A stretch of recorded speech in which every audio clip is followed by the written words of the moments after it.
মাননীয় অধ্যক্ষ মহোদয়,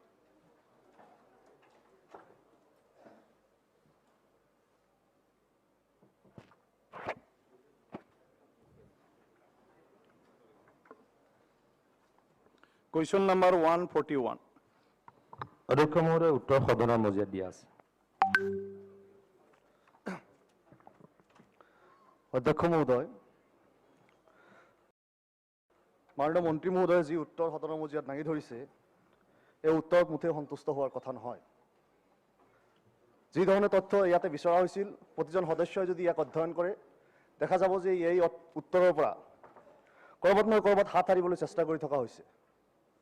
মাননীয় অধ্যক্ষ মহোদয়, আমি বিগত সময়তো লক্ষ্য কৰিছোঁ এই সদনৰ মজিয়াত দাঙি ধৰা উত্তৰসমূহত বহু পৰিমাণে চালে বেৰে কোবাই উত্তৰ দিয়া হয়।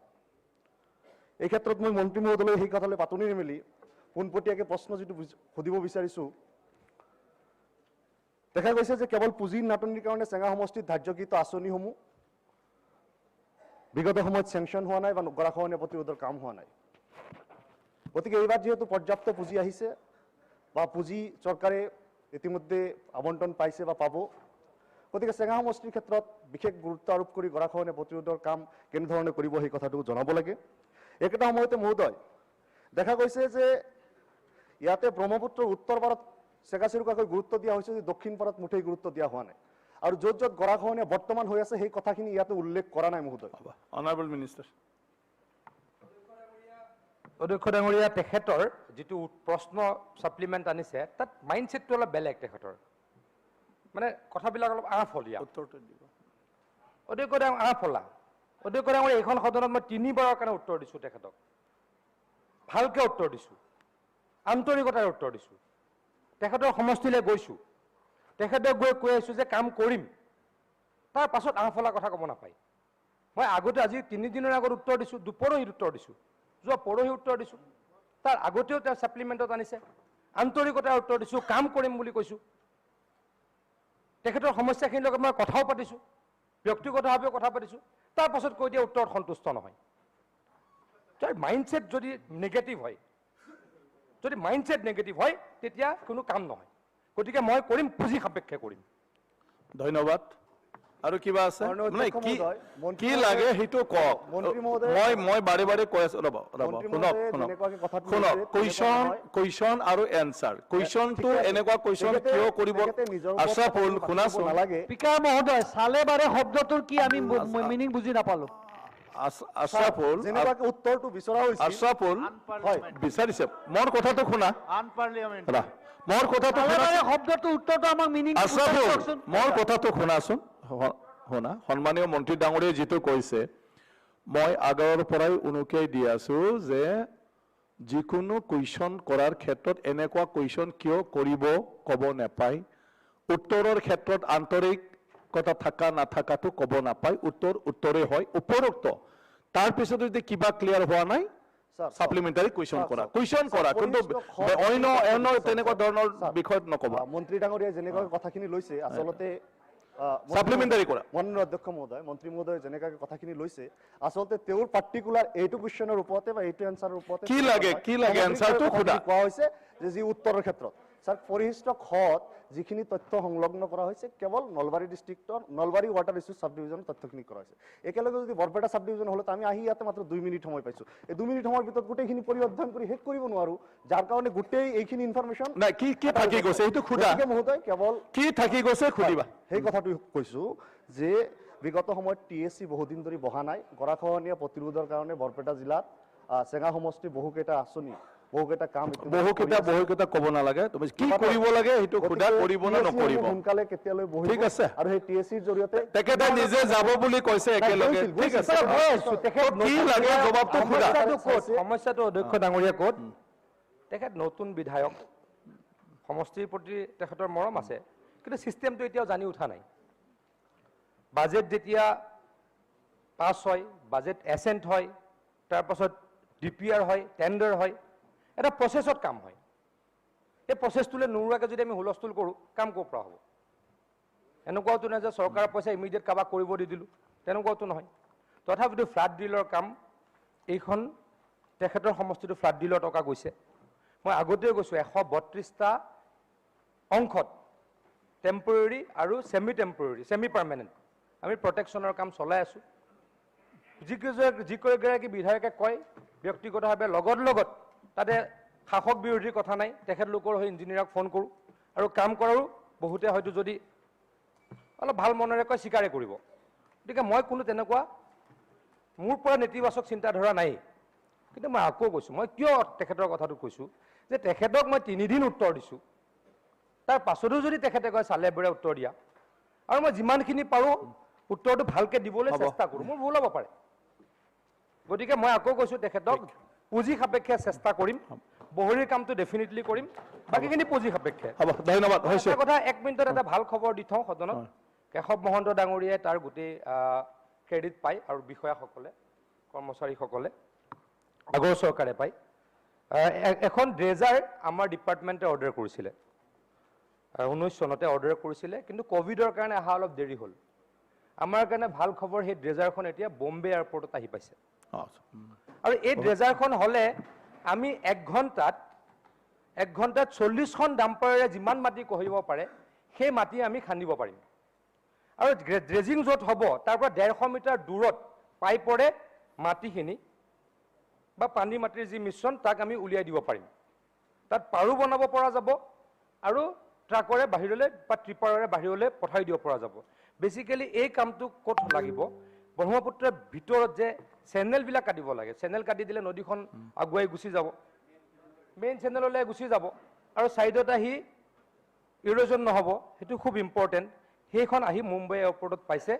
ছেপ্টেম্বৰৰ এণ্ডত আহি পোৱাৰ কথা, নহ'লেও অক্টোবৰত আহিব, আমি নৱেম্বৰত কাম আৰম্ভ কৰিম। মই আকৌ কৈছোঁ কেশৱ দাই এইটো কৰি গৈছে, মই তেখেতক ধন্যবাদ জ্ঞাপন কৰোঁ। মন্ত্ৰী মহোদয় আৰু বিধায়কসকলে গণ্ডগোল কৰিব, মোৰ তাত ফাৰ্ষ্ট, স্পীকাৰৰ তাত ফাৰ্ষ্ট হ'ব এইটো কামটো। আতাবুদ্দিন মোল্লা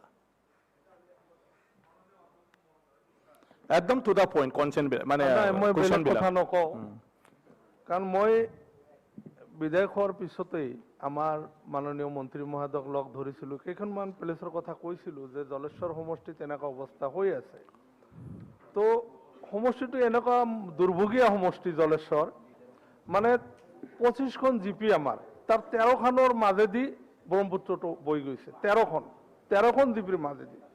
তাৰমানে ৰাতিপুৱা উঠি পেলাই আজি যিদিনাৰ পৰা MLA হৈছোঁ, বিধায়ক হৈছোঁ, ৰাতিপুৱা উঠি পেলাই প্ৰথম ফোনটোৱে ছাৰ আমাৰ ঘৰটো ভাঙি আছে, ডেইলি নিত্য নতুন দিন। মানে মই এটাই কথা ক'লোঁ যে 13খন জিপি, মই গাই দিছোঁ জিপি কেইখন, চাইলডৰা হ'ব নালাগে, আপুনি নাম্বাৰটো ক'লে গম পাম। 13খন জিপি। আপুনি কুৱেশ্যনটো কওক, মানে ফ্লাডৰ ৰিলেটেড। এই সংক্ৰান্তত আমি মন্ত্ৰী মহোদয়ক জনাইছিলোঁ, তেখেতে লিখিও দিছিল আমাৰ ডিপাৰ্টমেণ্টৰ মানুহবিলাকক, মোৰ আগতে ফোনো কৰিছে, কিন্তু দুৰ্ভাগ্যবশতঃ তেনেকুৱা কোনো ধৰণৰ কামটো হোৱা নাই। মন্ত্ৰী মহোদয়ক মই অনুৰোধ জনাইছোঁ, এবাৰ জলেশ্বৰত গৈ স্পট ভেৰিফিকেশ্যন কৰি আমাৰ নদীটো চাব লাগে আৰু ব্যৱস্থা ল'ব যাম বুলি ক'লে হ'ল। আৰু মোল্লা ডাঙৰীয়া আগতেও বিধায়ক হৈছে, তেখেতে জানে। মই আকৌ ইতিমধ্যে ক'লোঁ যে বাজেটখন আমাৰ আজি 4 দিন আগত আমি ইয়াতে এপ্ৰুভ কৰিলোঁ, এতিয়াও গভৰ্ণৰ এচেণ্ট হোৱা নাই। গতিকে আমি গ্ৰেজুৱেলি কাম কৰিম, ডেফিনেটলি জলেশ্বৰতো কৰিম। যোৱাবাৰ আমি গোৱালপাৰাত আমি anti erosion measures protect Brahmaputra dyke from channel 27 kilometre to 30 kilometre, কাঠুৰি চিলাই ভিটা এৰিয়া, সেইখিনি আমি যোৱাবাৰ কৰিছোঁ। আপোনাৰ সমষ্টিত আমি মথাউৰি বনাইছোঁ যোৱাবাৰ। গতিকে ডেফিনেটলি কাম কৰিছোঁ। এনেকুৱা নহয় যে আপোনাৰ সমষ্টিত কাম কৰা নাই, বেলেগত কাম হৈছে, সেইটো নহয়, কাম চবতে হৈছে। কিন্তু এইবাৰৰ কথাটো মই ইতিমধ্যে আকৌ কৈছোঁ যে এইবাৰ বাজেটখন আমি ল'লোহে, গতিকে ডেফিনেটলি কাম ল'ম। 1000 কিলোমিটাৰ মথাউৰিও সকলোৱে পাব, প্ৰয়োজন যাৰ সমস্যা বেছি সি বেছিকৈ পাব, সমস্যা কমকৈ পাব। 1000 কিলোমিটাৰ মথাউৰিত আমি যে ৰোড বনাম, PWD ৰোড বনাম, আৰু আমি প্ৰায় মই ভাবোঁ যে 300-400 কিলোমিটাৰ এইবাৰ নতুন মথাউৰি বনাম। 300 কিলোমিটাৰটো নতুন মথাউৰি বনাম। গতিকে ডেফিনেটলি সকলোৱে অলপ অলপকৈ পাব। কিন্তু পুঁজিৰ সমস্যাটো আমি এনেকুৱাটো নহয় যে বহুত পুঁজি আছে, পুঁজি সাপেক্ষে কাম আৰু কৰিম, সকলোকে আশ্বস্ত কৰিছোঁ, চেষ্টা কৰা হ'ব। ঠিক, ধন্যবাদ। ৰফিকুল। মাননীয় অধ্যক্ষ মহোদয়, বৰপেটা সংমণ্ডলৰ প্ৰশ্নখিনি আহিছে দিছে। তো মাননীয় মন্ত্ৰী মহোদয় কৈছে যে 132 ঠাইত টেম্পৰাৰী মেজৰ কাম চলিছে। হয়, চলিছে, এইবিলাক কাম কিছুমান জেগাত হৈ আছে। মই মন্ত্ৰী মহোদয়ক লগ কৰিছিলোঁ। মোৰ সমষ্টিত কাউৰজাহী যোৱা 2 দিনৰ পৰা মানুহে প্ৰাৰ্থনা কৰি আছে। কাউৰজাহী, ইছবপুৰ মন্ত্ৰী মহোদয়ক মই জ্ঞাত কৰিছোঁ, তেখেতে পজিটিভ ৰেছপন্স দিছে। এতিয়া মোৰ সমষ্টিত ক'তো টেম্পৰাৰী মেজাৰত কাম চলি থকা নাই। তো বৰডাঙা, কাউৰজাহী, আমগুৰি, ইছবপুৰ আদি কৰি এই কেই ঠাইত যদি তেখেতে ইমিডিয়েট কাম কৰাই দিয়ে, মন্ত্ৰী মহোদয়। মই ভাবোঁ যথেষ্ট উপকৃত হ'ব মানুহখিনি। ৰফিকুল হুছেইন ডাঙৰীয়াই মই কালি কথা পাতিছিলোঁ নে পৰহি দাদা? পৰহি। তেখেতক কৈছিলোঁ কামখিনি আৰম্ভ কৰি দিবলৈ। আপোনাকতো কামখিনি আৰম্ভ কৰাই দিবও দিছিলোঁ, কোনোবা এজন মানুহক দি, ইঞ্জিনিয়াৰক দি। গতিকে মই পজিটিভ মাইণ্ডছেটতে কাম কৰি আছোঁ। আপুনি যিটো কৈছে পৰহি দিনা এটা উত্তৰ আপোনাক দিয়ে থৈছোঁ। তথাপিতো আপুনি সদনত কৈছে, সেইটো বাৰু ময়ো ভাল পালোঁ যে মই কৰিছোঁ, যে ময়ো আপোনাক ক'ব পাৰিলোঁ। গতিকে অলৰেডি কৰা হৈছে, আপুনি কৰি লওক। ধন্যবাদ। ৰমেন্দ্ৰ নাৰায়ণ কলিতা। মাননীয় অধ্যক্ষ মহোদয়, মোৰ সমষ্টিৰ মাজেৰেও বহুতো নদী গৈছে আৰু তাতে মোৰ গুৱাহাটী বিশ্ববিদ্যালয় আৰু সিফালে ইণ্টাৰনেশ্যনেল এয়াৰপৰ্ট আছে। ইতিমধ্যে কিছু কাম আগৰ মাননীয় জলসম্পদ মন্ত্ৰীয়ে কৰিছে, এতিয়া কিছু অংশ বাকী আছে। যদি সেইখিনি কৰা নহয় তেনেহ'লে হয়তো এটা সময়ত আন্তঃৰাষ্ট্ৰীয় বিমানবন্দৰ আৰু গুৱাহাটী বিশ্ববিদ্যালয়ৰ ব্ৰহ্মপুত্ৰৰ বুকুত যাব। গতিকে সদিলাপুৰৰ পৰা মাজেৰ গাঁৱলৈকে যি অংশত কাম হোৱা নাই সেই অংশখিনিত কৰাৰ ব্যৱস্থা গ্ৰহণ মন্ত্ৰী কৰিব। মহোদয়। মন্ত্ৰী মহোদয়।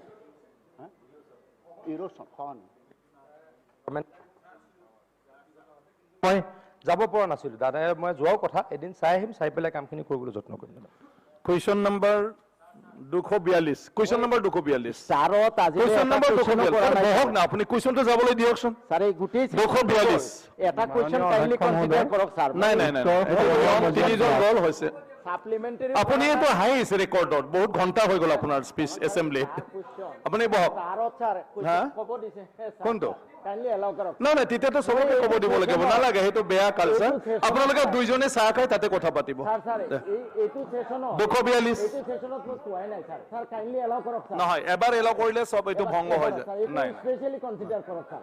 দুইজনৰ মাজত মন্ত্ৰী ডাঙৰীয়া ৰেছপন্স দিছে। স্পেচিয়েলি কনচিডাৰ কৰক ছাৰ। মই 1 মিনিটত ক'ম ছাৰ। কুৱেশ্যন নালাগে নালাগে ছাৰ নালাগে নালাগে। ছাৰ ছাৰ ছাৰ মই চলাই আছো হাউচখন। আৰু যদি এইটো কুৱেশ্যন নালাগে, নহ'ব। কমলক ছাৰ কুৱেশ্যন মাননীয় ভালদৰে। মাননীয় অধ্যক্ষ মহোদয়, অসম চুক্তি ৰূপায়ণৰ ক্ষেত্ৰত কেইজনমান কাৰিকৰৰ মাজত আমাৰ মন্ত্ৰী কেশৱ মহন্ত ডাঙৰীয়া আছিলে, তেওঁ বস্তুটো ভালকৈ জানে। অধ্যক্ষ মই যিটো প্ৰশ্ন কৰিছিলোঁ যে অসম চুক্তি যিটো হৈছে এইটোৰ বৈধতা কি, আমি উত্তৰটো ঠিক পালোঁ অধ্যক্ষ মহোদয়, যে ত্ৰিপাক্ষিক আলোচনা হৈছে, এইটো এটা বৈধ এটা চুক্তি। তো মোৰ প্ৰশ্নটো এনেকুৱা আছিলে, যদি অসম চুক্তি যদি বৈধ হয় তেনেহ'লে আমি কেতিয়াবা শুনা পাওঁ, কাৰণ অসম চুক্তিত লিখা আছে, ক্লজ 6ত লিখা আছে, কনষ্টিটিউচনেল ছেফগাৰ্ড, এডমিনিষ্ট্ৰেটিভ ছেফগাৰ্ড অসমীয়া ৰাইজৰ কাৰণে। আমি যেতিয়া দেখা পাওঁ যে তাজ বিমানতাত যেতিয়া হোটেলত মিটিং হয়, অসম কোম্পানী যেতিয়া মিটিং পাতে, তেতিয়া মিটিংটো 71ৰ বিপৰীতে দিয়ে। অৰ্থাৎ অসম চুক্তিত 71-25 মাৰ্চ লিখা আছে কাট অফ ইয়াৰ, কিন্তু তাতে 51টো কেনেকুৱা হ'ল?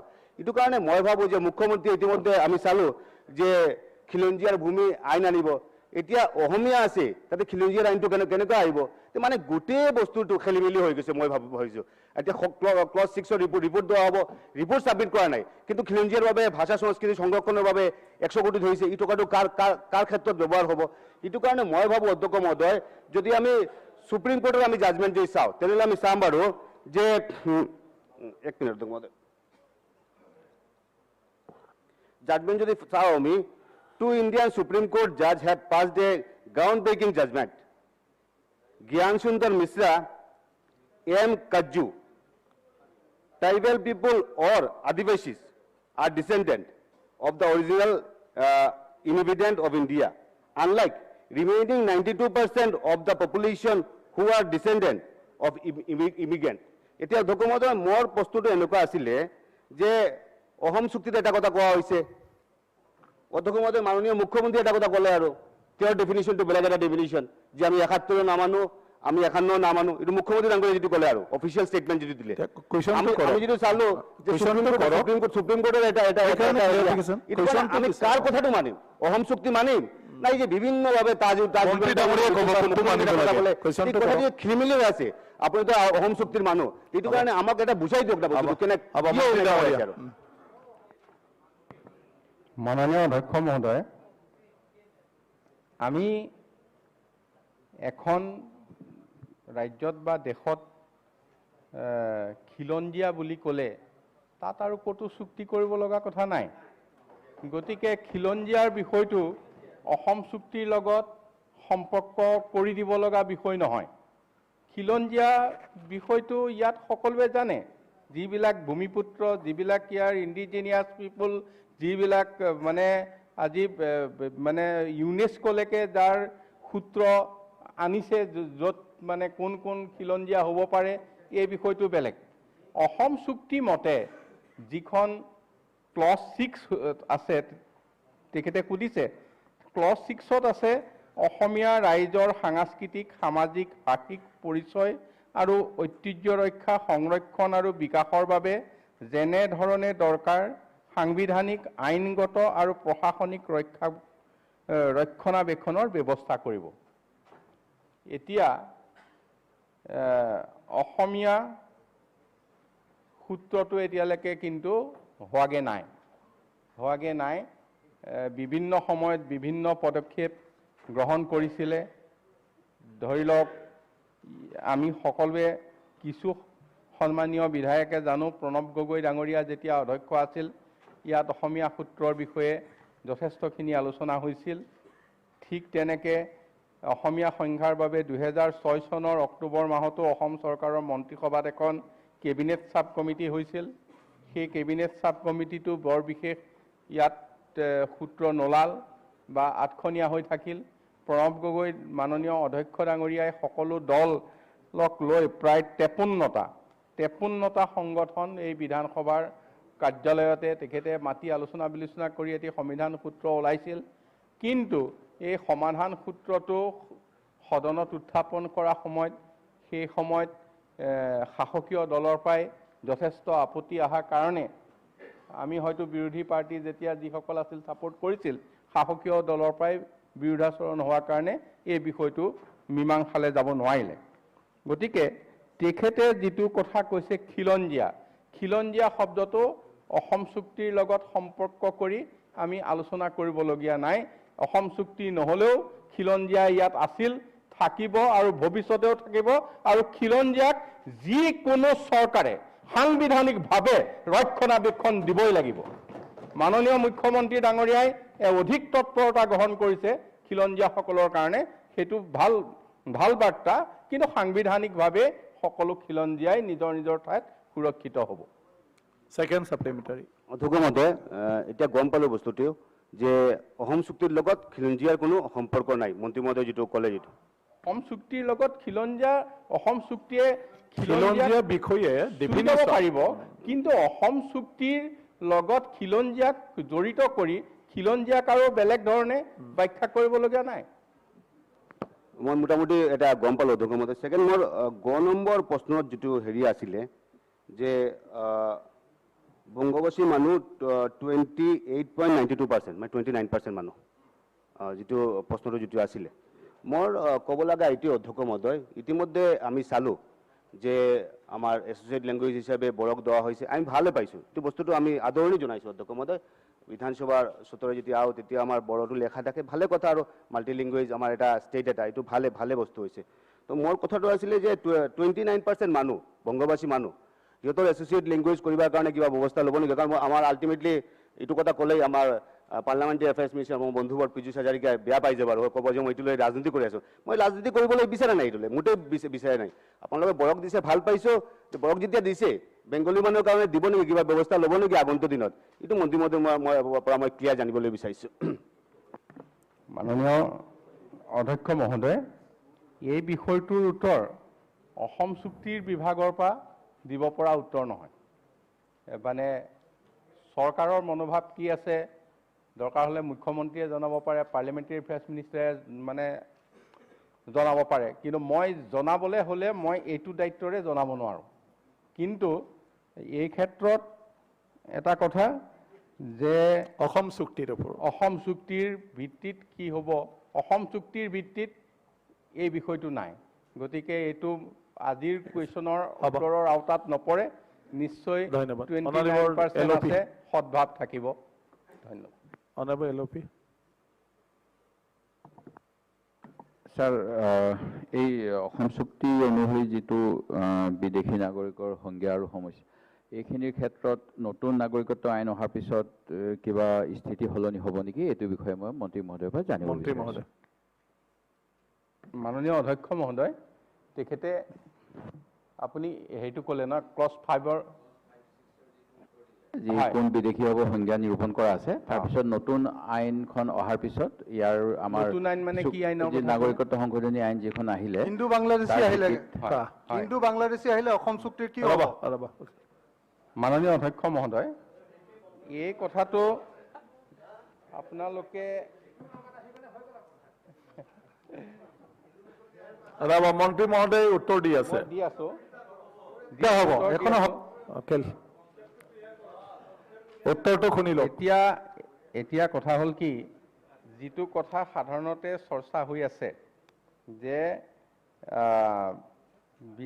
মানে এইটো আচলতে ক্লজ 5-ত আছে। আপুনি যিটো কথা সুধিলে এই কুৱেশ্যনটোৰ লগত ৰিলেটেড নহয়, তথাপিও ক্লজ 5-ত যিখিনি কথা কৈছে সেইখিনি পিছত আমি নাগৰিকত্ব সংশোধনী আইনখন আহিলে কি হ'ব। এতিয়া নাগৰিকত্ব সংশোধনী আইনখনৰ ক্ষেত্ৰত এটা কথা আমি কোৱা উচিত হ'ব বা ক'ব লাগিব, সেইটো হৈছে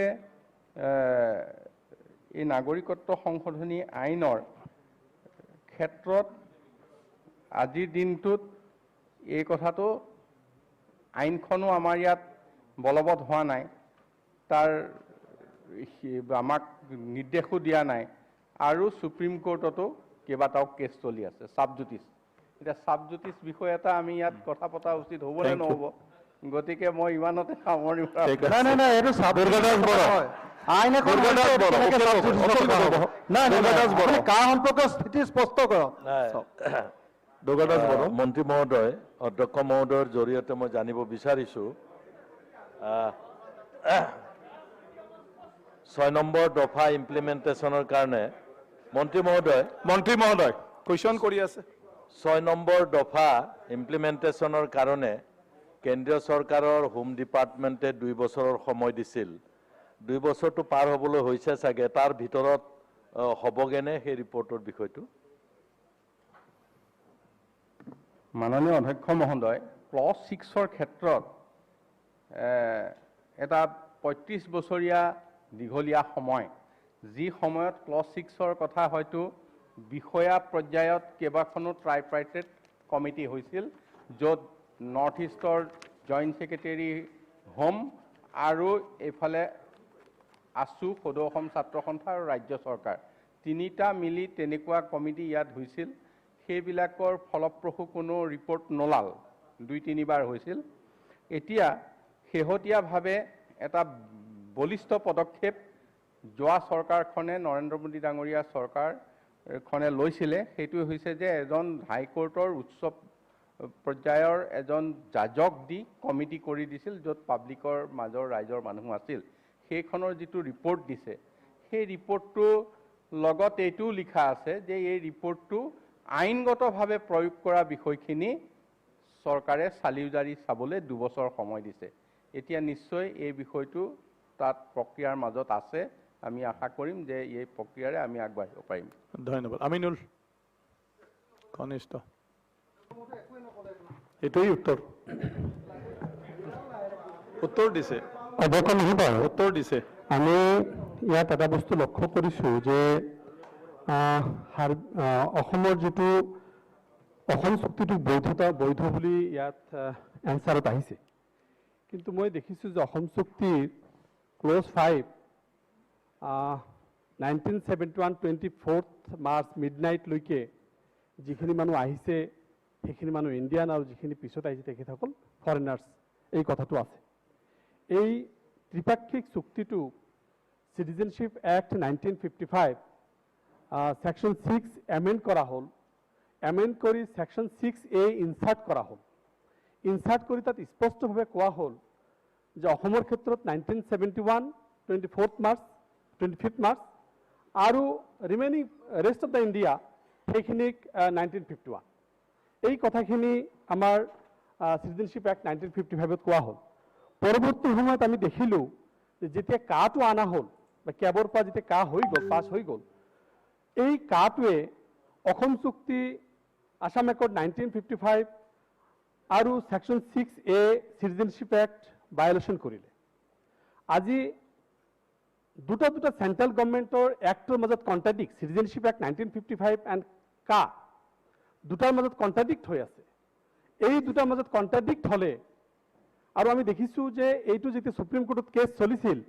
তেতিয়াও আমি দেখিছিলোঁ যে ষ্টেট গভৰ্নমেন্টৰ যেটো এফিডেভিট লাষ্ট আমাৰ যেটো গভৰ্নমেন্ট আছিল এই চৰকাৰ এইটো দলৰে গভৰ্নমেন্ট আছিল সৰ্বানন্দ সোণোৱাল ডাঙৰীয়া যেটো গভৰ্নমেন্ট আছিল সেই ষ্টেট গভৰ্নমেন্টে সুপ্ৰিম কোৰ্টত যেটো এফিডেভিট দিলে তাত কিন্তু 1971 25th মাৰ্চে বিদেশী চিনাক্তকৰণৰ ভিত্তি বছৰ বুলি এফিডেভিট দিলে at the same time central গভৰ্নমেন্টেও এটা এফিডেভিট দিলে সুপ্ৰিম কোৰ্টত সেইটোও মানে এজ পাৰ আসাম একৰ্ড দিয়া হল কিন্তু এইখিনি হোৱাৰ পিছত ষ্টেট গভৰ্নমেন্টৰ যেটো আমাৰ যেটো এফিডেভিট সেন্ট্ৰাল গভৰ্নমেন্টৰ যেটো এফিডেভিট অসম চুক্তিৰ ক্লজ 5 সিটিজেনশিপ অ্যাক্ট 1955 ইমান বস্তু থকাৰ পিছতো যেতিয়া কা আনিল এটা সেলফ কন্ট্ৰাডিক্টৰি এটা এই মুহূৰ্তত স্পষ্ট কৰিব নেকি যে আসলে কাটো বৈধ হৈছে নে অসম চুক্তি তেতিয়া অসম চুক্তি যদি ইমানখিনি হয় তেতিয়াহ'লে ক নম্বৰ পোষ্টত অসম চুক্তিৰ বৈধতা থকা বুলি কৈছে আৰু অসম চুক্তিৰ লগত আৰু এটা পইণ্ট আছে মন্ত্ৰী ডাঙৰীয়া লগত ক্লজ 6ৰ কাৰণে যেটো হাই লেভেল কমিটি বনাই দিয়া হ'ল হাই লেভেল কমিটি যেটো ৰিকমেণ্ডেশ্যন গ'ল সেই ৰিকমেণ্ডেশ্যন আকৌ several article of the Indian Constitution তেখেতলে কন্ট্ৰাডিক্ট কৰিছে সেইখিনি কাৰণে আকৌ লিগেল কমিটিৰ হাতত তুলি দিয়া হৈছে এতিয়া প্ৰশ্নটো খুলক তেতিয়াহ'লে অসম চুক্তিৰ বৈধতা ক'ত থাকিল মাননীয় অধ্যক্ষ মহোদয় তেখেতে যিখিনি কথা দাঙি ধৰিছে আটাইখিনি কথা হৈছে চেন্ট্ৰেল এক্ট সিটিজেনশিপ এক্ট 1955 কওক বাকি পিছৰ আইনৰ কথাই কওক 1966ৰ কি হেৰি বাকি 46ৰ ফৰেনাৰ সেক্টৰ কথাই কওক 1931ৰ মানে বিদেশী নাগৰিকৰ নাম পঞ্জীয়ন কৰা যিখন এক্ট সেইখনৰ কথাই কওক গোটেইখিনি কথা অসম চুক্তিৰ লগত জড়িত হৈ আছে কিন্তু আটাইকেইখন আইনেই কেন্দ্ৰীয় চৰকাৰৰ হাতত থকা আইন আৰু আটাইকেইখন আইনেই প্ৰয়োগ কৰা আৰু সংশোধন কৰা এই গোটেই বিষয়টো পাৰ্লিয়ামেণ্টৰ মজিয়া এইটো আমি বিধানসভাৰ মজিয়াত আলোচনা কৰি থাকিব পাৰিম কিন্তু ইয়াৰ কোনো সমাধান কৰিব নোৱাৰিম এই সমাধান কৰিব নোৱাৰা উত্তৰটো যিটো বস্তু আমি কৰিব নোৱাৰো ৰাজ্য চৰকাৰে সেই কথাটো মোৰ পৰা উত্তৰ বিচাৰিলে ইয়াত বৰ বিশেষ বা ৰাজ্য চৰকাৰৰ পৰা উত্তৰ বিচাৰিলে বৰ বিশেষ কামত নাহিব এইটো পাৰ্লিয়ামেণ্টৰ বিষয় পাৰ্লিয়ামেণ্টৰ আইন আৰু পাৰ্লিয়ামেণ্টৰ মজিয়াতে ইয়াৰ সমাধান আহিব লাগিব ধন্যবাদ প্ৰশ্ন সংখ্যা 243 অনাৰেবল মিনিষ্টাৰ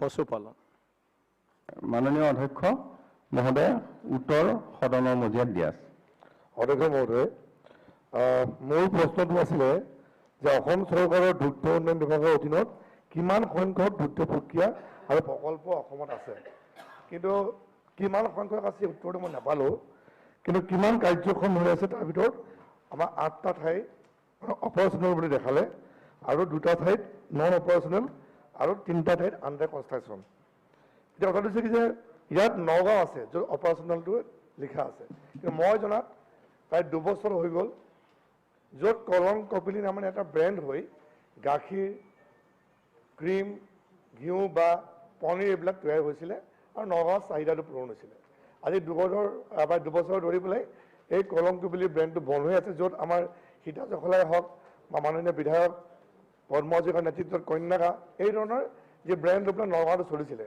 2 বছৰ ধৰি পেলাই বন্ধ হৈ আছে কিন্তু ইয়াত কিন্তু অপাৰেশ্যনেল লিষ্টত আছে গতিকে যেটো বন্ধ হৈ আছে কেতিয়াকে এটো অপাৰেশ্যনেল হ'ব তাৰ বিষয়ে মই জানিব বিচাৰিছোঁ মাননীয় অধ্যক্ষ মহোদয় আমাৰ দুগ্ধ উৎপাদনৰ ক্ষেত্ৰত তেখেতে কৈছে যে আমাৰ যিকেইটা ইতিমধ্যে মানে মিল্ক প্ৰচেছিং ইউনিট আছে তাৰে মিল্ক প্ৰচেছিং ইউনিট আমি কৈছোঁ যে তেজপুৰ আৰু শিলচৰটো হেৰি হৈ আছে বাকীকেইটাৰ ক্ষেত্ৰত আমাৰ নগাঁৱত যিটো বেবেজিয়াত আছে নহয় জানো বন্ধ হৈ আছে এতিয়া বেবেজিয়াৰ ক্ষেত্ৰৰ বিষয়টো ইতিমধ্যে আমি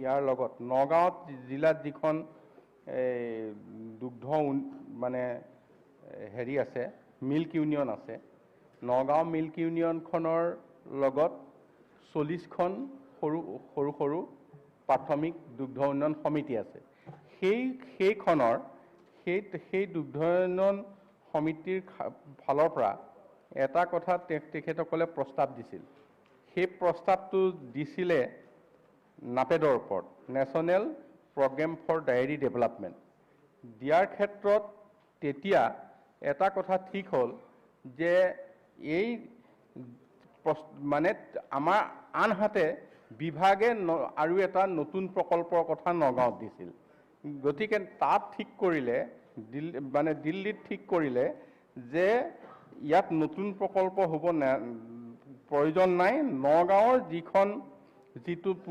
যিটো দুগ্ধ উন্নয়নৰ যিটো প্ৰকল্প আছে সেইটোকে শক্তিশালী কৰিব ষ্ট্ৰেংথেনিং কৰিব তাৰ কাৰণে যিটো প্ৰস্তাৱ এই প্ৰস্তাৱ ইতিমধ্যে বহুখিনি আগবাঢ়িছে আমাৰ ইয়াত আমাৰ যিখিনি বিভাগ LR আৰু কৰ্পৰেশ্যন আৰু TND এই গোটেইখিনিয়ে পাৰ কৰি এতিয়া বিত্ত বিভাগৰ ইকনমিক এফেয়াৰ্ছ ডিপাৰ্টমেণ্টত আছে তেওঁলোকেও যথেষ্ট মানে অতি সোনকালে তেওঁলোকে সিগনেল দিছেই মানে ইয়াত হৈ যাব বুলি তেওঁলোকৰ পৰা অহাৰ লগে লগে চিফ সেক্ৰেটাৰীত ফাইলটো আহিব আৰু এই নতুন ধৰণে এইটো ষ্ট্ৰেংথেনিং কৰাৰ পৰ্যায়টো আমি পাম গতিকে মাননীয় বিধায়ক ৰূপক শৰ্মা ডাঙৰীয়াই যিখিনি কথা কৈছে তেখেতৰ সেই বিষয়টো এনেধৰণে সমাধান হোৱাৰ ফালে আগবাঢ়িছে সেকেন্ড সাপ্লিমেন্টাৰি এমাহমানৰ ভিতৰত আমি নিশ্চয় ভাল খবৰ পাম ধন্যবাদ বন্ধু আৰু এটা আছিলে মোৰ সাপ্লিমেন্টাৰি আমাৰ 2008 চনতে NDDB যিটো আমাৰ dairy development board WAMUL West Assam Milk Union Limited আৰু অসম চৰকাৰৰ মাজত এখন ত্ৰিপাক্ষিক চুক্তি হৈছিল 2008 চনতে এই চুক্তিৰ কাৰণটো আছিল যে যাতে অসমত যাতে দুগ্ধ উৎপাদনৰ ক্ষেত্ৰখন সংগঠিত কৰিব পাৰি আৰু উন্নয়ন কৰিব পাৰি এতিয়া কথাটো হৈছে কি 2008 চনৰ পৰা আজিলৈকে কিমান শতাংশ দুগ্ধ পালকক সংগঠিত কৰিলে আৰু তেওঁলোকৰ পৰিচালনা চলি থকা ৱামুল তাৰ পৰা আজি কিমান কেপাচিটি গাখীৰ স্থানীয় গোপালৰ পৰা ক্ৰয় কৰিছে আৰু কিমান শতাংশ বাহিৰৰ পৰা আহিছে এই বিষয়ে আমি জানিব বিচাৰিছোঁ মন্ত্ৰী মহোদয় মাননীয় অধ্যক্ষ মহোদয় এই ক্ষেত্ৰত আৰু দুই এটা কথা তাতে মানে মই যোগ দি ক'বলৈ বিচাৰিছোঁ এতিয়া হৈছে কি অসমত আজিৰ দিনটোত গাখীৰৰ চাহিদা হৈছে 2588 মিলিয়ন লিটাৰ আৰু আমাৰ ইয়াত প্ৰডাকশ্যন হৈছে 970 মিলিয়ন লিটাৰ এতিয়া আমি এইখিনি যদি চাওঁ 1618 মিলিয়ন লিটাৰ আমাৰ ডেফিচিট আছে কিন্তু এটা কথা এই গোটেই কথাখিনি আমি বজাৰত যদি চাওঁ অসংগঠিত ৰূপত আছে সংগঠিত ৰূপত নাই গতিকে সংগঠিত ৰূপত মাত্ৰ 5% মানহে আছে বাকিবিলাক অসংগঠিত ৰূপত আছে প্ৰায় 95%। গতিকে এতিয়া আমাৰ ইয়াত ঠিক কৰা হৈছে যে এই গোটেইবিলাক সংগঠিত ৰূপত আনিবলৈ কোঅপাৰেটিভ কৰি পেলাই এইখিনি ঠিক কৰিবলৈ বিচৰা হৈছে আৰু কৰি এই সংগঠিত ৰূপত আনি গাখীৰৰ চাহিদা বৃদ্ধি কৰি আৰু এইবাৰ বাজেটত কেইবাটাও কথা আহিছে সকলোৱে শুনিছে মই আৰু ৰিপিট কৰিবলৈ নাই বিচৰা গতিকে এইখিনি নতুন উদ্যোগ হিচাপে দুগ্ধ ক্ষেত্ৰখনত লোৱা হৈছে। আমাৰ এই ক্ষেত্ৰত যিটো কথা কৈছে আমাৰ গভৰ্ণমেণ্ট অফ ইণ্ডিয়া আৰু আমাৰ ৱামুল, ইয়াৰ মাজত যিখন আমাৰ চুক্তি হৈছে, এই সমবায় বিভাগৰ আওতাত পৰে এইটো। ইয়াৰ লগত হৈছে ভেটেনেৰী ডিপাৰ্টমেণ্ট জড়িত হৈ থকা নাই, কিন্তু এইটো কোঅপাৰেটিভে কৰিব। কোঅপাৰেটিভ কমিটি কৰি এইখিনি কৰিব। গতিকে এইটো মানে কোঅপাৰেটিভৰ লগত আছে। ধন্যবাদ। প্ৰশান্ত ফুকন।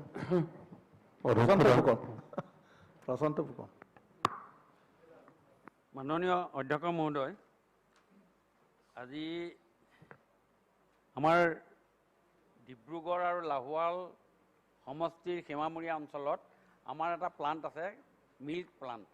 এইটো প্ৰায় আমাৰ 2000 লিটাৰ আৰু আজিৰ ডেটত তাক বৰ্ধিত কৰি প্ৰায় 3500 লিটাৰ গাখীৰ তৈয়াৰী হয়। আৰু ডিব্ৰুগড় চহৰত বিশেষকৈ এইখিনি প্ৰায় 5000তকৈ বেছি উপভোক্তাই এই গাখীৰখিনি পোৱাৰ ব্যৱস্থা হয়। এতিয়া ইয়াৰ লগতে এইটো অতি জৰাজীৰ্ণ অৱস্থাত, সঁচা কথা ক'বলৈ গ'লে ৰাম ভৰোচাত চলি আছে। বহুত কষ্ট কৰি আমাৰ 2জন MLA, লাহোৱালৰ MLA আৰু ময়ো যথেষ্ট কষ্ট কৰি এই গাখীৰখিনি চলাই দিয়াৰ ৰাইজক দিয়াৰ ব্যৱস্থা এটা কৰি থকা হৈছে। এতিয়া মই এটা গুৰুত্বপূৰ্ণ কথা মই ইয়াত আজি উত্থাপন কৰিব খুজিছোঁ যে আমাৰ চৰকাৰে আগন্তুক দিনত মিল্ক ATM দিয়াৰ ব্যৱস্থা কৰিব পাৰিব নেকি? মন্ত্ৰী মহোদয়। মিল্ক ATM, কাৰণ মিল্ক ATMটো হ'লে ৰাইজৰ খুব ভাল হ'ব। আৰু মোৰ সমষ্টিত মোৰ আজি 5টা মিল্ক ATM আছে, মই যিটোৱে আজি ইয়াত সফল লাভ কৰিছোঁ। এইটো ব্যৱস্থা কৰাৰ কিবা ব্যৱস্থা আঁচনি ল'ব নেকি? যদিও আজি কৃষিমন্ত্ৰী নাই, যদি আমাৰ কেশৱ মহন্ত ডাঙৰীয়া দিলে ভাল পাম। ইয়াৰ পিছত মন্ত্ৰী মহোদয়। আচ্ছা, একেলগে 2জন সাপ্লিমেণ্টাৰী আপুনি কৈ। অধ্যক্ষ ডাঙৰীয়া, এই যি গাখীৰৰ যিটো কথা ইয়াত আলোচনা হৈছে, আজি মন্ত্ৰী ডাঙৰীয়াই উত্তৰ দিছে, এইটোৱে আমাৰ আচলতে স্বনিৰ্ভৰশীল হ'বলৈ হ'লে এই দুগ্ধ বিপ্লৱটোক আমি সঠিক পৰিকল্পনাই আগুৱাই নিয়াৰ প্ৰয়োজন আছে। মন্ত্ৰী ডাঙৰীয়াই উত্তৰ দিছে, কিন্তু এই ক্ষেত্ৰত আমি যদি চাওঁ যে 2008 চনতে NDDP-ক সেই সময়ত অসমলৈ দায়িত্ব দিয়া হৈছিল গাখীৰৰ উৎপাদন বৃদ্ধি কৰিবৰ কাৰণে। আৰু অসমখন 3টা ভাগত ভগাই লৈছে, কামুল, ৱামুল, ইমুল। এতিয়া ৱামুলটো আমাৰ নগাঁৱকে ধৰি এইকেইখন ডিষ্ট্ৰিক্টত চলি আছে। ইমুল আৰু কামুল এইকেইটা পাৰ্টত কিন্তু দুগ্ধ বা উৎপাদনৰ কাৰণে সংগঠিত ৰূপত কোনো কাম হোৱা নাই। আমি যিটো 95% আনঅৰ্গেনাইজ গৌপালক আছে, তেওঁলোকক সংগঠিত কৰিবলৈ যি কোঅপাৰেটিভৰ ব্যৱস্থা মন্ত্ৰী ডাঙৰীয়াই কৈছে, যে এই কোঅপাৰেটিভ ৰেজিষ্ট্ৰেশ্যনৰ যিটো ডায়েৰী ডিপাৰ্টমেণ্টৰ হাতত তেওঁলোকৰ অথৰিটিটো আছিলে, সেইটো কোঅপাৰেটিভে নিজৰ হাতলৈ লৈ গুচি গ'ল। তাৰ কাৰণে সংগঠিত কৰাৰ ক্ষেত্ৰত ডায়েৰী ডিপাৰ্টমেণ্টে যিখিনি পৰিকল্পনা হাতত লৈছে, এই বিপ্লৱটো আচলতে সঠিকভাৱে আগুৱাই লৈ যোৱা নাই। এতিয়া NDDP ছেপ্টেম্বৰ মাহত তেওঁলোকৰ ম্যাদ আচলতে শেষ হয়, কিন্তু তেওঁলোকক আকৌ দিয়াৰ সিদ্ধান্ত লৈছে। কিন্তু যিখন বোৰ্ড, এই বোৰ্ডখনত কিন্তু অসমৰ এজনো ডাইৰেক্টৰ নাই। গতিকে অসমৰ ডাইৰেক্টৰ দিয়াৰ ব্যৱস্থা কৰিব লাগে। ৱামুল যেনেকৈ ফাংচনিং হৈ আছে, ঠিক তেনেকৈ ইমুল আমাৰ শোণিতপুৰৰ পৰা ইপিনে ধেমাজি, লখিমপুৰ, ডিব্ৰুগড়, তিনিচুকীয়া, গোলাঘাটলৈকে এই গোটেই অঞ্চলটো আনঅৰ্গেনাইজ হৈ আছে। এইটো ইমুলটো ফাংচনিং হৈ থকা নাই, অথচ আমাৰ চেণ্ট্ৰেল গভৰ্ণমেণ্টৰ টকাও 42 কোটি ইমুলৰ নামত আছে। যে এইটো ফাংচনিং কৰিবৰ কাৰণে আমি যিখিনি কথা কৈ আছো, আজি প্ৰশান্ত ফুকন ডাঙৰীয়াই যিটো কথা কৈছে, তেনেকৈ তেজপুৰতো আছে। আমাৰ যিখিনি ডায়েৰী ফাৰ্ম আছে, সকলো আছে ডেইট ফাৰ্ম হৈ আছে। এইখিনি সক্ৰিয় কৰিবলৈ সংগঠিত ৰূপত কৰিবৰ কাৰণে NDDP-ত যি আমাৰ ৰাজ্যখনৰ বোৰ্ড অফ ডাইৰেক্টৰ্ছত মানুহ থাকিব লাগে, থাকাৰ ব্যৱস্থা কৰিব লাগে আৰু সংগঠিত কৰি এই বিপ্লৱটো ত্বৰান্বিত কৰিবৰ কাৰণে কাম কৰিবলৈ আমাৰ চৰকাৰে ব্যৱস্থা গ্ৰহণ কৰিব লাগে। মন্ত্ৰী মহোদয়, 2জনৰো উত্তৰটো। মাননীয় অধ্যক্ষ মহোদয়, প্ৰথমতে মই আমাৰ মাননীয় সদস্য প্ৰশান্ত ফুকন ডাঙৰীয়াৰ কথাটো কৈছোঁ। তেখেতে যিটো কথা ক'লে আমাৰ লাহোৱালৰ কথা, লাহোৱাল ডিব্ৰুগড় বুলি আছে, town milk supply scheme Lahowal Dibrugarh. ইয়াতে তেখেতে গোটেই কথাখিনি কৈছে। ইয়াৰ কেপাচিটি বঢ়াব লগা কথা আছে।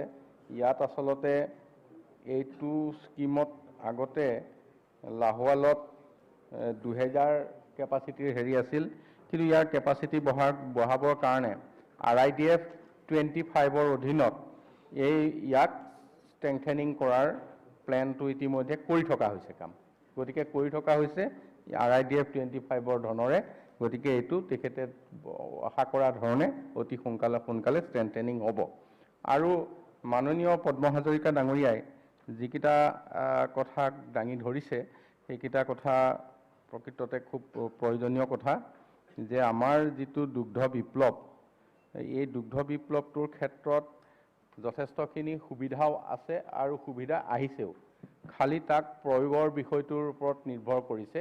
এতিয়া এই দুগ্ধ কোঅপাৰেটিভবিলাক, সমবায়বিলাক চুক্তি হৈছে কোঅপাৰেটিভ ডিপাৰ্টমেণ্টৰ লগত, আৰু ইয়াৰ মানে আচলতে ইয়াত জড়িত হ'ব লগা বিভাগটো হৈছে মানে ভেটেনেৰী ডায়েৰী, মানে ভেটেনেৰী আণ্ডাৰত যিটো ডায়েৰী বিভাগ, ডায়েৰী। গতিকে এই বিষয়টো পৰামৰ্শ আহিছে। মই আজি যিহেতু বিভাগীয় মন্ত্ৰী নহয়, মই কথাটো সেই ধৰণে কৈ দিয়া উচিত নহ'ব। আপোনালোকৰ সদনৰ মজিয়াৰ এই বাৰ্তাটো মই বিভাগক দি এই ধৰণে যাতে আগবাঢ়িব পাৰে, এইখিনি মই দায়িত্ব লৈছোঁ। ধন্যবাদ। জাকিৰ। অধ্যক্ষ মহোদয়, ইতিমধ্যে মাননীয় মন্ত্ৰী ডাঙৰীয়াই উত্তৰ দিছে। আমাৰ মাননীয় মুখ্যমন্ত্ৰী ডাঙৰীয়াই সততে কৈ থাকে যে ভাৰতবৰ্ষৰ ভিতৰত শ্ৰেষ্ঠ 5খন ৰাজ্যৰ ভিতৰত অসম কৰিব লাগিব, আত্মনিৰ্ভৰশীল অসম কৰিব লাগিব। এই ক্ষেত্ৰখনত যদি সঁচাকৈ প্ৰকৃতত কৰিব লাগে তেনেহ'লে কিছু ক্ষেত্ৰত আমি গুৰুত্ব দিব লাগিব, আৰু তাৰে উল্লেখযোগ্য ক্ষেত্ৰ হ'ল পশুপালন বিভাগ।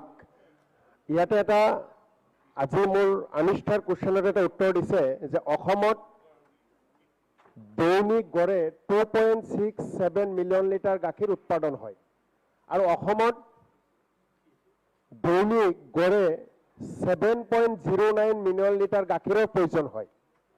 অৰ্থাৎ অসমত যিমান গাখীৰৰ প্ৰয়োজন হয় তাতকৈ উৎপাদন কম হয়। কিন্তু যোৱা সময়ছোৱাত অধ্যক্ষ ডাঙৰীয়া দেখিছোঁ বিভিন্ন গোপালকসকলে গাখীৰ মুকলিকৈ পেলাই দিছে, গাখীৰ বিক্ৰী কৰিব পৰা নাই, বজাৰ পোৱা নাই, গাখীৰ পেলাই দিছে। অথচ যি সময়ত গোপালকসকলে গাখীৰ পেলাই দিছে, ঠিক তেনেকুৱা এটা সময়ত বাহিৰৰ পৰা গাখীৰ আহিব লগা হৈছে অসমত। গতিকে মাননীয় আপোনাৰ জৰিয়তে মাননীয় মন্ত্ৰী ডাঙৰীয়াৰ ওচৰত মন্ত্ৰী মহোদয়, আপোনালোকে যদি খবৰবোৰ নাৰাখে, যদি অন্দৰ ভাও ধৰে, তেনেহ'লে ক'বলগীয়া আমাৰ একো নাই। দেখিও নেদেখা মই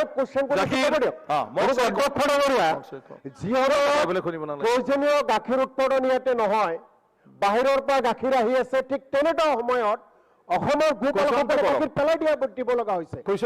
এই ক্ষেত্ৰত আপোনাৰ জৰিয়তে মাননীয় বিভাগীয় মন্ত্ৰী ডাঙৰীয়াৰ হৈ মাননীয় মন্ত্ৰী ডাঙৰীয়াই উত্তৰ দি আছে। তেখেতৰ পৰা জানিব বিচাৰিম যে পৰৱৰ্তী সময়খিনিত আত্মনিৰ্ভৰশীল অসম কৰাৰ ক্ষেত্ৰত এই বিভাগটোক পুনৰুজ্জীৱিত কৰাৰ কাৰণে, গোপালকসকলক লাভান্বিত কৰাৰ কাৰণে, আৰু অসমৰ গাখীৰৰ উৎপাদনেৰে যাতে অসমৰ যিখিনি গাখীৰৰ চাহিদা হয় তাক পূৰণ কৰাৰ কাৰণে বিভাগে কি কি ব্যৱস্থা হাতত লৈছে আৰু ল'ব, এই কথাখিনি জানিব বিচাৰোঁ। মন্ত্ৰী মহোদয়। মাননীয় অধ্যক্ষ মহোদয়, তেখেতে যিকেইটা কথা কৈছে যে গাখীৰৰ কথা, গাখীৰ যেতিয়া আমাৰ যোৱাবাৰ বিশেষকৈ, এইবাৰ নহয়, যোৱাবাৰ বিশেষকৈ লকডাউন হৈছিল, লকডাউন হোৱা সময়ত দোকান বজাৰ চব বন্ধ হৈছিল, তেতিয়া গাখীৰৰ আচলতে বিক্ৰী কৰিব পৰা উৎপাদকসকলে অলপ অসুবিধাত পৰিছিল, আৰু সেইটো কথা সকলোৱে জানে, সেইটো হয়। কিন্তু সাধাৰণ সময়ত এইবাৰ হয়তো লকডাউন হোৱা নাই, কিন্তু কণ্টেইনমেণ্ট জোন থাকোঁতেও এইবাৰ কিন্তু গাখীৰৰ সেই হেৰিটো কোনো ধৰণৰ হেৰি হোৱা নাই। এতিয়া কথা হ'ল কি, যে আজি দিনটোত আমাৰ তেখেতে যিটো পৰামৰ্শ দিছে, এইবাৰ বাজেটত আপুনি দেখিছে কেইবাটাও ইয়াৰ কাৰণে মানে গৰুৱেই নহয়, মহ, এনে আটাইখিনি বেলেগ বেলেগ ধৰণে ইয়াত আনি চৰকাৰে নতুন নতুন প্ৰজেক্ট লোৱাৰ কথা মানে ইতিমধ্যে ঠিক কৰিছে। গতিকে এইখিনি যিহেতু ঠিক কৰিছে তাৰ লগত প্ৰয়োজন হৈছে সংগঠিত ব্যৱস্থাটো। এতিয়া সংগঠিত ব্যৱস্থাটো দুটা ধৰণে লাগিব, উৎপাদনতো লাগিব, মাৰ্কেটিঙতো লাগিব।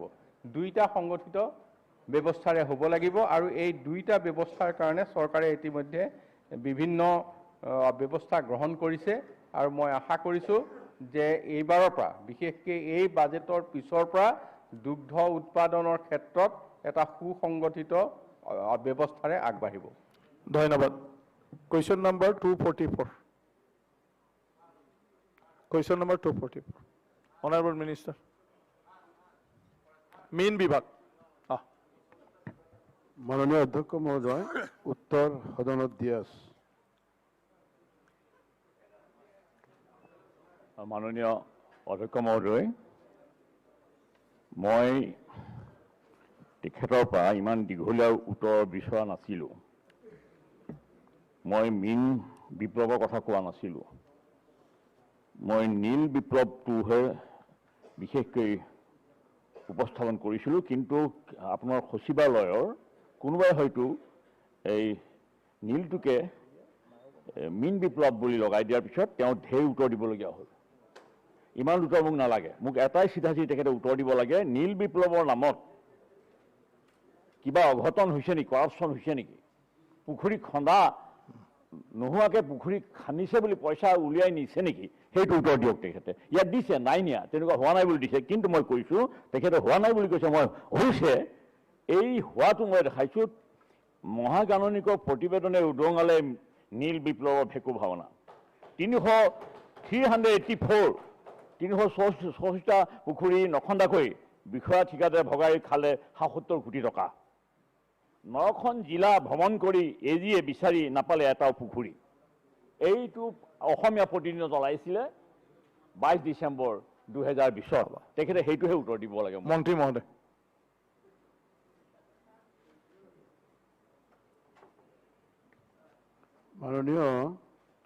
মাননীয় অধ্যক্ষ মহোদয়,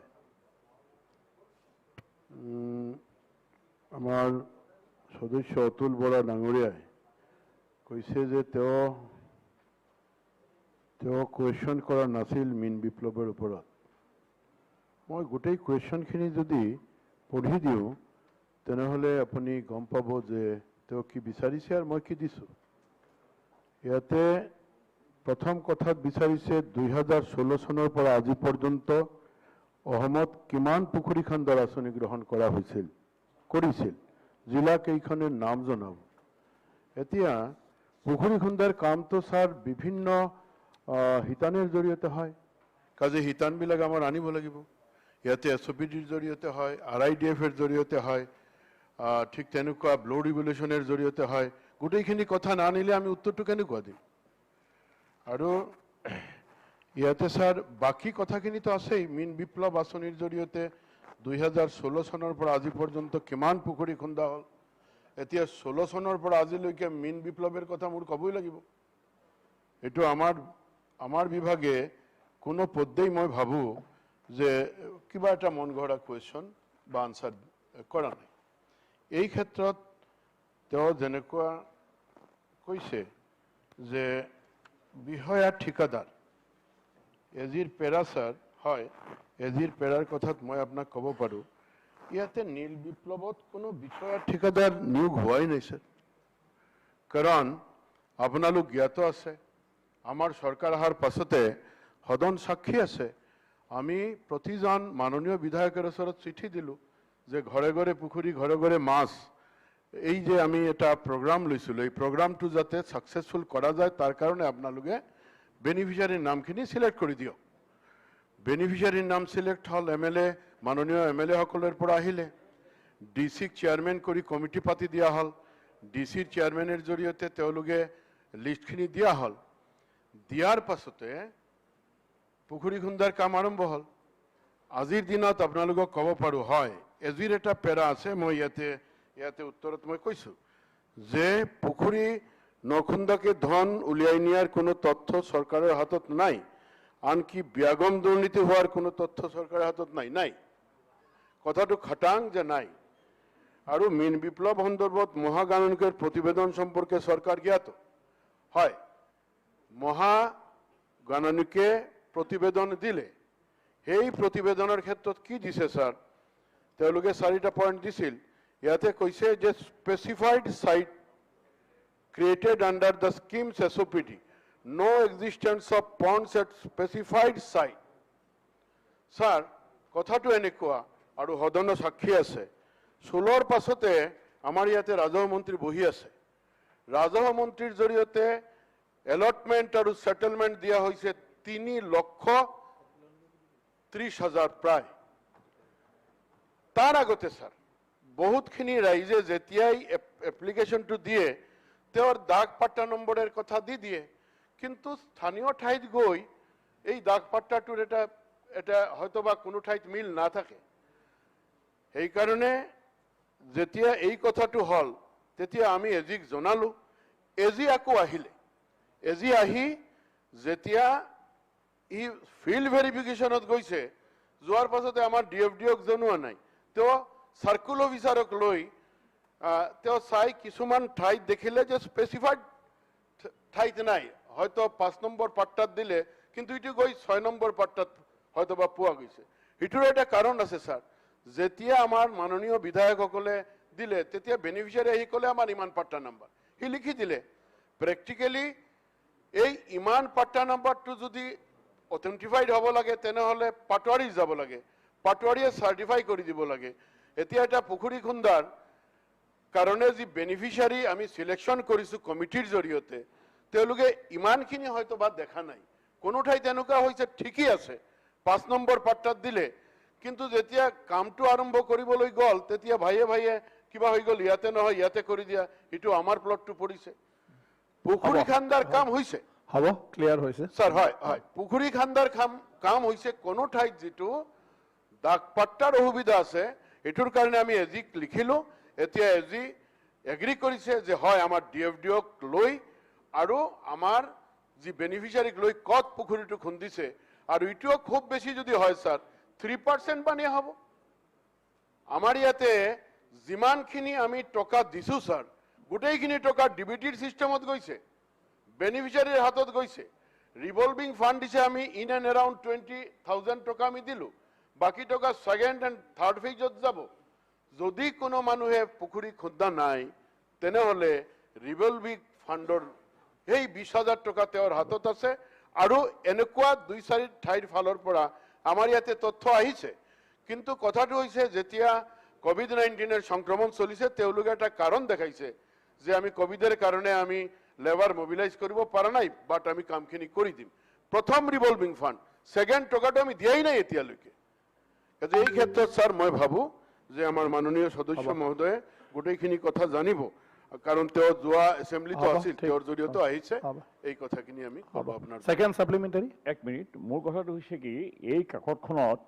প্ৰশ্নকাৰী ইয়াত মানে মীন বিপ্লৱ বুলি দিছে মই মীন বিপ্লৱ মীনটো মই ব্যৱহাৰ কৰা নাই নীল বিপ্লৱ বুলি দিছিলো মই কৈছো আপোনাৰ এই বিভাগতে এই মীন লগাই দিছে মই কিন্তু মোৰ এখন চাওক মোৰ প্ৰশ্নটো নীল আছিলে মই নীলতে থাকিব খুজিছিলো মই মীনলৈ যাব খোজা নাই আৰু এই নীল বিপ্লৱৰ কথাহে মই কৈ আছো ইয়াত যে কৈছে এই যে এইখন যে মইতো অতুলবাই কোৱা নাই নহয় কিন্তু তেওঁ কৈছে মই এলিগেশ্যন দিয়া নাই নহয় এইটো হৈছে মহাগাণনিকৰ এজিৰ পৰা অহা এইটো এলিগেশ্যন আৰু তেতিয়াতো মই পিছত 7 দিন মান পেপাৰ চাইছো এইটো স্পষ্টীকৰণ তেওঁলোকে দিয়া নাই নহয় মীন বিভাগে দিয়া নাই এতিয়া ৰ'ব মই কৈ আছো যে তেখেতে যিখিনি দিছে সেইখিনি ইমানখিনি কথা যাবই নালাগে নহয় মই ইমানখিনি সোধাই নাই তেখেতক আৰু আগতে মই তেখেতক এই বিষয়ে প্ৰশ্ন কৰিছিলো যে ঘৰে ঘৰে পুখুৰী ঘৰে ঘৰে মাছ মই কৈছো ঘৰে ঘৰে মদৰ দোকান আৰু ঘৰে ঘৰে অৰুণাচলী মদ বুলি কৈছিলো সেইবাৰ আগৰবাৰ সেই কথাটো মই ঘৰে ঘৰে এতিয়া আপুনি এতিয়াও চাব কিছুমান পুখুৰীৰ তলত দিয়া মাছ নাই অৰুণাচলৰ মদৰ পলিথিনত ভৰাই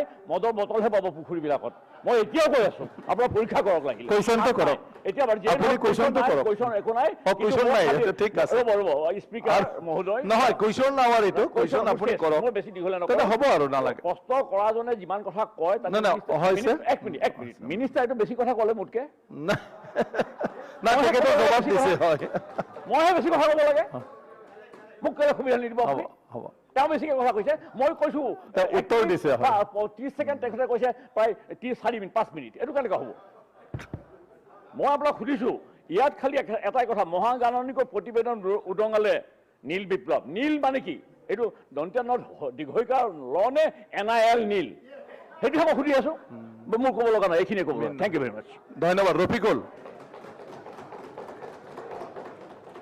মান্নাধ্যক্ষ মহোদয় নীল বিপ্লৱৰ কথা চলি আছে মীন বিপ্লৱ নহয় এইটো নীল উত্তৰত মীন বিপ্লৱ দিছে ঠিক আছে। সঁচাকৈ অসমত প্ৰত্যেক ঘৰে ঘৰে প্ৰত্যেকজন মানুহ আমি মাছ ব্যৱহাৰ কৰোঁ বাহিৰৰ পৰা আহে এই চাহিদাখিনি পূৰণ হয় অধ্যক্ষ মহোদয় বিপ্লৱ হ'লে বিভাগৰ যি বিষয়াসকল আছে মন্ত্ৰী মহোদয়ক মই নকওঁ তেখেতৰ বহুত দায়িত্ব আছে কৰোনাৰ বিৰুদ্ধে বিপ্লৱ চলিছে মন্ত্ৰী মহোদয় প্ৰত্যেক গাঁৱে গাঁৱে প্ৰত্যেক সাব ডিভিজনত গৈছে বানপানীৰ বিৰুদ্ধে বিপ্লৱ চলিছে মন্ত্ৰী মহোদয়ে পুৰা অসমত ঘূৰিছে মীন বিপ্লৱ ইমান ইম্পৰ্টেণ্ট আমাৰ খেতিয়কসকল গৰীব মানুহ পুখুৰী হ'ব লাগে আমাক লাগে চাহিদা এই বিপ্লৱ আমি কিন্তু দেখা নাই ওপৰৰ পৰা আৰম্ভ কৰি মই মন্ত্ৰী মহোদয়ক নকওঁ যে তেখেতে ঘৰে ঘৰে যাব লাগে সাব ডিভিজনত যাব লাগে বিষয়াসকলে গৈ তেনেকুৱা না পৰামৰ্শ দিছে না একো কৰিছে নিজে নিজে মানুহে পুখুৰী খান্দি নিজে মাছ খেতি তেখেতসকলে কৰিছে প্ৰত্যেকবাৰ বানপানীত মাছ গুচি যায় ইয়াৰ পিছতো আপোনাৰ সেইসকলক সহায় কৰাৰ বিশেষ বিপ্লৱ আমি দেখা নাই মাননীয় অধ্যক্ষ মহোদয় পুখুৰীবিলাক খান্দে ঠিক আছে কিছু হিচাপটো বহুত দিছে ইণ্ডিভিজুৱেলি এই পুৰণাবিলাকে ৰং চং হানি ৰিপৰ্ট দি পইচা উলিয়াই লয় না কি কৰে এইবিলাক নহয় সময় নাই উত্তৰৰ প্ৰশ্ন হ'ল যে বিপ্লৱ হ'লে বিপ্লৱৰ নিচিনা গোটেই অসমে দেখিব লাগিব আৰু পুখুৰী যিসকল মালিক সেইসকলে ইয়াৰ সুবিধা পাব লাগিব ইয়াৰ কাৰণে মন্ত্ৰী মহোদয়ে কি পজিটিভ পদক্ষেপ ল'ব মই তেখেতৰ পৰা জানিব বিচাৰিছোঁ স্যাৰ উত্তৰটো একেলগে দিব স্যাৰ মন্ত্ৰী মহোদয় উত্তৰটো একেলগে দিব সময় দিছিল নাই উত্তৰটো দিব মই এটা অনুৰোধ কৰিব বিচাৰিছো স্যাৰ উত্তৰটো দিবলৈ দিয়ক। অধ্যক্ষ মহোদয় উত্তৰটো দিবলৈ দিয়ক নাই একেলগে দিব স্যাৰ বুঝছে একেলগে দিব স্যাৰ অধ্যক্ষ মহোদয় মীন বিপ্লৱ আমাৰ যিটো মীন উন্নয়ন নিগম আছে এই নিগমৰ আমাৰ 158টা বিল আছে স্যাৰ এই মীনৰ উৎপাদনৰ যিটো ব্যৱস্থা এইটো তাৰ পৰাই আমি বেছিকৈ ল'ব পাৰোঁ কিন্তু এই বিভাগটো ইমান দুৰ্নীতিত নিমজ্জিত হৈছে স্যাৰ যিসকল বিষয়া কৰ্মচাৰী নিযুক্তি দিব লাগে সেই নিযুক্তিখিনি কোনো ধৰণৰ পেপাৰত এডভাৰটাইজমেণ্ট নিদিয়াকৈ পিছ দুৱাৰেদি এপইণ্টমেণ্ট দিয়া হৈছে পুনৰ নিযুক্তি দিছে এজন মানুহ নিযুক্তি দিয়াৰ পিছত আকৌ পুনৰ নিযুক্তি দিছে এই কথাটো আপোনাৰ জৰিয়তে মন্ত্ৰী মহোদয়ক মই অনুৰোধ কৰিছোঁ যে এইটো এটা উচ্চ ন্যায়ালয় গুৱাহাটী উচ্চ ন্যায়ালয়ৰ কৰ্মৰত ন্যায়াধীশৰ দ্বাৰা এটা তদন্ত হ'ব লাগে যিখিনি এপইণ্টমেণ্ট দিছে এতিয়া উত্তৰ মাননীয় অধ্যক্ষ মহোদয় আমাৰ সম্মানীয় বিধায়ক ডাঙৰীয়াই কৈছে যে হয় মীন বিপ্লৱ বা নীল বিপ্লৱ দেখি পোৱা নাই কিন্তু আপুনি জানিলে আপোনাৰ ভাল লাগিব যে আমি যেতিয়া দায়িত্ব ল'লোঁ চলোৱাৰ পাছতে চৰকাৰে তেতিয়া আমাৰ উৎপাদন 3 লাখ মেট্ৰিক টনেৰ তলত আছে আৰু আজিৰ দিনত এই যে বিভিন্ন আমি হিতানৰ জৰিয়তে কাম কৰিছোঁ এই কামে 3.93 লাখ মেট্ৰিক নাই নাই এইটো মানুহৰ ইণ্ডিভিজুৱেল প্ৰচেষ্টা আপোনালোকৰ ডিপাৰ্টমেণ্টৰ কাৰণে বহা নাই উত্তৰ দিয়া নহ'ব আপুনি ক'লে নহ'ব ইণ্ডিভিজুৱেল প্ৰচেষ্টা এইটো মানুহে নিজে কৰিছে না না এইটো মানুহে আপুনি ঘৰত পুখুৰী খান্দিছে মাছ উৎপাদন হৈছে লোন দিয়াৰ ব্যৱস্থা কৰা হৈছে মীন আপুনি এনে ক'লে নহ'ব আপোনালোকৰ চৰকাৰী পক্ষৰ শাসক দলে কৈ দিবচোন এতিয়া গোটেই কেলেংকাৰী বুলি অতুল বৰা ডাঙৰীয়াই কৈ দিলে আৰু আপুনি ক'লে নহ'ব নহয় গোটেই কেলেংকাৰী মই অতুল বৰা ডাঙৰীয়াই ক'লে মই কোৱা নাই সন্মানীয় সদস্য দিবলৈ দিয়ক বৰা ডাঙৰীয়াই ক'লে মই কোৱা নাই ডাঙৰীয়াই ক'লে বহি থাকক নক'ব উত্তৰটো দিয়ক হয় তো এই ক্ষেত্ৰত স্যাৰ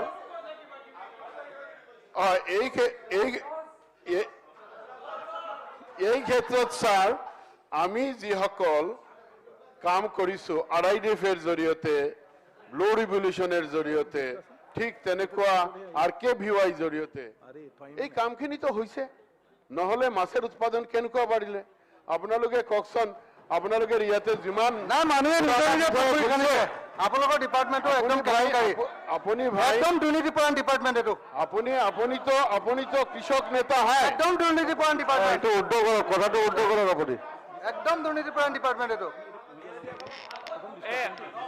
গগৈ ডাঙৰে হোমৱৰ্ক কৰা নাই তাৰমানে সমষ্টিত নুঘূৰে সেইকাৰণে গম নাপায় কথা সেইটোৱেই তেওঁ জংঘলত আছে নহয় মমতা দিদিৰ ওচৰত এতিয়া দিয়াৰ যে ব্যৱস্থা কৰা হৈছে এইকেইদিন আমিনুলৰ লগত ব্যস্ত হৈ আছে গমেই পোৱা নাই কথাটো তো আপোনালোকে এনেকুৱা কথাও ক'ব পাৰে নেকি অধ্যক্ষই আমাক কিবা এটা ক'লে মানে হুলস্থুল কৰি খেদি দিম বুলি কয় কিবা কিবি মুখটো এনেকুৱা মন্ত্ৰী মহোদয় শেষ হৈছে আৰু এতিয়া হৈছে এতিয়া হৈছে এতিয়া আছে আমাৰ অধ্যক্ষ মহোদয় মঞ্জুৰীৰ ওপৰত হ'ব এতিয়া নে বহক না ইমানটা পইণ্ট অফ অৰ্ডাৰ মানে এটা পিছত এটা কিয় কোনটো নে বহকচোন অধ্যক্ষ মহোদয় বহক অধ্যক্ষ মহোদয় মই এটাৰ পিছত এটা কি অধ্যক্ষ মহোদয়ৰ জৰিয়তে গ্ৰাম উন্নয়ন মন্ত্ৰী মহোদয়ৰ পৰা এটা বিষয় জানিব বিচাৰিছিলোঁ বিধানসভাৰ পৰিক্ৰমাৰ ভিতৰত মোৰ সমষ্টিত জব কাৰ্ড ৰিলেটেড বিষয় এটা বিষয় আনিছিলোঁ নহয় অলপ মন্ত্ৰী মহোদয় এই বিষয়ত ক'লে মই কোনটো অধ্যক্ষ মহোদয় মন্ত্ৰী মহোদয় বিধানসভা পৰিক্ৰমাৰ ভিতৰতে আনিছিলোঁ মন্ত্ৰী মহোদয় অলপ জনালে সুখী হ'লোহেঁতেন ৰুলে নাই কি কিবা কথা বাৰ্তা আছে আপোনালোকৰ দুইজনৰ মাজত অধ্যক্ষ মহোদয় মন্ত্ৰী মহোদয় অলপতো ক'ব পাৰে আপুনি আপোনাৰ সেইদিনাখন মনত আছে কথাটো কোনটো ক'ব ক'ব এইটো ইনকুৱাৰী দিম বুলি কৈছে অধ্যক্ষ মহোদয় নাই সেইটোতো এতিয়া এজেণ্ডা নাই নহয় এজেণ্ডাটো নহ'লে এষাৰটো ক'ব পাৰে বিধানসভাৰ ভিতৰতে আছিল অধ্যক্ষ মহোদয় মইতো এনেই নুঠো আপোনালোকৰ কি কথা আছে ছাৰ কিবা কৰা নাই ৰ'ব মই সেইকাৰণে আপোনাক কোনটো ৰোল মানুহ কিবা মন্ত্ৰী মহোদয় অধ্যক্ষ মহোদয় তাৰমানে আজি কিছুদিন আগতে তেখেতে এটা ব্লকৰ দুৰ্নীতি সন্দৰ্ভত এটা অভিযোগ দিছিলে আৰু সেইটো অভিযোগটো তেওঁ লিখিত ৰূপত আপোনাক দিছিলে আৰু মই প্ৰত্যুত্তৰত মই কৈছিলোঁ যে এইটো আমি এনকুৱাৰী কৰিম বুলি কৈছিলোঁ আৰু তেওঁ সেই এনকুৱাৰী ৰিপৰ্টৰ কথাটো সুধিছে ইতিমধ্যে আমি সেই বিষয়টো লৈ পেলাই এনকুৱাৰী কৰিছোঁ আৰু এনকুৱাৰী কৰাৰ পিছত আমাৰ সেইটো ব্লকৰ যিগৰাকী বিডিঅ' সেই বিডিঅ'গৰাকীক যোৱা পৰহি আমি ছাছপেনশ্যন কৰিছোঁ এইটো হৈয়ে থকা বস্তু আপোনালোকৰ মাজত সদায় ৰফিকুল আপোনাৰ কোনটো বিষয়ত অধ্যক্ষ মহোদয় বহুত পইণ্ট অফ অৰ্ডাৰ কি হয় মাননীয় অধ্যক্ষ মহোদয় আমি কমলক্ষ অধ্যক্ষ মহোদয় ৰ'ব কোনটো বিষয়ত অধ্যক্ষ মহোদয় ছাৰ আমি অসম চুক্তিৰ ওপৰত আলোচনা কৰিছিলোঁ মন্ত্ৰী মহোদয় কৈছিল যে দিল্লী কোনটো বিষয়ত আপোনাৰ বিসংগতি কি বহুত ইম্পৰ্টেণ্ট আমি অসম ইম্পৰ্টেণ্টটো বেলেগ আমাৰ মানে আমি বিধানসভা এটা ৰেজুলেশ্যন লৈ দিল্লীত পঠাব লাগে আমি নামাগে যিহেতু পইণ্ট অফ অৰ্ডাৰত নপৰে আমি এটা প্ৰস্তাৱ ল'ব লাগে যে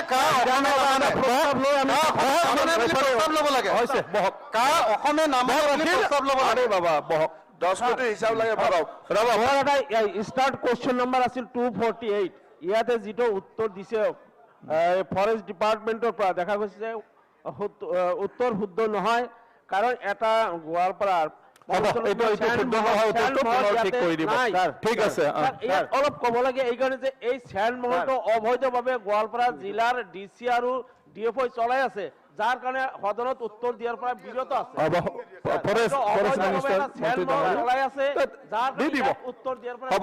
উত্তৰ দি দিব পিছত নালাগে বহক হৈছে অখিল বহক এতিয়া ইম্পৰ্টেণ্ট বিষয় ভাষণ দিব পাৰিব ভাষণ দিব পাৰিব আপুনি শান্তিত ভাষণ দিব পাৰিব ভাষণৰ সময় হৈছে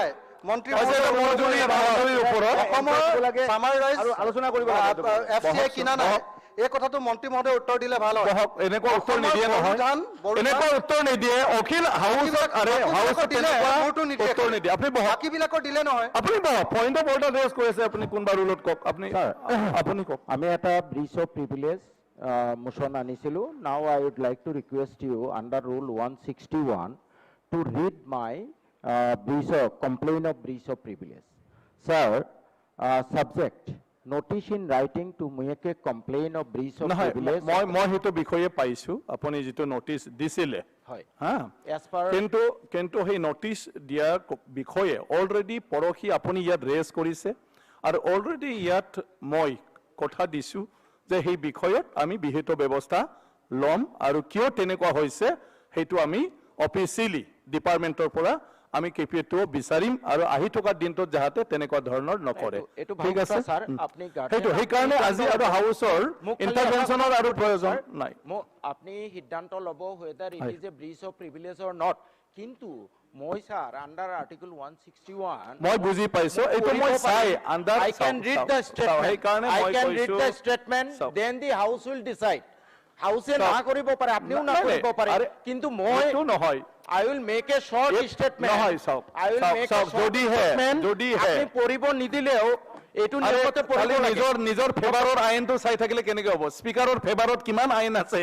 এটো কিয় নাচাই নহয় এটো স্পিকাৰৰ ফেভাৰতো বহুত আইন আছে you are above the বা you are মই above উত্তৰটো দিলো আৰু আপুনি যিটোৰ বিষয়ে জানিছে অলৰেডি মই ইয়াৰ মোৰ হাউচত ডিসকাশন দিছো শৰ্ট স্টেটমেন্ট কৰিব দিয়ক স্যার স্যার 1 মিনিট এটা শর্ট স্টেটমেন্ট জাস্ট স্টেটমেন্ট না প্রিভিলেজ পিছত আপনি সিদ্ধান্ত লৈ পিছত আমি জনাম যদি জনাবলগীয়া থাকে ঠিক আছে স্যার এটা শর্ট স্টেটমেন্ট মই জাস্ট সমান কথা কৈছো নহয় সক কেনেকুৱা ষ্টেটমেন্ট আপুনি বহুত ষ্টেটমেন্ট হিতুৱে তেনেকুৱা ধৰণৰ যিটো বিসংগতি আপুনি ৰেজ কৰিছে সেই বিষয়ত আমি অলৰেডি টেক আপ কৰিছো মন্ত্ৰী মহোদয় একেবাৰে আমি মানে হেৰি কৰা নাই যেহেতু কোনোবাই যদি ৰিপ্লাই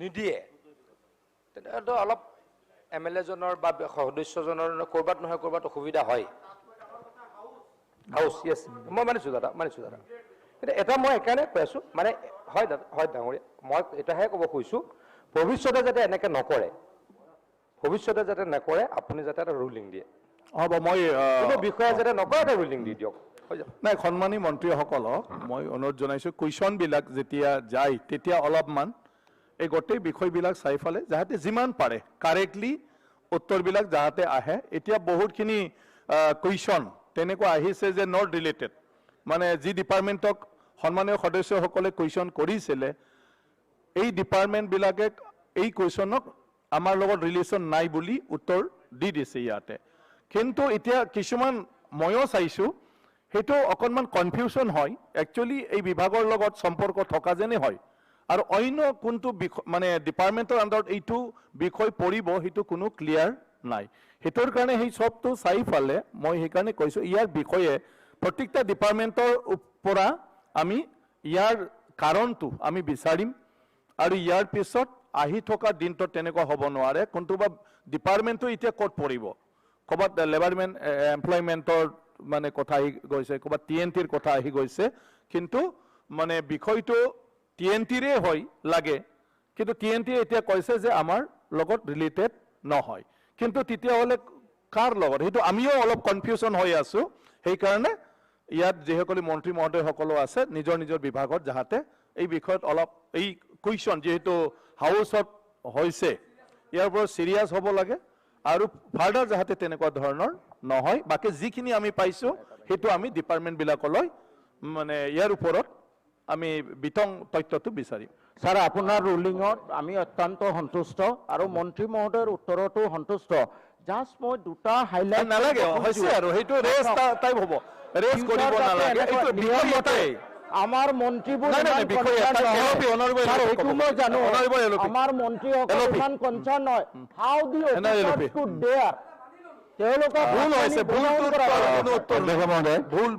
পূৰ্বৰ বিধানসভাতো এনেকুৱা হওঁতে আপোনাৰ আসনৰ পৰাই পূৰ্ব অধ্যক্ষই ৰুলিং দিছিলে চিফ ছেক্ৰেটাৰী এডিশ্যনেল চিফ ছেক্ৰেটাৰীসকলক এই বিষয়ত যাতে কোনো ভুল ভৱিষ্যতে নহ'বলৈ সেই গতিকে এই ৰুলিং যোৱাৰ পিছতো এতিয়াও হৈ আছে সেই গতিকে আপুনি আৰু অধিক আৰু এবাৰ চিফ ছেক্ৰেটাৰী আৰু সকলোকে যাতে কয় কাৰণ আমাৰ বহুকেইটা প্ৰশ্ন এনেকুৱা হৈছে মোৰ নিজৰো কেইবাটাও হৈছে অধ্যক্ষ মহোদয় এইটো খুব ভাল আলোচনা হৈছে এইটো অধ্যক্ষ মহোদয় আমি এই ডিপাৰ্টমেণ্টক ক'ব নালাগে আমাৰ ইয়াত মন্ত্ৰীহে জবাবদিহি মন্ত্ৰীহে ক'ব আমি ইয়াত ডিপাৰ্টমেণ্টক ক'ব নোৱাৰোঁ আৰু অধ্যক্ষ মহোদয় এইটো খুব ভাল হৈছে যে আমাৰ চৰকাৰো কৈছে এটা ভাল হেল্ডি ডিছকাশ্যন হৈছে আচলতে যদি প্ৰশ্নকৰ্তাই দীঘলীয়া প্ৰশ্ন কৰোঁতে যদি দুই এটা তেওঁৰ ডিপাৰ্টমেণ্টত নপৰে নিয়ম আছে আমি মন্ত্ৰী থাকোঁতেও সেই ডিপাৰ্টমেণ্টৰ পৰা প্ৰশ্ন আনি উত্তৰটো দিয়ে যাতে আপোনাৰ প্ৰশ্নকালত উত্তৰ যাতে পায় গতিকে সেই ধৰণৰ ব্যৱস্থা এটা কৰিলে আজি ভাল আলোচনা হৈছে কিন্তু আমি ডিপাৰ্টমেণ্টক নহয় অধ্যক্ষ মহোদয় মন্ত্ৰী মই কৈছো মন্ত্ৰীসকলক ডিপাৰ্টমেণ্টৰ মানুহৰ লগত নিজৰ কাৰণ মন্ত্ৰীটো নবনাই সেইটো মই জানো সঁচা কথাটো হ'ল মন্ত্ৰীটো নকৰে মন্ত্ৰীৰ ইয়াত ডিপাৰ্টমেণ্টে আহি নিদিয়ে নহয় গতিকে মন্ত্ৰীসকলে কথাটো বুজাবলৈ যাওঁতে বা যদি আপোনাৰ কিবা কাৰণত 2-এটা 4টা কুৱেশ্যনৰ 2টা যদি নিজৰ ডিপাৰ্টমেণ্টত নপৰে তেতিয়া সেই বেলেগ ডিপাৰ্টমেণ্টৰ পৰা আনিও উত্তৰটো দিয়াৰ নিয়ম আছে অধ্যক্ষ মহোদয় অধ্যক্ষ মহোদয় আপুনি অধ্যক্ষ মহোদয় মন্ত্ৰীসকলৰ কথা কৈছে ঠিকে আছে আমি মানি লৈছোঁ বিধায়কসকলৰ কথা কৈছে মানি লৈছোঁ কিন্তু অধ্যক্ষ মহোদয় এটা বিষয় আমাৰ চাব লাগে যে আমাৰ কিছুমান বিধায়কে নতুন বিধায়কে আইন সন্দৰ্ভত বা বিভিন্ন নীতি বিধান সন্দৰ্ভত অধ্যয়ন নকৰাকৈ বিভিন্ন সময়ত এছেম্বলিৰ ভিতৰতে হওক বা বাহিৰতে হওক বিভিন্ন ধৰণৰ কমেণ্টছ দিয়াৰ কাৰণে ৰং বাৰ্তাসমূহ যায় আজি কিছুদিন আগতে অধ্যক্ষ মহোদয় আমাৰ বিধায়ক অখিল গগৈ ডাঙৰীয়াই পঞ্চায়তৰ সন্দৰ্ভত তেওঁ বাহিৰত এক বাৰ্তা দিছে ভিতৰত এক বাৰ্তা দিছে যে আমি অসম চৰকাৰে টেক্স আৰোপ কৰা বুলি মাননীয় মুখ্যমন্ত্ৰী ডাঙৰীয়াই স্পষ্টীকৰণ কৰিছে যে কোনো ধৰণৰ নতুন টেক্স আৰোপ কৰা হোৱা নাই তাৰপিছতে এই বাৰ্তাটোৱে গাঁৱৰ ৰাইজৰ বহুত ক্ষতি কৰিছে মই সেইকাৰণে অধ্যক্ষ মহোদয় আমাৰ অসম পঞ্চায়ত আইন কথা উলিয়ালে আমি বহুত কথা উলিয়াব পাৰো না না শুনক আমি কৈ আছো হাউচৰ ভিতৰৰ কথা আপুনি আহিলে মোকো ক'বলৈ দিব লাগিব আপোনাক কোৱা নাই অধ্যক্ষ মহোদয় মোকো ক'বলৈ দিব লাগিব কিন্তু মোৰ নাম লৈছে মোকো ক'বলৈ দিব লাগিব গতিকে অধ্যক্ষ মহোদয় মই মাননীয় বিধায়ক অখিল গগৈ ডাঙৰীয়াক আমাৰ অসম পঞ্চায়ত আইনৰ নিয়মাৱলীখন আপোনাৰ জৰিয়তে মই এইখন কিতাপখন প্ৰদান কৰিছোঁ তেওঁ যদি এইখন পঢ়ি চাই যাতে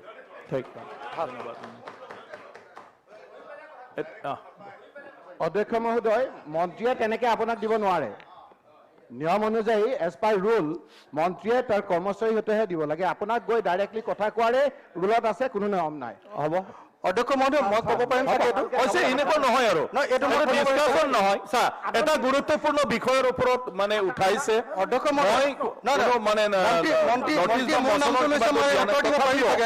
আধা মিনিট হৈ গ'ল আধা মিনিট এতিয়া হৈ গ'ল নালাগে হৈ থাকিলে নহয় বহক তেখেতে কোৱা কথা এটা ডিচিপ্লিনত আমাৰ চৰ্চাটো হ'ব লাগে এতিয়া LOPয়ে ক'লে পাৰ্লিমেণ্টাৰী এফেয়াৰ্ছ মিনিষ্টাৰ ক'লে হৈছে এতিয়া মঞ্জুৰী দুটা আছে আমাৰ ইয়াত মানে আলোচনাৰ কাৰণে এতিয়া মই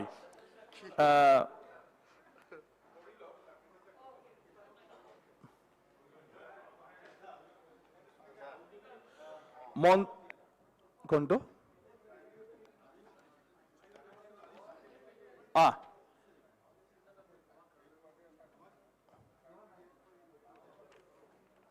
আচ্ছা মঞ্জুৰীৰ আমাৰ যি মানে কিবা আছে কপি আছে সবকে ডিস্ট্ৰিবিউট কৰিবলৈ অনুৰোধ জনালো দিয়া আছে আচ্ছা অলৰেডি দিয়া আছে তো মঞ্জুৰীটো মই প্ৰথমে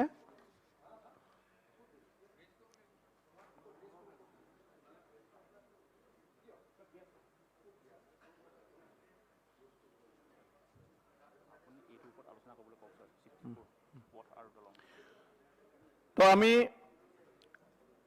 সেইদিনা BSCত এই মঞ্জুৰীৰ ওপৰত দুটা বিষয়টো বাছি লৈছিলোঁ যে এটা হ'ল 64 পথ আৰু দলং মঞ্জুৰী নম্বৰ 39 সামাজিক নিৰাপত্তা কল্যাণ আৰু মানে পখন এতিয়া আমি প্ৰথমে 64 নম্বৰ পথ আৰু দলঙৰ ওপৰত আমি আলোচনাটো কৰিম প্ৰথমতে মই কোনি কৰিব ভাস্কৰ বৰুৱা আছে ইয়াত আচ্ছা আমাৰ LOP ডাঙৰীক মুভি কৰিব না জেনেৰেল ডিসকাশন কৰিব প্ৰথম স্যাৰ তেওঁ আৰম্ভ কৰিব আৰু ভাস্কৰ বৰুৱা ঠিক ঠিক 2000 অধ্যক্ষ মহোদয় মই কৰি আছো ঠিক মানে এই অসমৰ ৰাজ্যপালৰ অনুমোদন ক্ৰমে মই গড়কাপ্তানী মন্ত্ৰী ডক্টৰ হিমন্ত বিশ্ব শৰ্মা ডাঙৰীয়াৰ হৈ প্ৰস্তাৱ কৰিব খোজো যে 2022 চনৰ 31 মাৰ্চত শেষ হ'বলগীয়া বছৰটোৰ কালছোৱাত কেতবোৰ ব্যয় বহন কৰিবলৈ মঞ্জুৰী নং 64 পথ আৰু দলঙৰ ক্ষেত্ৰত ভাৰপ্ৰাপ্ত মন্ত্ৰীক অতিৰিক্ত 2000 লাখ টকা মঞ্জুৰী কৰিব লাগে তো মই ইয়াৰ ওপৰত আগতে কৈ লৈছো আমাৰ ইয়াৰ পিছল মানে আপোনাৰ কিছু এমেন্ডমেন্ট দিয়া আছে তো যেহেতু এমেন্ডমেন্ট দিয়া আছে মই অনুৰোধ কৰিছো ডিসকাশনটোৱে আগত কৰি ফেলে পিছত আমি অকল মুভ কৰি ফেলে শেষ কৰি দিও নহলে ডাবল হৈ যাব নহয় নহয় মই হিতুকে কৈছো চোৱা আমাৰ বিধানসভাৰ প্ৰক্ৰিয়াত এই দুটা বস্তু অলপ খেলি মেলি হৈ থাকে যে এটাটো হ'ল ডিছকাশ্যন, এটাটো হ'ল আপোনাৰ কনচিডাৰেশ্যন। ছাপ'জ এতিয়া আমি এটা টাইম ফিক্স কৰি লৈছিলোঁ ডিছকাশ্যনৰ কাৰণে, ঠিক আছে, নাম্বাৰ 1। কিন্তু এতিয়া আপোনাৰ এটাৰ পিছত এটা মঞ্জুৰীৰ আপোনাৰ কিবাটো আছে, মানে চেম কিবাতে এমেণ্ডমেণ্টটো আছে।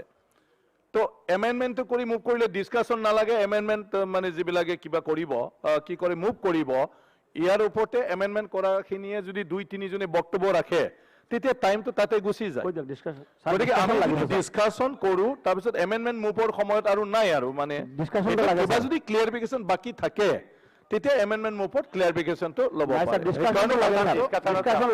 মাননীয় অধ্যক্ষ মহোদয়, 2020-21 চনৰ মঞ্জুৰীৰ বাবে পৰিপূৰক দাবীসমূহৰ তালিকাৰ 36ৰ পৰা 38 পৃষ্ঠাত থকা পথ আৰু দলং শিতানৰ 64 নম্বৰ পৰিপূৰক দাবী মঞ্জুৰীৰ বাবে ধাৰ্য কৰা সমগ্ৰ 2 লাখ টকাৰ পৰা 100 টকা হ্ৰাস কৰা হওক, অৰ্থাৎ সমুদায় পৰিপূৰক দাবী মঞ্জুৰীৰ 20,000.00 লাখ টকা 100 টকাৰে হ্ৰাস কৰা হওক। ঠিক আছে, হাফিজ ৰফিক আমি এবাৰতে শেষ কৰি ল'ম। মাননীয় অধ্যক্ষ মহোদয়, মন্ত্ৰী মহোদয় যদিও 2,000 লাখ টকাৰ সাপ্লিমেণ্টাৰী ডিমাণ্ড বিচাৰিছে, আচলতে লিখিত হিচাপে 20,000 লাখ টকাৰহে মঞ্জুৰি বিচৰা হৈছে। তো এই গতিকে এইটোৰ ওপৰতে আমি এমেণ্ডমেণ্ট দি আছোঁ। Honourable speaker sir, I beg to move that the total provision of ₹200 crore means to 20,000 lakh under supplementary demand for grant number 64 in respect of roads and bridges. This is at pages 36 to 38 of the list of supplementary demands be reduced by ₹100. That means the amount of the whole supplementary demand of ₹20,000 lakhs or 200 crores do stand reduced by ₹100. Shri Durgadas Boro, মুক্তি কৰি লওক আপোনালোকে, মানে একবাৰতে সেইটো শেষ কৰি discussion হৈ থাকিব আৰু। তো ঠিক আছে, মনোৰঞ্জন তালুকদাৰ হ'ব, তো ঠিক আছে। তো ভাস্কৰ জ্যোতি বৰুৱা। মাননীয় অধ্যক্ষ মহোদয়, আজি এই পবিত্ৰ সদনত মই আমাৰ পিৰলিৰ যি লোক নিৰ্মাণ বিভাগ তাৰ ওপৰত মই কেইটামান কথা উপস্থাপন কৰিবলৈ ওলাইছোঁ আৰু মাননীয় মন্ত্ৰী মহোদয়ৰ আকৰ্ষণ আনিব মই তেখেতৰ জ্ঞাতাৰ্থে মই উপস্থাপন কৰিছোঁ। প্ৰথম কথা হৈছে, আমাৰ লোক নিৰ্মাণ বিভাগৰ যিমান আমাৰ কাম হয়, এই প্ৰত্যেকটো কামৰ প্ৰথম এটা এষ্টিমেট হয়। এই এষ্টিমেট প্ৰক্ৰিয়াটো এটা অতি গুৰুত্বপূৰ্ণ প্ৰথম এইটো এটা পদক্ষেপ। এই এষ্টিমেট কৰোঁতে আমাৰ ইয়াত ভৱিষ্যতে যিখিনি তেওঁলোকে কামৰ টেণ্ডাৰ কৰিব, কামখিনি কৰিব, তাত বহুত আশা থাকে। এই এষ্টিমেটৰ ওপৰত মই কেইটামান কথা আপোনালোকক মই ক'বলৈ ওলাইছোঁ যে এষ্টিমেট বনাওঁতে আমাৰ দেখা যায় যে যেতিয়া নতুন ৰাস্তা এটা আমি কনষ্ট্ৰাকশ্যন কৰিবলৈ আমি যাওঁ, তাত বিভিন্ন ধৰণৰ সমস্যা আমি সন্মুখীন হোৱা দেখা যায়। প্ৰথমতে আমাক কাম এলটমেণ্ট কৰাৰ লগে লগে তাত মাটি অধিগ্ৰহণৰ পৰা আৰম্ভ কৰি বিজুলী বাতিৰ খুঁটাৰ পৰা আৰম্ভ কৰি টেলিফোনৰ ৰাস্তালৈকে বিভিন্ন ধৰণৰ আশা থাকে। সেই আশাখিনি কাম এলটমেণ্ট হোৱাৰ লগে লগে যেতিয়া কৰিবলৈ যায়, তেতিয়া সময়মতে সেই কামটো কেতিয়াও হৈ নুঠে। সেইকাৰণে এষ্টিমেট বনোৱাৰ সময়তে মই মাননীয় অধ্যক্ষ মহোদয়ৰ যোগেদি মই চৰকাৰক দৃষ্টি আকৰ্ষণ কৰিব খুজিছোঁ যে এই এষ্টিমেট বনাওঁতে মাটি অধিগ্ৰহণৰ যিখিনি কাম বা ইলেক্ট্ৰিচিটি বৰ্ডৰ যি ৰাস্তা আপোনাৰ লাইট পোষ্ট অঁতাৰোৱাৰ পৰা আৰম্ভ কৰি টেলিফোনৰ লাইন বা কেবল, এই গোটেইখিনি তাৰ লগত সন্নিৱিষ্ট কৰি তেওঁলোকে যাতে নিবিদা আহ্বান কৰে। আৰু এই মাটি অধিগ্ৰহণৰ কামটো দেখা যায় যে যেতিয়া কাম তেওঁলোকে যেতিয়া এষ্টিমেটটো বনাই, এই কামখিনি জিলা উপায়ুক্ত মহোদয়ৰ যোগেদি আহি পেলাই দিছপুৰলৈকে আহে আৰু এইখিনিতে বহুখিনি সময় এই মাটি অধিগ্ৰহণৰ আমাৰ সময়খিনি আমাৰ লাগি যায়। গতিকে মহোদয়ক মই দৃষ্টিগোচৰ কৰিব খুজিছোঁ যে যিবোৰ আমাৰ ডিষ্ট্ৰিক্ট লেভেলত আমাৰ যিখিনি কাম হয় বা ছাব ডিভিজন লেভেলত যিখিনি আমাৰ মাটি অধিগ্ৰহণৰ কাম বা অন্যান্য বিজুলীৰ যিখিনি কাম হয়, সেই কামখিনি উপায়ুক্ত মহোদয়ৰ কাৰ্যালয় বা ছাব ডিভিজন লেভেলত চিভিল এছডিঅ'ৰ লেভেলতে তাতেই কামখিনি শেষ কৰাৰ যাতে এটা ইয়াত নিৰ্দেশ দিয়া হয়, যাতে সেই কামখিনি কোনো কাৰণে আমাৰ দিছপুৰলৈ আমাৰ নাহে।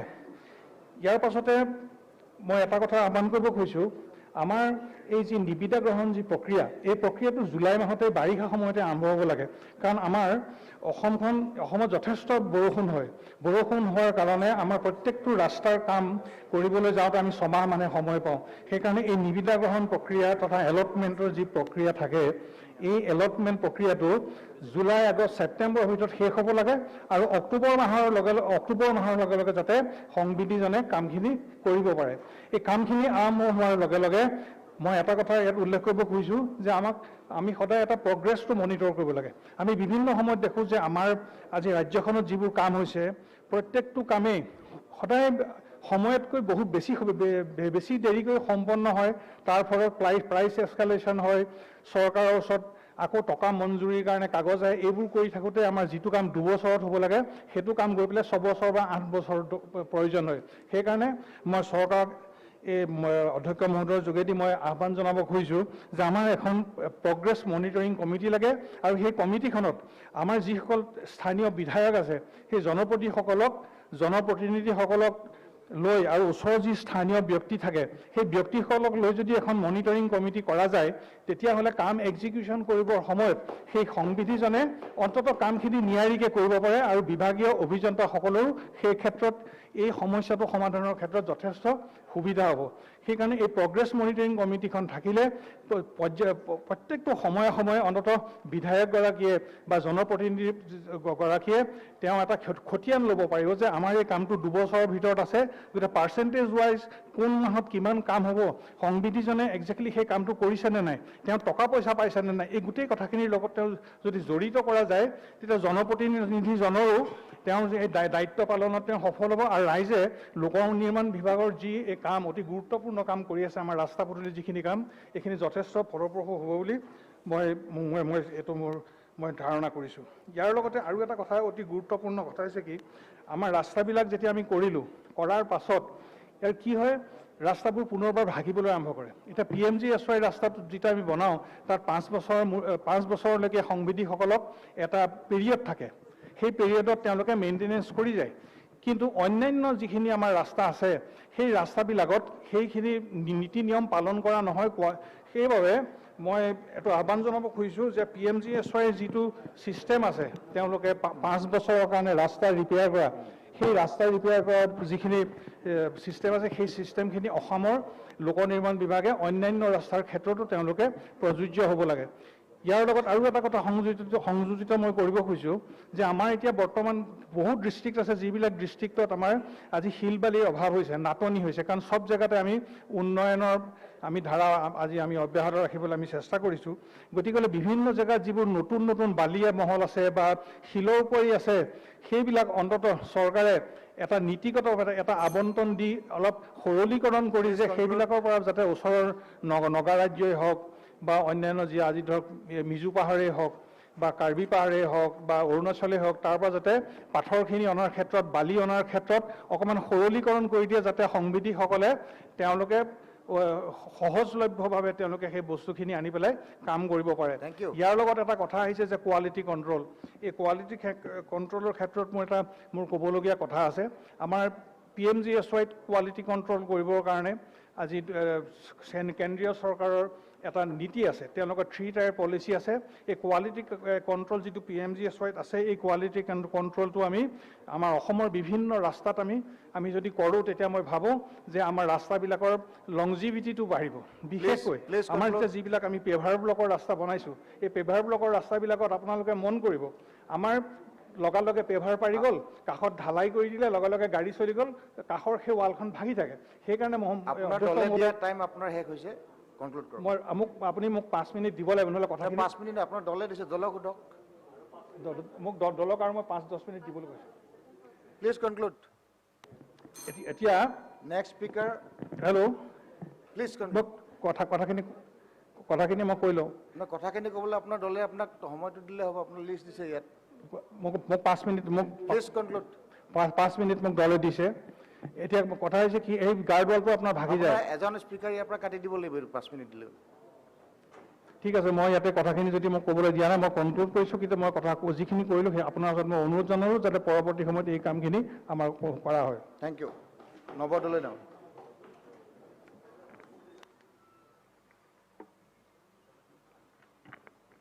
মাননীয় অধ্যক্ষ মহোদয় 2021 বৰ্ষৰ মঞ্জুৰিৰ বাবে পৰিপূৰক দাবীসমূহৰ পদ আৰু দলং শিতানৰ 64 নং পৰিপূৰক দাবী মঞ্জুৰিৰ বাবে ধাৰ্য কৰা 200 কোটি টকা মঞ্জুৰিৰ ক্ষেত্ৰত বিৰোধীয়ে যি কৰ্তন প্ৰস্তাৱ আনিছে তাৰ বিৰোধিতাৰে মই মোৰ বক্তব্য আগবঢ়াব বিচাৰিছোঁ মাননীয় অধ্যক্ষ মহোদয় আমি সকলোৱে এই ক্ষেত্ৰত জ্ঞাত যে আমাৰ চৰকাৰে দায়িত্ব লোৱাৰ পিছতেই ৰাজ্যখনত যাতায়াত আৰু যোগাযোগ ব্যৱস্থালৈ যুগান্তৰকাৰী পৰিৱৰ্তন আনিবলৈ প্ৰয়াস কৰা হৈছে যাতায়াত আৰু যোগাযোগ ব্যৱস্থা হৈছে উন্নয়নৰ মূল চাৰিকা শক্তি যাতায়াত আৰু যোগাযোগ ব্যৱস্থা উন্নয়নৰ অবিহনে এখন ৰাজ্যৰ সৰ্বাংগীন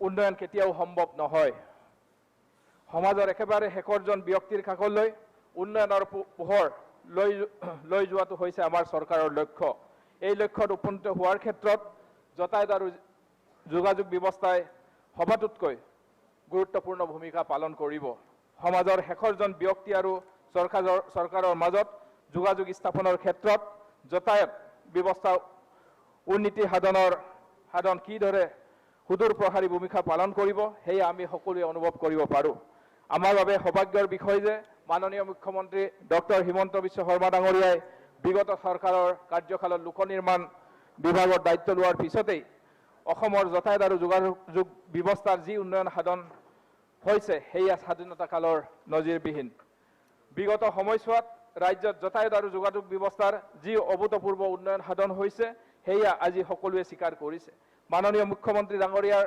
দিগদৰ্শী নেতৃত্বত হোৱা যাতায়াত আৰু যোগাযোগ ব্যৱস্থাই এই যুগান্তৰকাৰী পৰিৱৰ্তনৰ বাবে অসম সদায় তেখেতৰ ওপৰত কৃতজ্ঞ হৈ থাকিব অধ্যক্ষ মহোদয় লোক নিৰ্মাণ পথ বিভাগে যোৱা 5টা বছৰত কেইবা হাজাৰ কিলোমিটাৰ দৈৰ্ঘ্যৰ পথ আৰু 1000তকৈ অধিক পকীপথ দলঙৰ নিৰ্মাণৰ ব্যৱস্থা কৰিছে মাননীয় অধ্যক্ষ মহোদয় লোক নিৰ্মাণ পথ বিভাগৰ অধীনত আমাৰ ৰাজ্যত ৰাজ্যিক ঘাইপথ জিলাসমূহৰ প্ৰধান পথ গ্ৰামীণ আৰু নগৰীয়া পথসমূহক সামৰি প্ৰায় 55,000 কিলোমিটাৰ পথ আছে চেন্ট্ৰেল সেক্টৰৰ scheme central sponsor scheme externally aided project নবাৰ্ডৰ সহযোগিতাৰে হোৱা প্ৰকল্প আৰু আমাৰ ৰাজ্যৰ নিজা উৎসৰ পৰা লোক নিৰ্মাণ বিভাগে ৰাজ্যৰ বিভিন্ন আঁচনি ৰূপায়ণ কৰি আহিছে অধ্যক্ষ মহোদয় মাননীয় মুখ্যমন্ত্ৰী ডাঙৰীয়াৰ দূৰদৰ্শী তাৰ ফলস্বৰূপে ৰাজ্যিক ঘাইপথসমূহ আৰু গুৰুত্বপূৰ্ণ জিলা পথসমূহক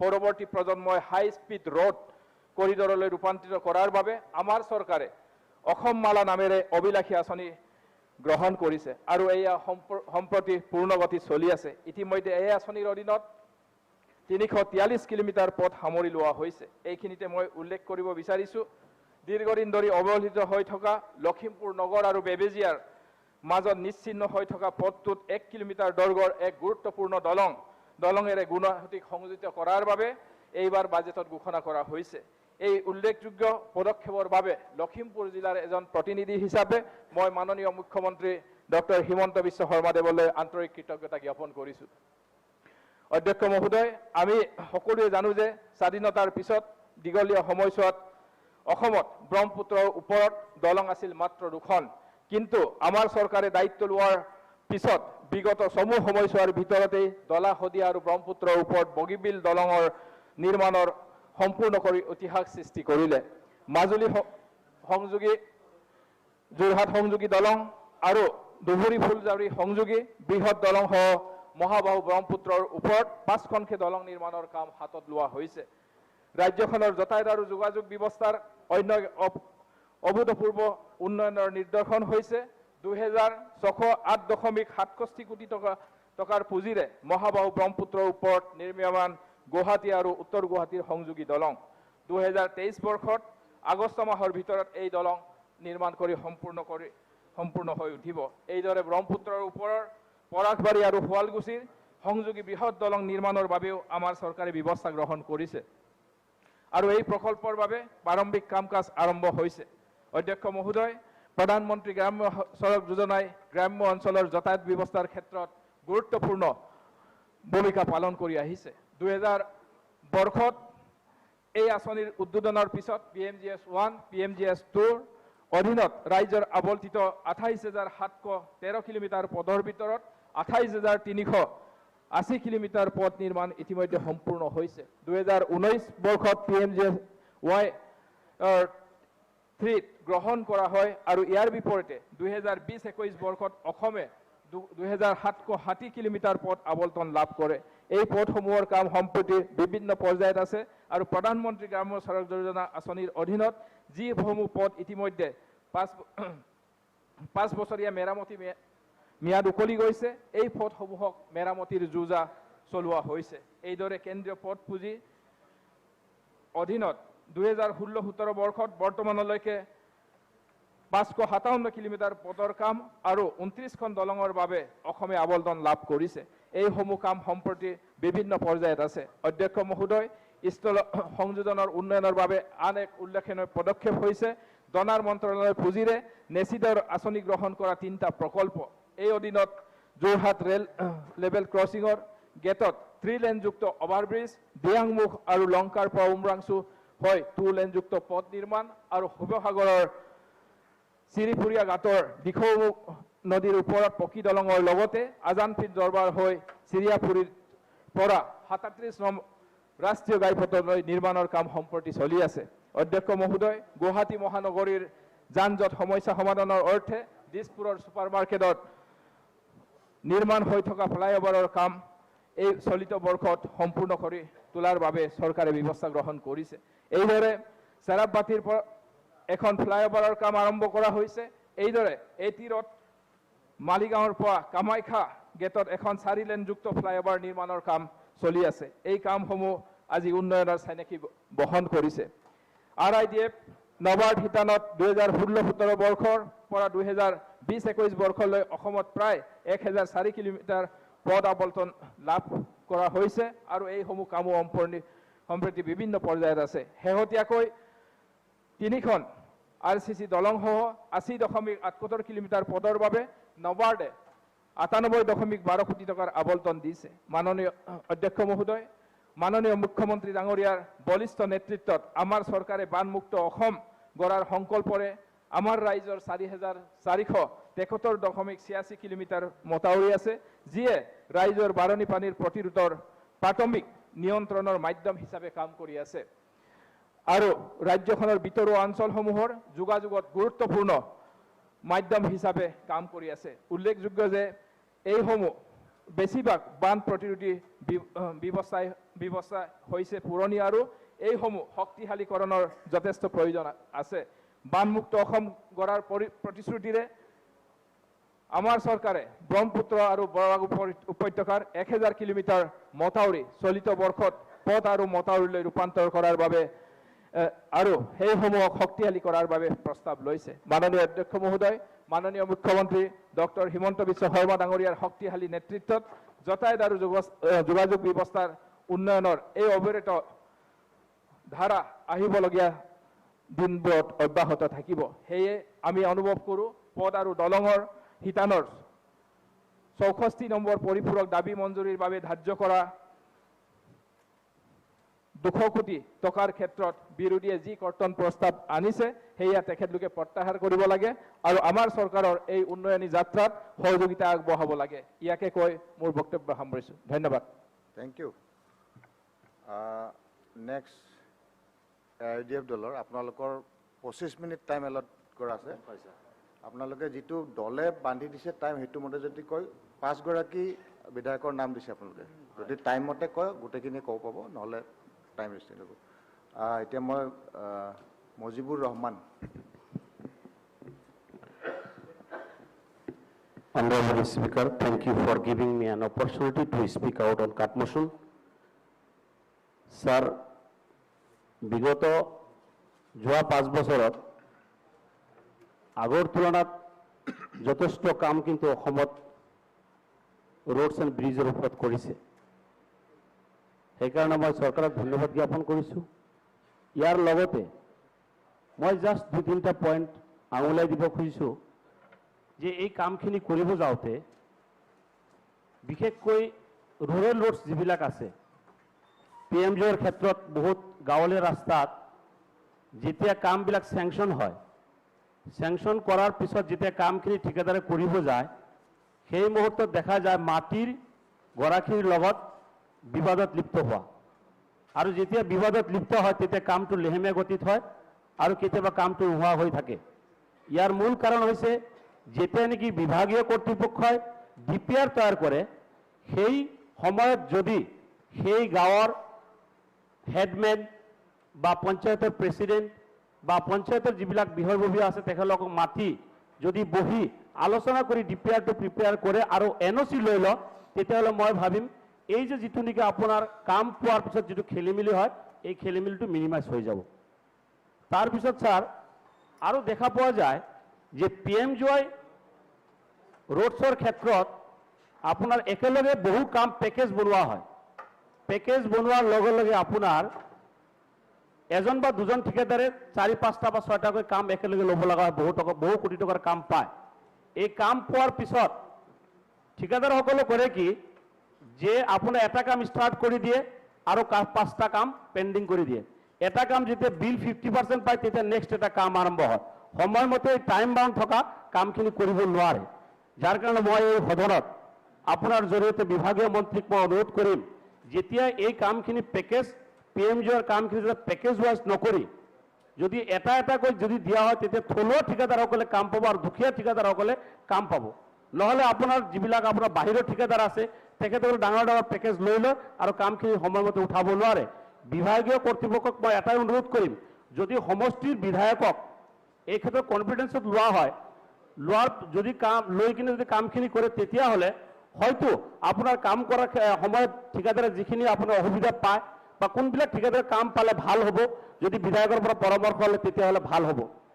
মাননীয় অধ্যক্ষ মহোদয়, আৰু এটা প্ৰপ'জেল মই দেখা পাইছোঁ যোৱা কেইবা বছৰ যোৱা বছৰত যে যিবিলাক কাঠৰ দলং আছে, এই কাঠৰ দলংবিলাক কনভাৰ্ট কৰিছে RCC দলঙলৈ। কিন্তু এনেকুৱাও কিছুমান জেগা আছে য'ত কাঠৰ দলঙে নাই, তাত RCC কেনেকৈ বনাব?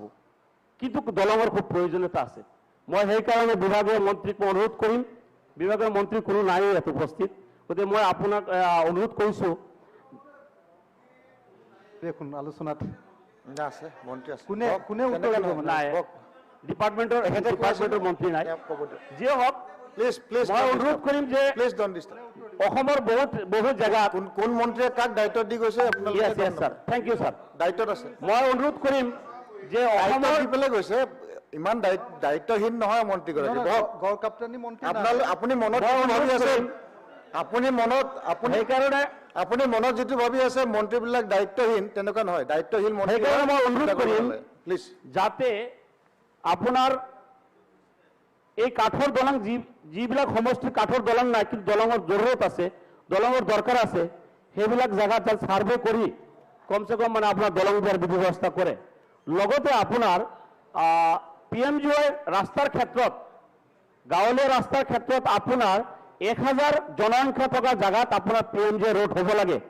আৰু CNCPL 2002 যিটো ছাৰ্ভে হৈছিলে, এই ছাৰ্ভে মতে ছাৰ্ভেত আপোনাৰ 1000কৈ বহু জনসংখ্যা থকা বহু গাঁও আছে, বহু এলেকা আছে, বহু ৰাস্তা আছে, কিন্তু আপোনাৰ ছাৰ্ভেত নাই। গতিকে মই বিভাগীয় মন্ত্ৰীক মই অনুৰোধ কৰিম যাতে নেক্সট ছাৰ্ভে কৰি এই জেগাক এই ৰাস্তাবিলাক যাতে PMJYৰ আণ্ডাৰত লোৱা হয় আৰু কামখিনি কৰা হয়। মাননীয় অধ্যক্ষ মহোদয়, অলপ আগতে আমাৰ পাৰ্লিয়ামেণ্টাৰী এফেয়াৰ্ছ মিনিষ্টাৰ আৰু ৱাটাৰ ৰিচোৰ্চ মিনিষ্টাৰ ডাঙৰীয়ে কৈ গৈছে যে এইবাৰ 3000 মথাউৰি কাম 3000 কিলোমিটাৰ মথাউৰিৰ কাম অসমত কৰিব। মই ধন্যবাদ জ্ঞাপন কৰিছোঁ। ইয়াৰ লগতে মই এটা পৰামৰ্শ দিব খুজিছোঁ যে যিবিলাক মথাউৰি আপোনাৰ বনোৱা আছে বা দেখা পাইছোঁ যে এই মথাউৰিবিলাকৰ কাম আপোনাৰ ভালকৈ ৰোলিং নোহোৱাৰ কাৰণে বা কম্পেকশ্যন নোহোৱাৰ কাৰণে মথাউৰিবিলাক ভাঙি যায় আৰু ইয়াৰ ওপৰত ৰাস্তা বনোৱা মানে এটা কষ্টকৰ বা ৰাস্তা লাষ্টিং নকৰে। গতিকে মই এটা অনুৰোধ কৰিম, মই এটা পৰামৰ্শ দিম, যিবিলাক মথাউৰি আপোনাৰ বনোৱা হ'ব নেক্সট টাইমত এই মথাউৰিবিলাক যাতে কম্পেকশ্যন কৰি কিনে বনোৱা হয় আৰু যাতে ইয়াৰ ওপৰতে ৰাস্তা ধুনীয়াকৈ বনাব পাৰে, চৰকাৰৰ ৰাস্তা বনোৱাত সুবিধা হ'ব। লগতে মই মাননীয় অধ্যক্ষ মহোদয়, মই এটা ৰিপৰ্ট জাষ্ট আপোনাৰ সন্মুখত দাঙি ধৰিব খুজিছোঁ। National crime records bureau has revealed that Assam has recorded 3,843 traffic accident death in 2019 in Assam, the highest in the Northeast. Out of 3,843, 1,479 died in the national highways and 717 people died in the state highways, and rest 1,400 died on the other roads like rural roads. Honorable Sir, almost all the national highways has converted into 4-laning, but it is very regret to mention that during the last tenure, this government has revealed that within very short period of time, National Highway 15 from Baihata to Tezpur will be converted into 4-lane, and it was highlighted and published in media also. But it is still now, it has not been sanctioned, neither it is sanctioned nor it is not DPR has prepared. So I would like to request Honorable Concerned Minister to prepare this DPR and to sanction this road from Baihata to Tezpur to reduce the accident deaths. Sir, I will all of my lumps lagile sir belage no koyar 5 minute hoy sir. Belagor kati dile hobo sir. To reduce the rush, heavy traffic, and to reduce the accident deaths. That, sir, Honorable ex-Chief Minister, Mr. Sarbananda Sonowal, once he visited in the bank of River Brahmaputra in the constituency of Lahorigarh and expressed before the media that there will be a new bridge construction over the River Brahmaputra connecting Morigao, Nagaon and Dorong Udalguri, these 4 districts. Now, sir, it takes 4 to 5 hours to reach people from one district to another district, as it is 245 kilometers away from each district. So, I would like to request and I would like to remind the concerned ministers to keep the promise of Honorable ex-Chief Ministers by sanctioning a bridge connecting these 2 districts, mainly Morigao and Dorong. And if it happened, if the construction would have been happened, then I think and I hope it will be very helpful to the people of 4 districts.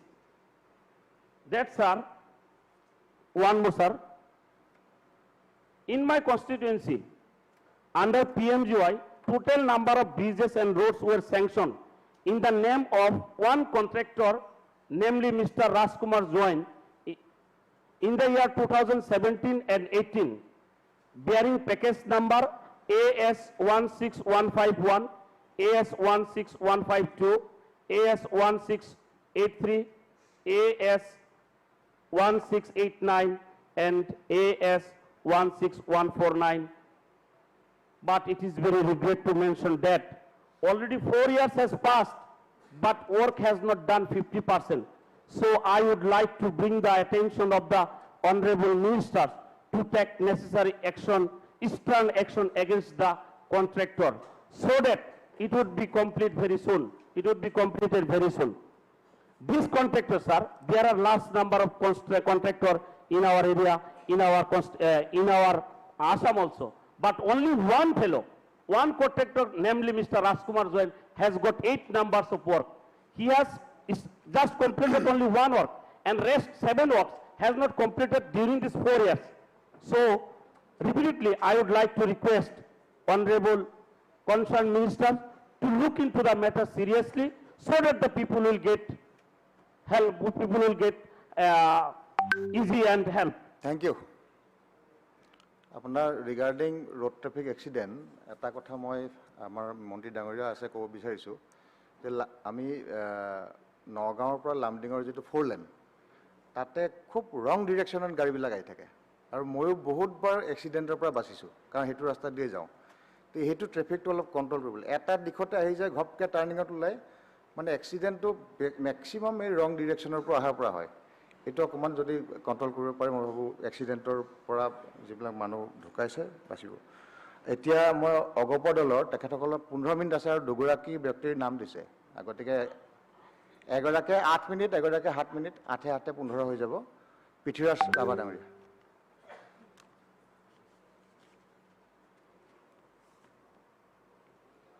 মাননীয় উপাধ্যক্ষ মহোদয়, ইতিমধ্যে বিৰোধী দলৰ তৰফৰ পৰা লোক নিৰ্মাণ বিভাগৰ যি পুঁজি আবণ্টন কৰা হৈছে 200 কোটি টকা এই কৰ্তনৰ প্ৰস্তাৱ আগবঢ়াইছে। ইতিমধ্যে ভাৰতীয় জনতা পাৰ্টি, অসম গণ পৰিষদ, UPPL এই গোটেইকেইটাৰ মিত্ৰজোঁটৰ তৰফৰ পৰা যি চৰকাৰখন গঠন হ'ল, মাননীয় মুখ্যমন্ত্ৰী ডক্টৰ হিমন্ত বিশ্ব শৰ্মাৰ নেতৃত্বত আজি 3 মাহ আমি কাম কৰিছোঁ।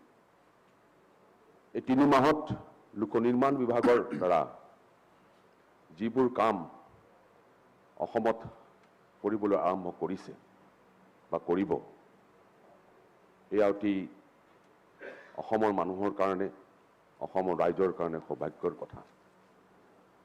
অসম মালাৰ জৰিয়তে অসমৰ প্ৰতিটো সমষ্টিত, প্ৰতিখন জিলাত যি পথ নিৰ্মাণৰ কথা, পথ নিৰ্মাণৰ ব্যৱস্থা আৰম্ভ কৰা হৈছে। প্ৰায় 55,000 কিলোমিটাৰকৈ অধিক পঞ্চায়ত, নগৰ, বিভিন্ন অঞ্চলত পথ নিৰ্মাণৰ যি কাৰ্য আৰম্ভ কৰিছে, ই অতি সুখৰ বিষয়, ভাল কথা। ব্ৰহ্মপুত্ৰ নদীৰ ওপৰত যি দলঙৰ ব্যৱস্থাৰ কথা কৈছে, যি দলঙৰ ব্যৱস্থা আৰম্ভ কৰিছে, যি ধাৰ্য কৰা হৈছে ধন, কেন্দ্ৰীয় চৰকাৰৰ তৰফৰ পৰা, অসম চৰকাৰৰ তৰফৰ পৰা যি ব্যৱস্থা গ্ৰহণ কৰা হৈছে, এইটো অসমৰ মানুহৰ কাৰণে, অসমৰ কাৰণে অতি সৌভাগ্যৰ কথা। সেইদৰে প্ৰধানমন্ত্ৰী সড়ক যোজনা অধীনত অসমৰ বিভিন্ন ঠাইত, বিভিন্ন সমষ্টিত, বিভিন্ন জিলাত যি কামৰ ব্যৱস্থা কৰা হৈছে, এইটো আমাৰ অসমৰ মানুহৰ কাৰণে এটা অতি আনন্দৰ কথা, গৌৰৱৰ কথা। এই আঁচনিৰ যোগেদি এটা কথা কোৱা হৈছে যে এটা প্ৰধানমন্ত্ৰী সড়ক যোজনাৰ অধীনত যদি এটা পথ নিৰ্মাণ কৰা হয়, এই পথ নিৰ্মাণ কৰোঁতে 5 বছৰৰ কাৰণে যদি কিবা কাৰণত পথটো বেয়া হয় বা মেৰামতি কৰিবলগীয়া হয়, তাৰ কাৰণেও ব্যৱস্থা কৰা হৈছে।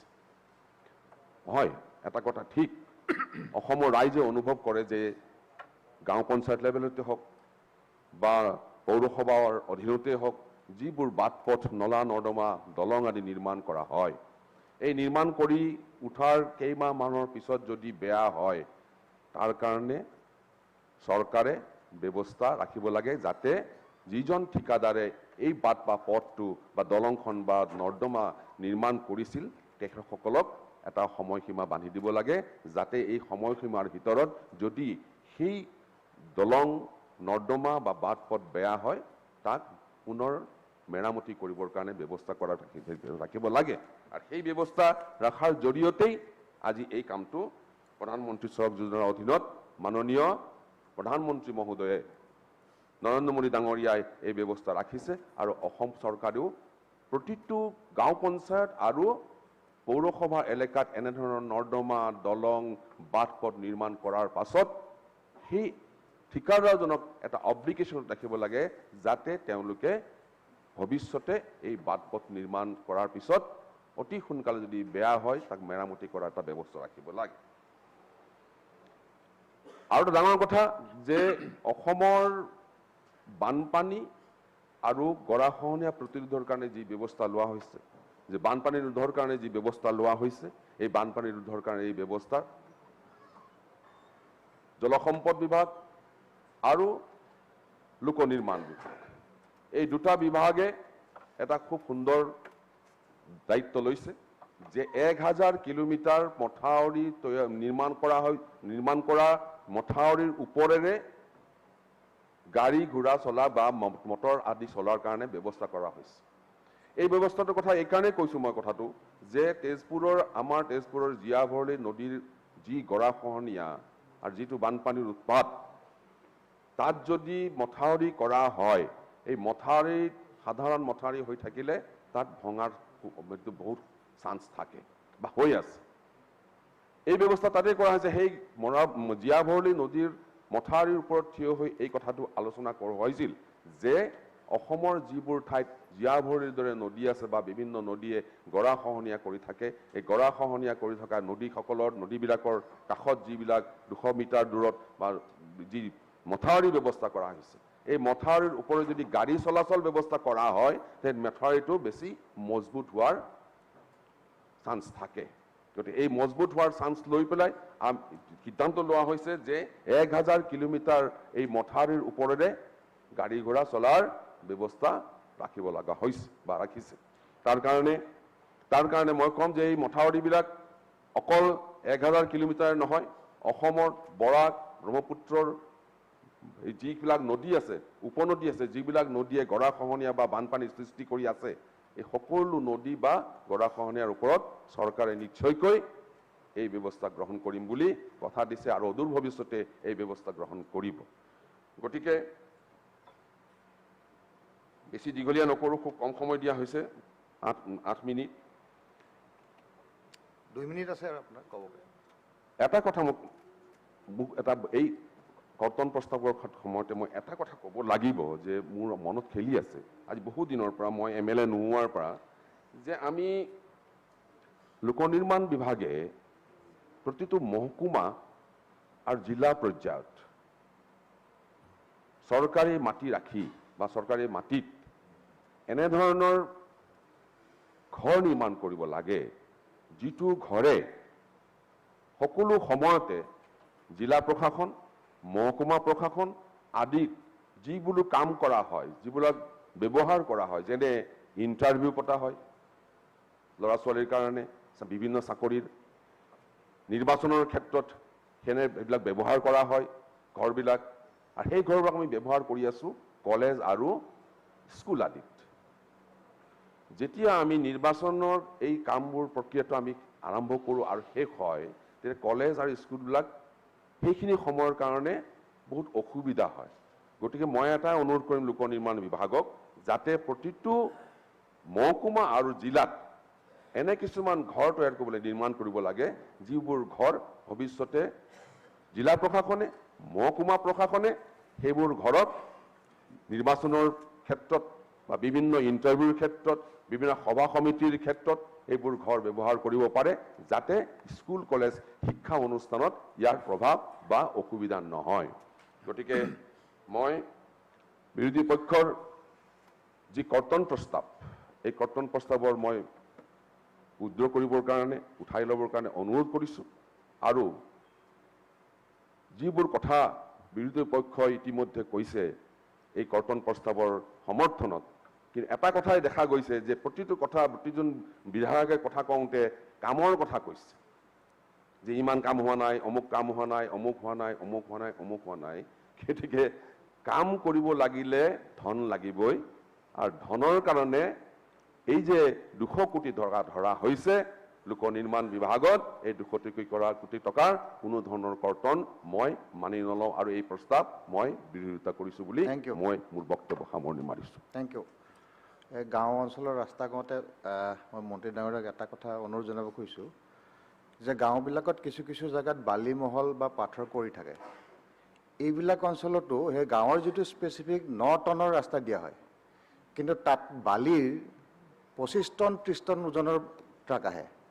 গতিকে গাঁৱলীয়া অঞ্চলতো য'ত বালিৰ মহল আছে বা পাথৰ পৰি আছে, এইবিলাক ৰাস্তাত তেনেকুৱা 25 টন 30 টনৰ কেপাচিটিৰ ৰাস্তা যদি বনায়, তেতিয়া ৰাস্তাবিলাক লাষ্টিং কৰিব, নহ'লে 6 মাহতে ৰাস্তা বেয়া হৈ যায়। গতিকে এইটো যদি কৰিব পৰা যায়, মই ভাবোঁ এইখিনি অঞ্চলৰ ৰাস্তাবিলাকো লাষ্টিং কৰিব। এতিয়া মই UPPL দলৰ জয়ন্ত বসুমতাৰী ডাঙৰীয়াক অনুৰোধ কৰিছোঁ, আপোনাৰ টাইম 10 মিনিট। উপাধ্যক্ষ মহোদয়, প্ৰথমতে মই আপোনাক ধন্যবাদ যাচিছোঁ যে আজি বিৰোধী পক্ষই অনা কাটমোচনৰ অংশগ্ৰহণ কৰাৰ কাৰণে, যি সময় ধাৰ্য কৰাৰ কাৰণে। মই বিৰোধী পক্ষই অনা লোক নিৰ্মাণ বিভাগৰ যিটো কাটমোচন, মই মোৰ দলৰ হৈ আৰু মই ব্যক্তিগতভাৱে মই বিৰোধিতা কৰিছোঁ। কিয় কৰিছোঁ? ইয়াৰ যুক্তিটো হ'ল যে আমি PTRৰ অন্তৰ্গত সমষ্টিৰ পৰা আমি নিৰ্বাচিত হৈ আহিছোঁ। BTRৰ 4খন জিলা আছে, কোকৰাঝাৰ, চিৰাং, বাক্সা আৰু ওদালগুৰি। এই 4খন জিলা ভূটান ৰাষ্ট্ৰৰ হিমালয় পৰ্বতমালাৰ পাদদেশত আছে। তাত বহুতো নদ নদী ট্ৰিবিউটাৰিজবিলাক ভূটানৰ পৰা বৈ আহে। তাত আজি স্বাধীনতাৰ পিছত অসমত যি চৰকাৰ আহিছে বা বৰ্তমান যি চৰকাৰ, এই চৰকাৰৰ সুনিৰ্দিষ্ট কিছুমান পলিচি লৈ, যেনেকৈ 1000 ব্ৰিজ RCC লৈ কনভাৰ্ট কৰা এটা সিদ্ধান্ত লৈছে। আৰু ইয়াৰ দ্বাৰা বহুতো তেনেকৈ কাঠৰ দলংটো RCC ব্ৰিজত কনভাৰ্ট কৰা হৈছে। তথাপিতো আজি তেনেকৈ কৰিব লগা বহু তেনেকৈ ব্ৰিজবিলাক আছে, ৰাস্তাবিলাক আছে। বৰ্ডাৰ এলেকাবিলাকত তেনেকৈ ৰাস্তা আজি পৰ্যন্ত হয়তো 30 পৰা 40% তেনেকৈ বৰ্ডাৰ ৰোডছবিলাক বনোৱা হৈছে। আৰু 60 to 65% আজিলৈ সেইটো আধৰুৱা হৈ আছে, বনাবলৈ আছে। তো দেখা গৈছে যে মোৰ সমষ্টি চিডলি সমষ্টি, তাত মোৰ নলেজত আছে 10খন এতিয়াও কাঠৰ দলং RCC কনভাৰ্ট হোৱাগৈ নাই। আৰু এই দলঙৰ দীৰ্ঘ কমচে কম 20ৰ পৰা 30-35 মিটাৰমান হ'ব, এইখিনি আছে। তো সেইকাৰণে আৰু মোৰ সমষ্টিত 30ৰ পৰা 35 মিটাৰ RCC দলং, য'ত নেকি দলঙো নাই, তেনেকৈ কাঠৰ দলঙো নাই, কৰিব লগা আছে। তো সেইকাৰণে ট্ৰান্সপৰ্টেশ্যন হ'ল ডেভেলপমেণ্টৰ এটা মাপকাঠি। যদি আমি ট্ৰান্সপৰ্টেশ্যন বা কমিউনিকেশ্যন এণ্ড ট্ৰান্সপৰ্টেশ্যন যদি ব্যৱস্থা নাথাকে, তেতিয়াহ'লে আমি ইকনমিক ডেভেলপমেণ্টৰ কথাই কওক বা তেনেকৈ আজি অসমখন উন্নত 5টা ৰাজ্যৰ সমপৰ্যায়ৰ কৰিবলৈ বিচৰা হৈছে, সেই উন্নয়ন কেতিয়াও নহ'বগৈ। প্ৰডাকশ্যন আমি বিচাৰিছোঁ আজি বহুটা মানে ডিপাৰ্টমেণ্টত আমি যেনেকৈ অথনি আলোচনা হ'ল যে আমাৰ ফুড প্ৰডাকশ্যন বা তেনেকৈ মাংস প্ৰডাকশ্যন কৰাৰ এই প্ৰডাকশ্যনবিলাক যদি আমি মানে ছাপ্লাই কৰিব লাগে, এঠাইৰ পৰা আন ঠাইলৈ ল'ব লাগে, তেতিয়াহ'লে ৰোড কমিউনিকেশ্যন একেবাৰে মাষ্ট। ৰোড কমিউনিকেশ্যন লাগিবই। ৰোড কমিউনিকেশ্যনৰ বাহিৰে আমি তেনেকৈ ভাবিবই নোৱাৰোঁ। সেইকাৰণে দেখা গৈছে যে আজি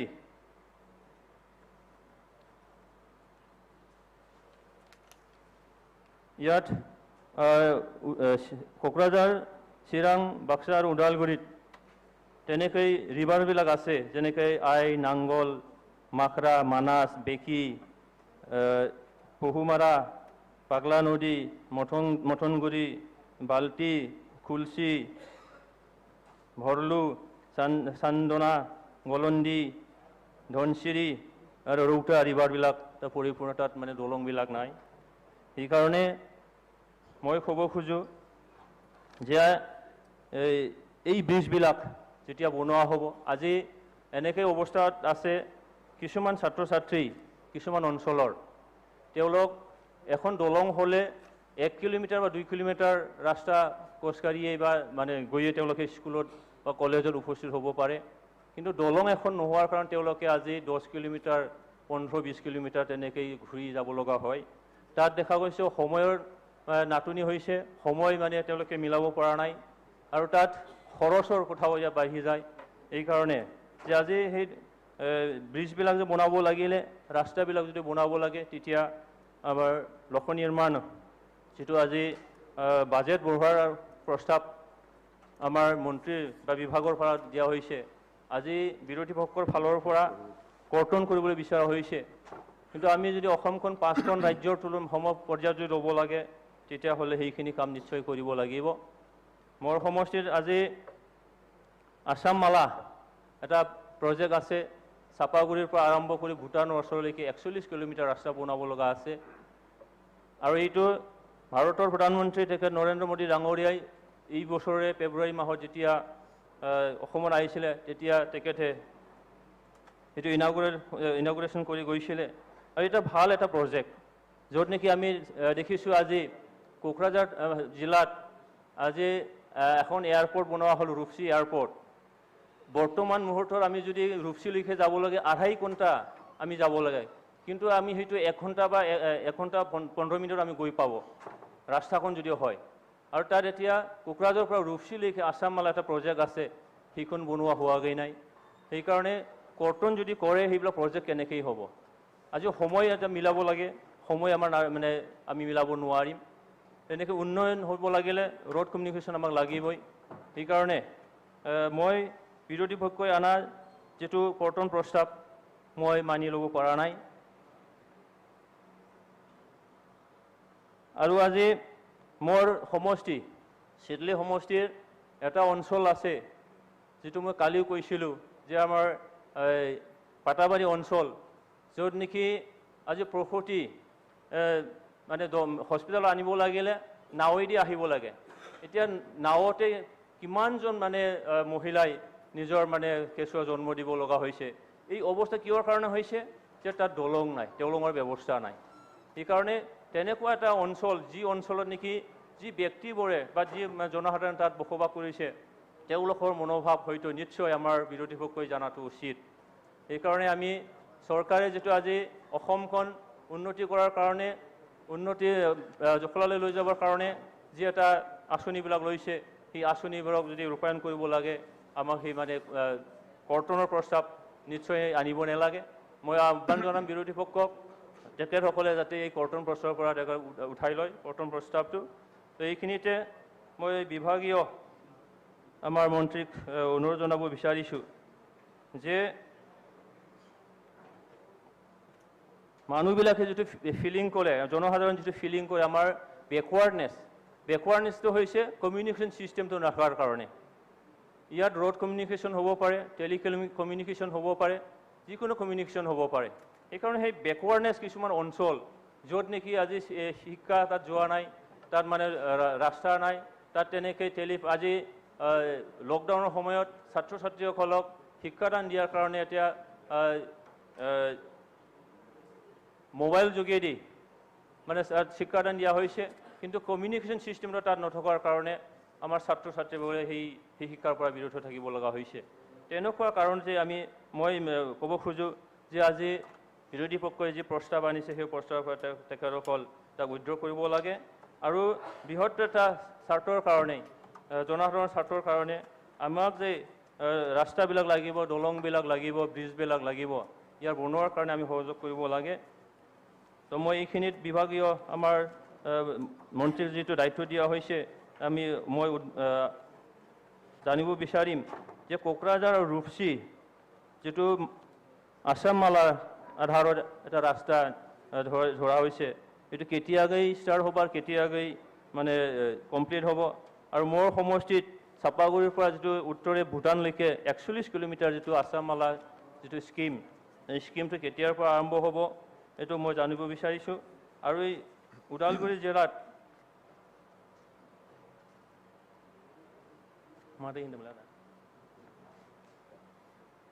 টনশ্ৰী নদীত এখন দলং তাত অলৰেডি চেংচন হৈছিলে, কিন্তু কামটো এতিয়ালৈ আৰম্ভ হোৱা নাই। কি কাৰণত হোৱা নাই এইটোকে মই জানিব বিচাৰিম। আৰু মোৰ সমষ্টিৰ আই নদীত এখন দলং প্ৰায় আজি 2 বছৰ আগৰ পৰা বনাই আছে, কিন্তু সময়টো হয়তো নিশ্চয় নিৰ্ধাৰিত সময়টো হয়তো উফলি গৈছে। আজি এতিয়ালৈকে হয়তো 30 পৰা 40% কামহে হৈছে, বাকীবিলাক কাম কেতিয়াকৈ মানে শেষ হ'ব?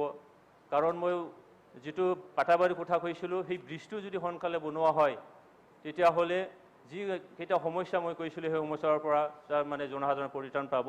সেইকাৰণে মই বিৰোধী পক্ষক আহ্বান জনাইছোঁ, তেখেতসকলে যেন এই কাঠমোচনৰ যিটো প্ৰস্তাৱ উঠাই ল'ব লাগে। আৰু মোৰ ফালৰ পৰা এই কাঠমোচনটো মই বিৰোধিতা কৰি মোৰ বক্তব্য ইমানতে সামৰিছোঁ। ধন্যবাদ। Thank you. Next speaker BPF দলৰ দুৰ্গা দাস বৰদলৈ। আপোনাৰ সময়ো 10 মিনিট। উপাধ্যক্ষ মহোদয় আৰু সদন, কাঠমোচনৰ সপক্ষত সুবাদতে মই বক্তব্য ৰাখিব বিচাৰিছোঁ। আৰু এই কাঠমোচন ননাহেঁতেন উপৰোক্ত বক্তাসকলে চৰকাৰী পক্ষৰ নিজৰ অসুবিধাবিলাক ক'বলৈ সুবিধা নাপালেহেঁতেন। আচলতে তেওঁলোকে আমাক এবাৰ ধন্যবাদ দি ল'ব লাগে। কাঠৰ দলং ছাৰ কাঠৰ দলংটো সলনি RCC ব্ৰিজ কৰা 1000 যোৱাবাৰৰ সিদ্ধান্ত আছিল এই যে 1000 দলং বনোৱাৰ সিদ্ধান্ত আছিল এইটো এতিয়াও কমপ্লিট নহল কোনেও নোট কৰা নাই কোনো এগৰাকী মাননীয় মন্ত্ৰীয়ে নোট কৰা নাই মই আমাৰ বাইদেউ বহি আছিল তেখেতে নোট কৰা যেন লাগিছিল নাই স্যাৰ কৰা নাই কোনো কিবা এটা কৰক মোৰ টাইম আৰম্ভ হোৱা নাই কিন্তু আমাৰ বাইদেৱে নোট কৰি আছে বাইদেৱে মোক কৈ আছে আপুনি নোট কৰিব এতিয়া মই নোট কৰি আছো মই লক্ষ্য কৰি আছো যে আপুনি কিয় চিন্তা কৰিছে এতিয়া স্যাৰ মোৰ আপোনাৰ আনসাৰটো পাব আপোনাৰ পিছত কাক দিব দিয়া ইয়াৰ পাছত কাক দিব স্যাৰ পিডব্লিউডি নহয় আপোনাৰ কনসার্ন নহয় প্লিজ সিট ডাউন এটো কেনেকৈ হ'ব প্লিজ সিট ডাউন মন্ত্ৰী নাই মন্ত্ৰী আছে তাৰ পিছত আকৌ বাইদেউ দিলে বাইদেউ মন্ত্ৰী এজনো নাথাকিলে U can say that please sit down দায়িত্ব দি গৈছে দায়িত্ব পৰা কৈছে আপুনি কওক অধ্যক্ষ মহোদয় কাঠৰ দলং যিবিলাক আছিল 1000 যোৱাবাৰো আছিলে মাননীয় সৰ্বানন্দ সোণোৱাল ডাঙৰীয়াৰ চৰকাৰৰ কাৰ্যকালত তেখেতক কৰিম বুলি কৈছিল কিন্তু মই আপোনালোকক এটা বিশেষ কথা দৃষ্টিগোচৰ কৰিব খুজিছো যিগৰাকী মাননীয় মন্ত্ৰীয়ে নোট কৰি আছে আপোনালোকে যেনেকৈ যোৱাবাৰ 1000 কাঠৰ দলং RCC ব্ৰিজলৈ উন্নীত কৰাৰ বা এখনো কাঠৰ দলং নাৰাখো বুলি তেনেকৈ কৈছিল কেইবাগৰাকী সদস্যই কৈছে য'ত কাঠৰ দলং নাই কিন্তু দলঙৰ প্ৰয়োজন আছে তেনেকুৱা কথাবিলাক ময়ো পুনৰ বাকী সদস্যসকলৰ দৰে আপোনাক মনত ৰাখিব কৈছো BTC এৰিয়াত অলপ আগতে এগৰাকী মাননীয় সদস্যই চৰকাৰী পক্ষৰ সদস্যই কৈছে ইমান খৰস্ৰোতা আমাৰ নদীবিলাক যিদিনা পানী আহিব সেইদিনা ধ্বংস কৰি থৈ যায় ওচৰ পাজৰৰ অঞ্চলসমূহ গতিকে BTC এৰিয়াৰ আৰু যেহেতু নদীটোৰ আৰম্ভণি আপোনালোকে জানে হদিয়াৰ ওচৰত দলং 9 কিলোমিটাৰ আহি আহি গুৱাহাটীত একে ব্ৰহ্মপুত্ৰ দলংখন আহি পালে হৈছে 1 কিলোমিটাৰ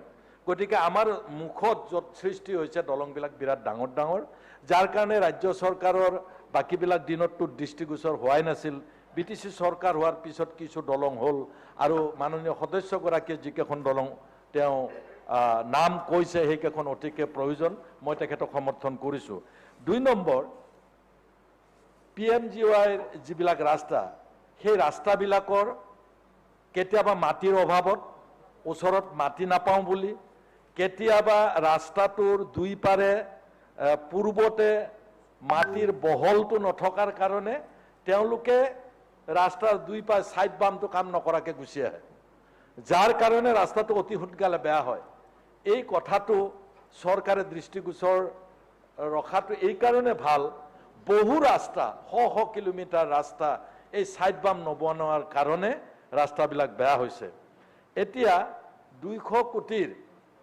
যি ধন পুনৰ আবণ্টন তেওঁলোকে বিচাৰিছে আমি ধন আবণ্টন বিচৰা 200 কোটি নহয় আৰু বেছি বিচাৰিলেও আমাৰ আবণ্টন দিবলৈ বোধহয় আমি বেয়া নাপাম কাৰণ আমিও ৰাজ্যখনৰ উন্নয়ন বিচাৰো কিন্তু তাৰ লগতে ক'ব বিচাৰিছো আজি 1000 কিলোমিটাৰ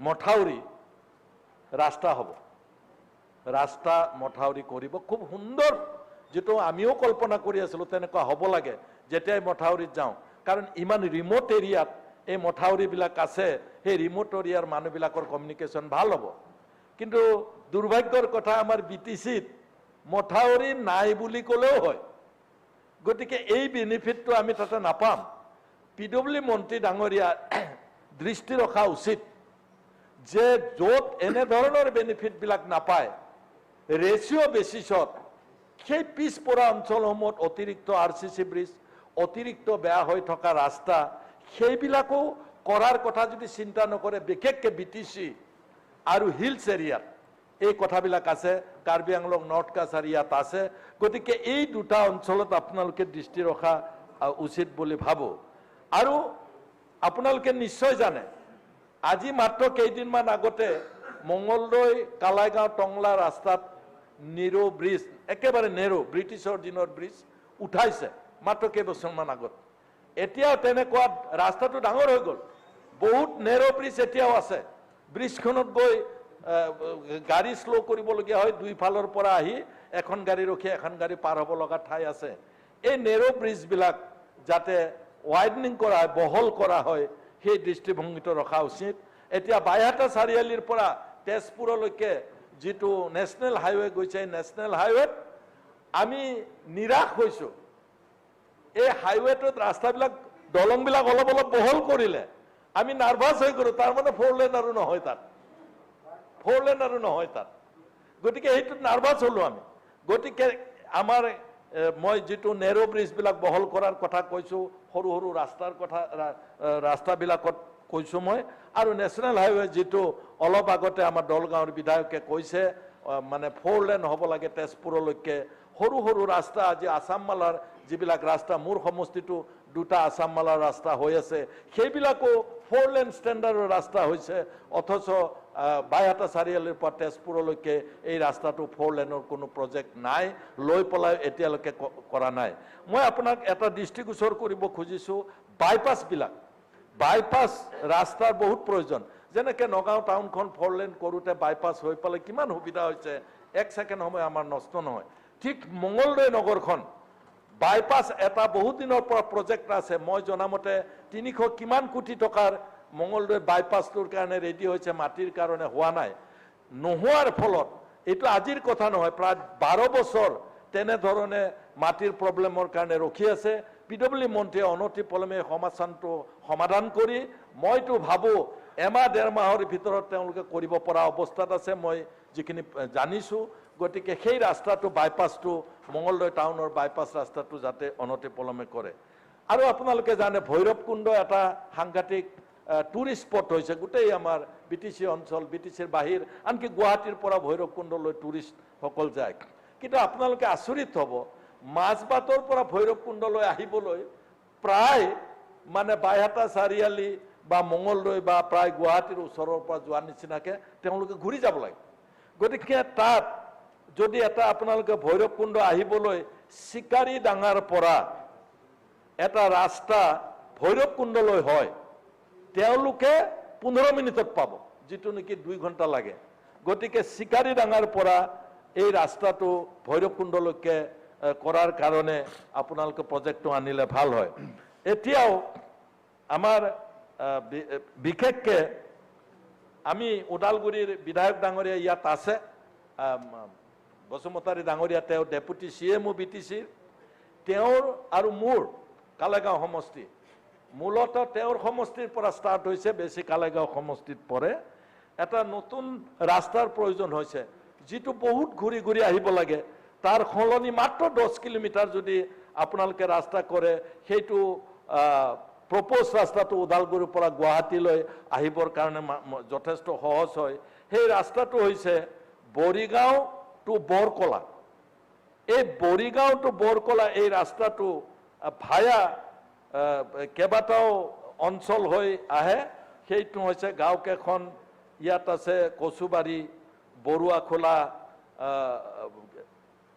বাগিচা চুবা, বটিয়ামাৰী, পুনিয়া, তেজিয়াল গাঁও, নাপ্তিপাৰা, এই অঞ্চল হৈ চিধা চিধি ৰাস্তাটো একদম মানে হেৰিৰ নিচিনা চিধা, গতিকে বেকা বেকি নাই।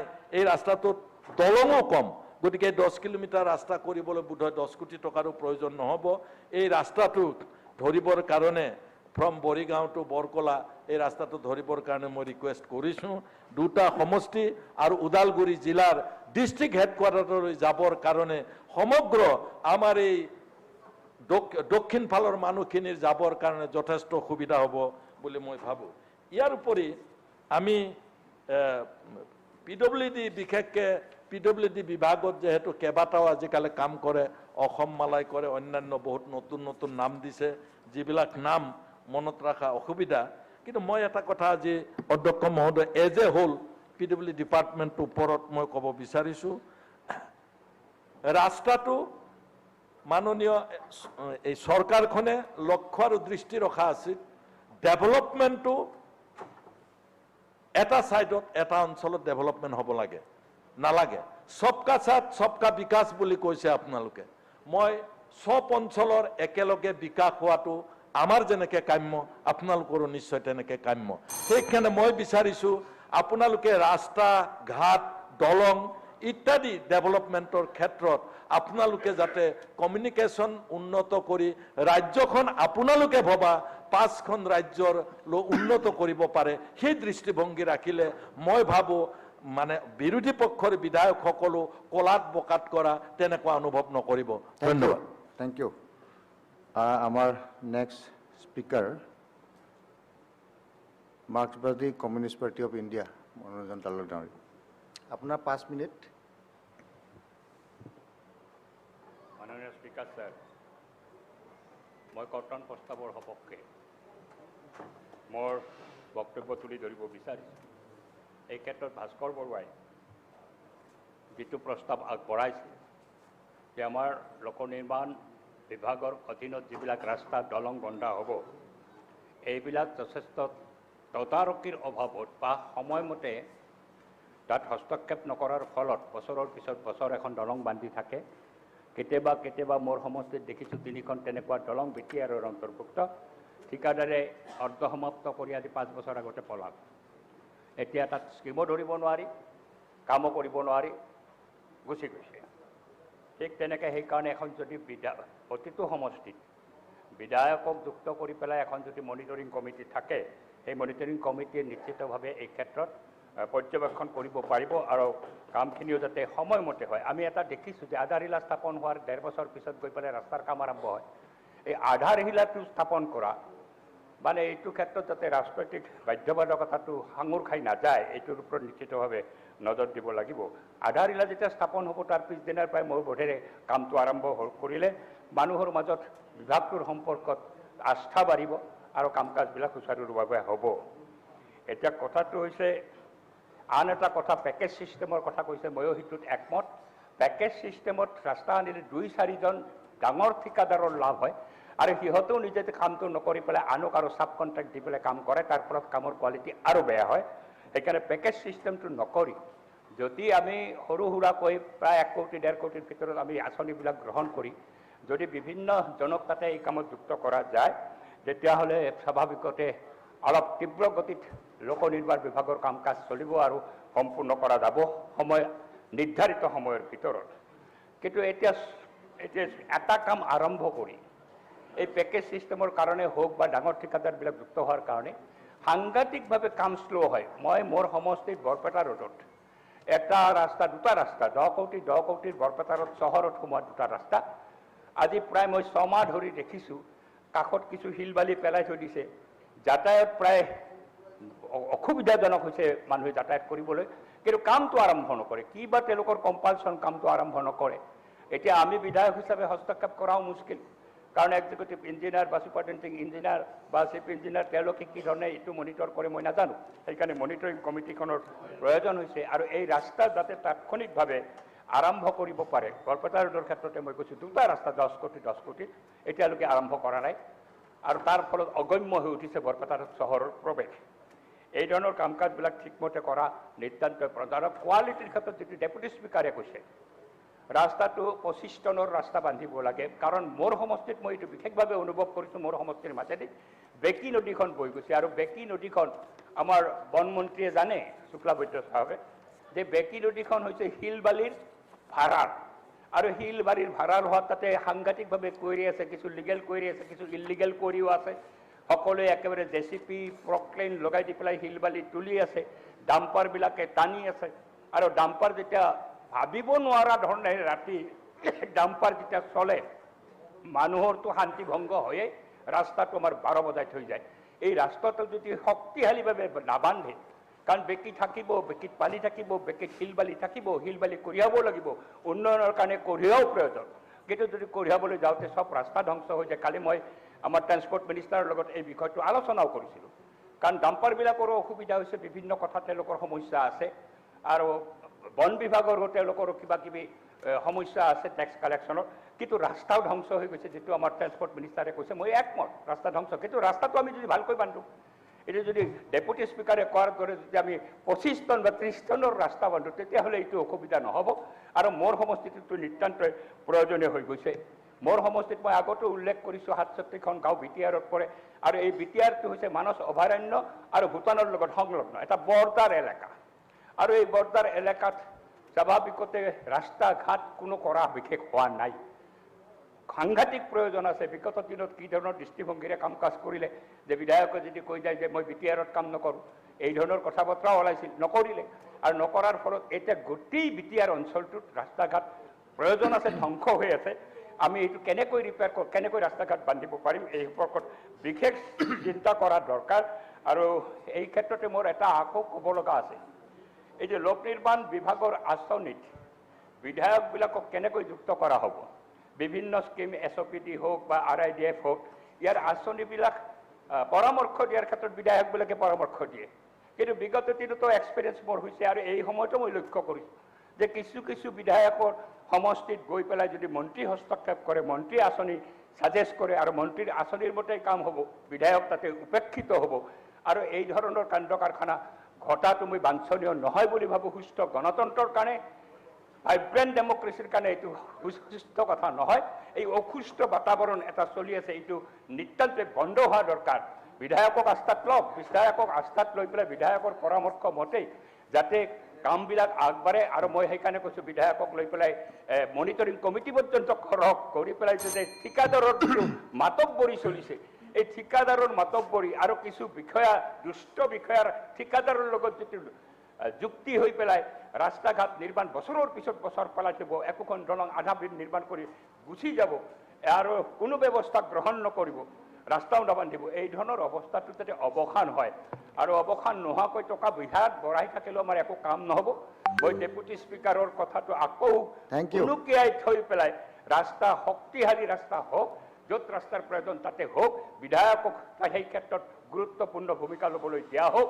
আৰু তাৰ কাৰণে ভাস্কৰ বৰুৱাই কোৱাৰ দৰে মনিটৰিং কমিটি এখন কৰক, যাতে সময়মতে কাম আৰম্ভ হ'ব, সময়মতে কাম শেষ হয়, এইটো নিশ্চিত দিয়াৰ কাৰণে মই আবেদন জনাই বিপত্ৰৰ প্ৰস্তাৱ সমৰ্থন কৰোঁ। আমাৰ কেতিয়াও বৈষম্যমূলক আচৰণটো আমাৰ নহয় চৰকাৰৰ ফালৰ পৰা। সেইকাৰণে যোৱাকালি আপুনি BAC মিটিঙত আপুনিও আছিলে। প্ৰত্যেকগৰাকী ব্যক্তি বিধায়কৰ কাৰণে 1.66 ছেকেণ্ডকৈ পৰে, আৰু 5 মিনিট আমি কৰিছোঁ। ডেপুটি স্পীকাৰক মই ধন্যবাদ দিছোঁ। এগৰাকী বিধায়কৰ কাৰণে 5 মিনিট কৰিছোঁ। বৈষম্যমূলক হ'লে মানে এইবিলাক নহয়, এইটো ভাল। বৈষম্যমূলক অন্য আৰু এটা খুব বেয়া পৰম্পৰা হৈছে, মই এইটো অনুৰোধ কৰিব গৈছোঁ সকলো বিধায়কসকলে, নিজৰ বক্তব্যটো দিয়াৰ লগে লগেই বিধানসভা কক্ষ এৰি গুচি যায়। এইটো ৰুল 275টো আপোনালোকে পঢ়িব। যেতিয়া ছিনিয়ৰ বিধায়কসকল ইয়াৰ পৰা গুচি যায়, তেতিয়া নতুন যেতিয়া আহে নিউ কামাৰবিলাকে ভাবে যে এইটোৱে পৰম্পৰা, যে ভাষণ মই স্পীচটো দি ওলাই যাব লাগে। এইটো তেনেকুৱা কৰাটো উচিত নহয়। ৰুলটো চাব 275 পঢ়ি পেলাই, যে স্পীচ দিয়াৰ পিছতে one cannot leave the house immediately. এতিয়া মই চেয়াৰমেন আলী ডাঙৰীয়াক অনুৰোধ কৰিছোঁ, আপোনাৰ সময় 15 মিনিট দলে দিছে, আৰু যদি টাইম বঢ়াই গৈ থাকিব আপোনাৰ পিছৰ স্পীকাৰবিলাকক মই কাটি গৈ থাকিম। মাননীয় অধ্যক্ষ মহোদয়, মই কৰ্তন প্ৰস্তাৱৰ সপক্ষে দুআষাৰমান ক'ম। মই প্ৰথমতে PMGSY আঁচনিৰ যোগেদি মোৰ বক্তব্য আৰম্ভ কৰিব খুজিছোঁ। প্ৰধানমন্ত্ৰী গ্ৰাম চড়ক যোজনা আঁচনিৰ মূল লক্ষ্য হ'ল দেশখনৰ ভিতৰত থকা প্ৰতিটো চুবুৰী এটি অল ৱেডাৰ ৰোডেৰে, এটি পকী ৰাস্তাৰে সংযোগ কৰা। মাননীয় উপাধ্যক্ষ মহোদয়, সদন জ্ঞাত 2001 চনত এই প্ৰধানমন্ত্ৰী গ্ৰাম চড়ক যোজনা আৰম্ভ হৈছিলে। তেতিয়াই আচলতে আমাৰ প্ৰতিটো গাঁও আৰু চুবুৰী এটি পকী ৰাস্তাৰে সংযোগ হ'ব লাগিছিলে। আৰু আজি প্ৰায় এই প্ৰধানমন্ত্ৰী গ্ৰাম চড়ক যোজনা আৰম্ভ হোৱাৰ প্ৰায় 20 বছৰ পিছত মাননীয় উপাধ্যক্ষ মহোদয়, এতিয়াও শ গাঁও পকী ৰাস্তাৰে সংযোগ হোৱা নাই। চিম্পুল হিচাপ, আমাৰ প্ৰায় 26,000 ৰেভিনিউ গাঁও আছে। এটা গাঁৱত যদি দুটাকে চুবুৰী ধৰোঁ, হেবিটেশ্যন 52,000টা ৰাস্তা থাকিব লাগিছিলে। লামচাম হিচাপ কৈছোঁ। মোৰ এটা গাঁও আছে সত্ৰখণ্ডৰা, তাৰ পপুলেশ্যন 33,000, তাত প্ৰায় 15টা আপোনাৰ চুবুৰী আছে। এভাৰেজ চুবুৰী দুটাকে ধৰিলেও আমি মিনিমাম 52,000টা ৰাস্তা, 52,000টা যদি এটা ৰাস্তাৰ দৈৰ্ঘ্য 1 কিলোমিটাৰ হয়, আমি প্ৰধানমন্ত্ৰী গ্ৰাম চড়ক যোজনা 1ৰ অধীনত প্ৰায় 52,000 কিলোমিটাৰ ৰাস্তা পাব লাগিছিলে, কিন্তু নাই পোৱা। আমি এতিয়ালৈ খুব সম্ভৱ 20,000 কিলোমিটাৰ অতিক্ৰম কৰা নাই। এইটোৱে প্ৰমাণ কৰে, yes, we could not, there were some serious anomalies in the process of implementing the PMGSY road. আজিও আপনি বহুতো ব্লকত চাব, গাঁৱত চাব যে প্ৰতিটো ৰেভিনিউ ভিলেজ, হেবিটেশ্যনটো বাদেই দিয়ক, প্ৰতিটো ৰেভিনিউ ভিলেজ সংযোগ হোৱা নাই। ইয়াৰ পিছত আমাৰ 2001 চনৰ পিছত আমাৰ বাইদেউ তেতিয়া গড়কাপ্তানি মন্ত্ৰী আছিলে, 15 চনত সংশোধনীৰ কাৰণে ষ্টেটৰ পৰা প্ৰস্তাৱ গ'ল যে আমাৰ বহুতো গাঁও ৰৈ গ'ল, চুবুৰী ৰৈ গ'ল, সংশোধনী হ'ল আৰু সংশোধনী হোৱাৰ পিছতো গোটেই হেবিটেশ্যন বা গাঁও আজিলৈ সংযোগ হোৱা নাই। মই এই কাৰণেই প্ৰথমে এই কথাটো উল্লেখ কৰিছোঁ যে এতিয়া PMGSY 3 আৰম্ভ হৈছে, PMGSY 3ৰ পিছত PMGSY 4 হ'ব, তাত আৰু আমি এটা সুযোগ পাম প্ৰতিটো গাঁও বা চুবুৰী এটা এটা পকী ৰাস্তাৰে অল ৱেদাৰ ৰোডে সংযোগ কৰাৰ কাৰণে। এই যে বিষয়াসকলৰ গাফিলতিৰ কাৰণে আমাৰ যে 52,000টা ৰাস্তা মিনিমাম পাব লাগিছিল নাপালোঁ। মই এইকাৰণে আপোনাৰ জৰিয়তে মাননীয় গড়কাপ্তানি মন্ত্ৰী আমাৰ মুখ্যমন্ত্ৰী মহোদয়ক আজিৰ উপস্থিত আমাৰ মন্ত্ৰীসকলৰ যোগেদি অনুৰোধ জনাব খুজিছোঁ যে PMGSY 4 যেতিয়া আৰম্ভ হ'ব, it is going to be started very soon, maybe in the month of September or maybe at the end of August, যাতে প্ৰত্যেকজন বিধায়কক জড়িত কৰি যাতে কোনো বিধায়কৰ সমষ্টিত এটা ৰাস্তা এটা চুবুৰী যাতে বাদ নপৰে, কাৰণ এইখিনি আমাৰ ষ্টেটৰ ইমান ৰিচোৰ্চ নাই, আমি কেন্দ্ৰীয় ৰিচোৰ্চৰ কেন্দ্ৰৰ ফালৰ পৰা এই টকাখিনি পাওঁ। গতিকে লাষ্ট চান্স আৰু এই চান্সটো PMGSY 4 হয় আমাৰ আগৰ গড়কাপ্তানি মন্ত্ৰী বৰ্তমানৰ মুখ্যমন্ত্ৰী আৰু আমাৰ কেইজনমান বিষয়াৰ বিশেষ উদ্যোগত, আমাৰ অসমৰো এজন বিষয়া এই কেন্দ্ৰীয় কমিটিত আছিলে, তেওঁলোকৰ বিশেষ উদ্যোগত মাত্ৰ 6খন ষ্টেটক এই সুবিধা দিছে যে আৰু এটা চান্স দিয়া হ'ল নিউ কানেক্টিভিটি PMGSY 4ত। গতিকে মই সদনৰ জ্ঞাতাৰ্থে আৰু মাননীয় মুখ্যমন্ত্ৰী মহোদয়ৰ আপোনাৰ যোগেদি দৃষ্টি আকৰ্ষণ কৰিছোঁ যাতে এইবাৰ আৰু আমি বাদ নপৰোঁ, এইবাৰ লৈ নতুন ৰাস্তা ক্ৰিয়েশ্যন যাতে আমাৰ মিনিমাম 52,000 কিলোমিটাৰ হয়। মাননীয় উপাধ্যক্ষ মহোদয়, PMGSY 2 নতুন হেবিটেশ্যন কানেকশ্যনৰ সুবিধা নাই, ইম্প্ৰুভমেণ্ট এতিয়া চলি আছে PMGSY 3, PMGSY 3টো নতুন ৰাস্তা নতুন কানেকশ্যনৰ সুবিধা নাই। PMGSY 3 মূল কথাটো হ'ল যে আগতে আমি যিবোৰ সৰু সৰু ৰাস্তা বনালোঁ, এই গোটেইকেইটা মিলি এটা থৰ'ফেয়াৰ ৰোড বনোৱা, connecting school, connecting health facility, connecting agricultural market, এইটো হ'ল অৰ্থাৎ আগৰ ৰাস্তাটো ৰাইডিং কোৱালিটি ইম্প্ৰুভ কৰা উইথ ৱাইডেনিং ইফ নেচেচাৰী বা ট্ৰেফিক ডেনচিটি চাই পেলাই প্ৰয়োজনবশতঃ 5.5 মিটাৰ বা 7 মিটাৰলৈ বহল কৰাৰ কাৰণে এই প্ৰভিজনটো আহিছে। মাননীয় উপাধ্যক্ষ মহোদয়, যিহেতু PMGSY 3 চলি আছে, এই ক্ষেত্ৰত মই অকণমান 2 মিনিট ল'ব খুজিছোঁ। PMGSY 3ৰ মূল ক্ৰাইটেৰিয়া হ'ল এটা দীঘলীয়া প্ৰচেছৰ মাজেদি হৈছে। প্ৰথম অৱস্থাত DRRP district rural road plan বনোৱা হ'ল, তাত প্ৰত্যেকটো ৰাস্তা প্লটিং কৰা হ'ল, প্লটিং কৰি পেলাই 10টা ৰাস্তা বা 20টা ৰাস্তা মিলি এটা মেজৰ লিংক ৰোড উলিওৱা হ'ল, যেইটো থৰ'ফেয়াৰ ৰোড হ'ব। আৰু সেই ৰাস্তাৰ কেইটামান এই ৰাস্তাবোৰ চিলেকশ্যন হোৱাৰ কাৰণে কেইবাটাও কণ্ডিশ্যন আছে।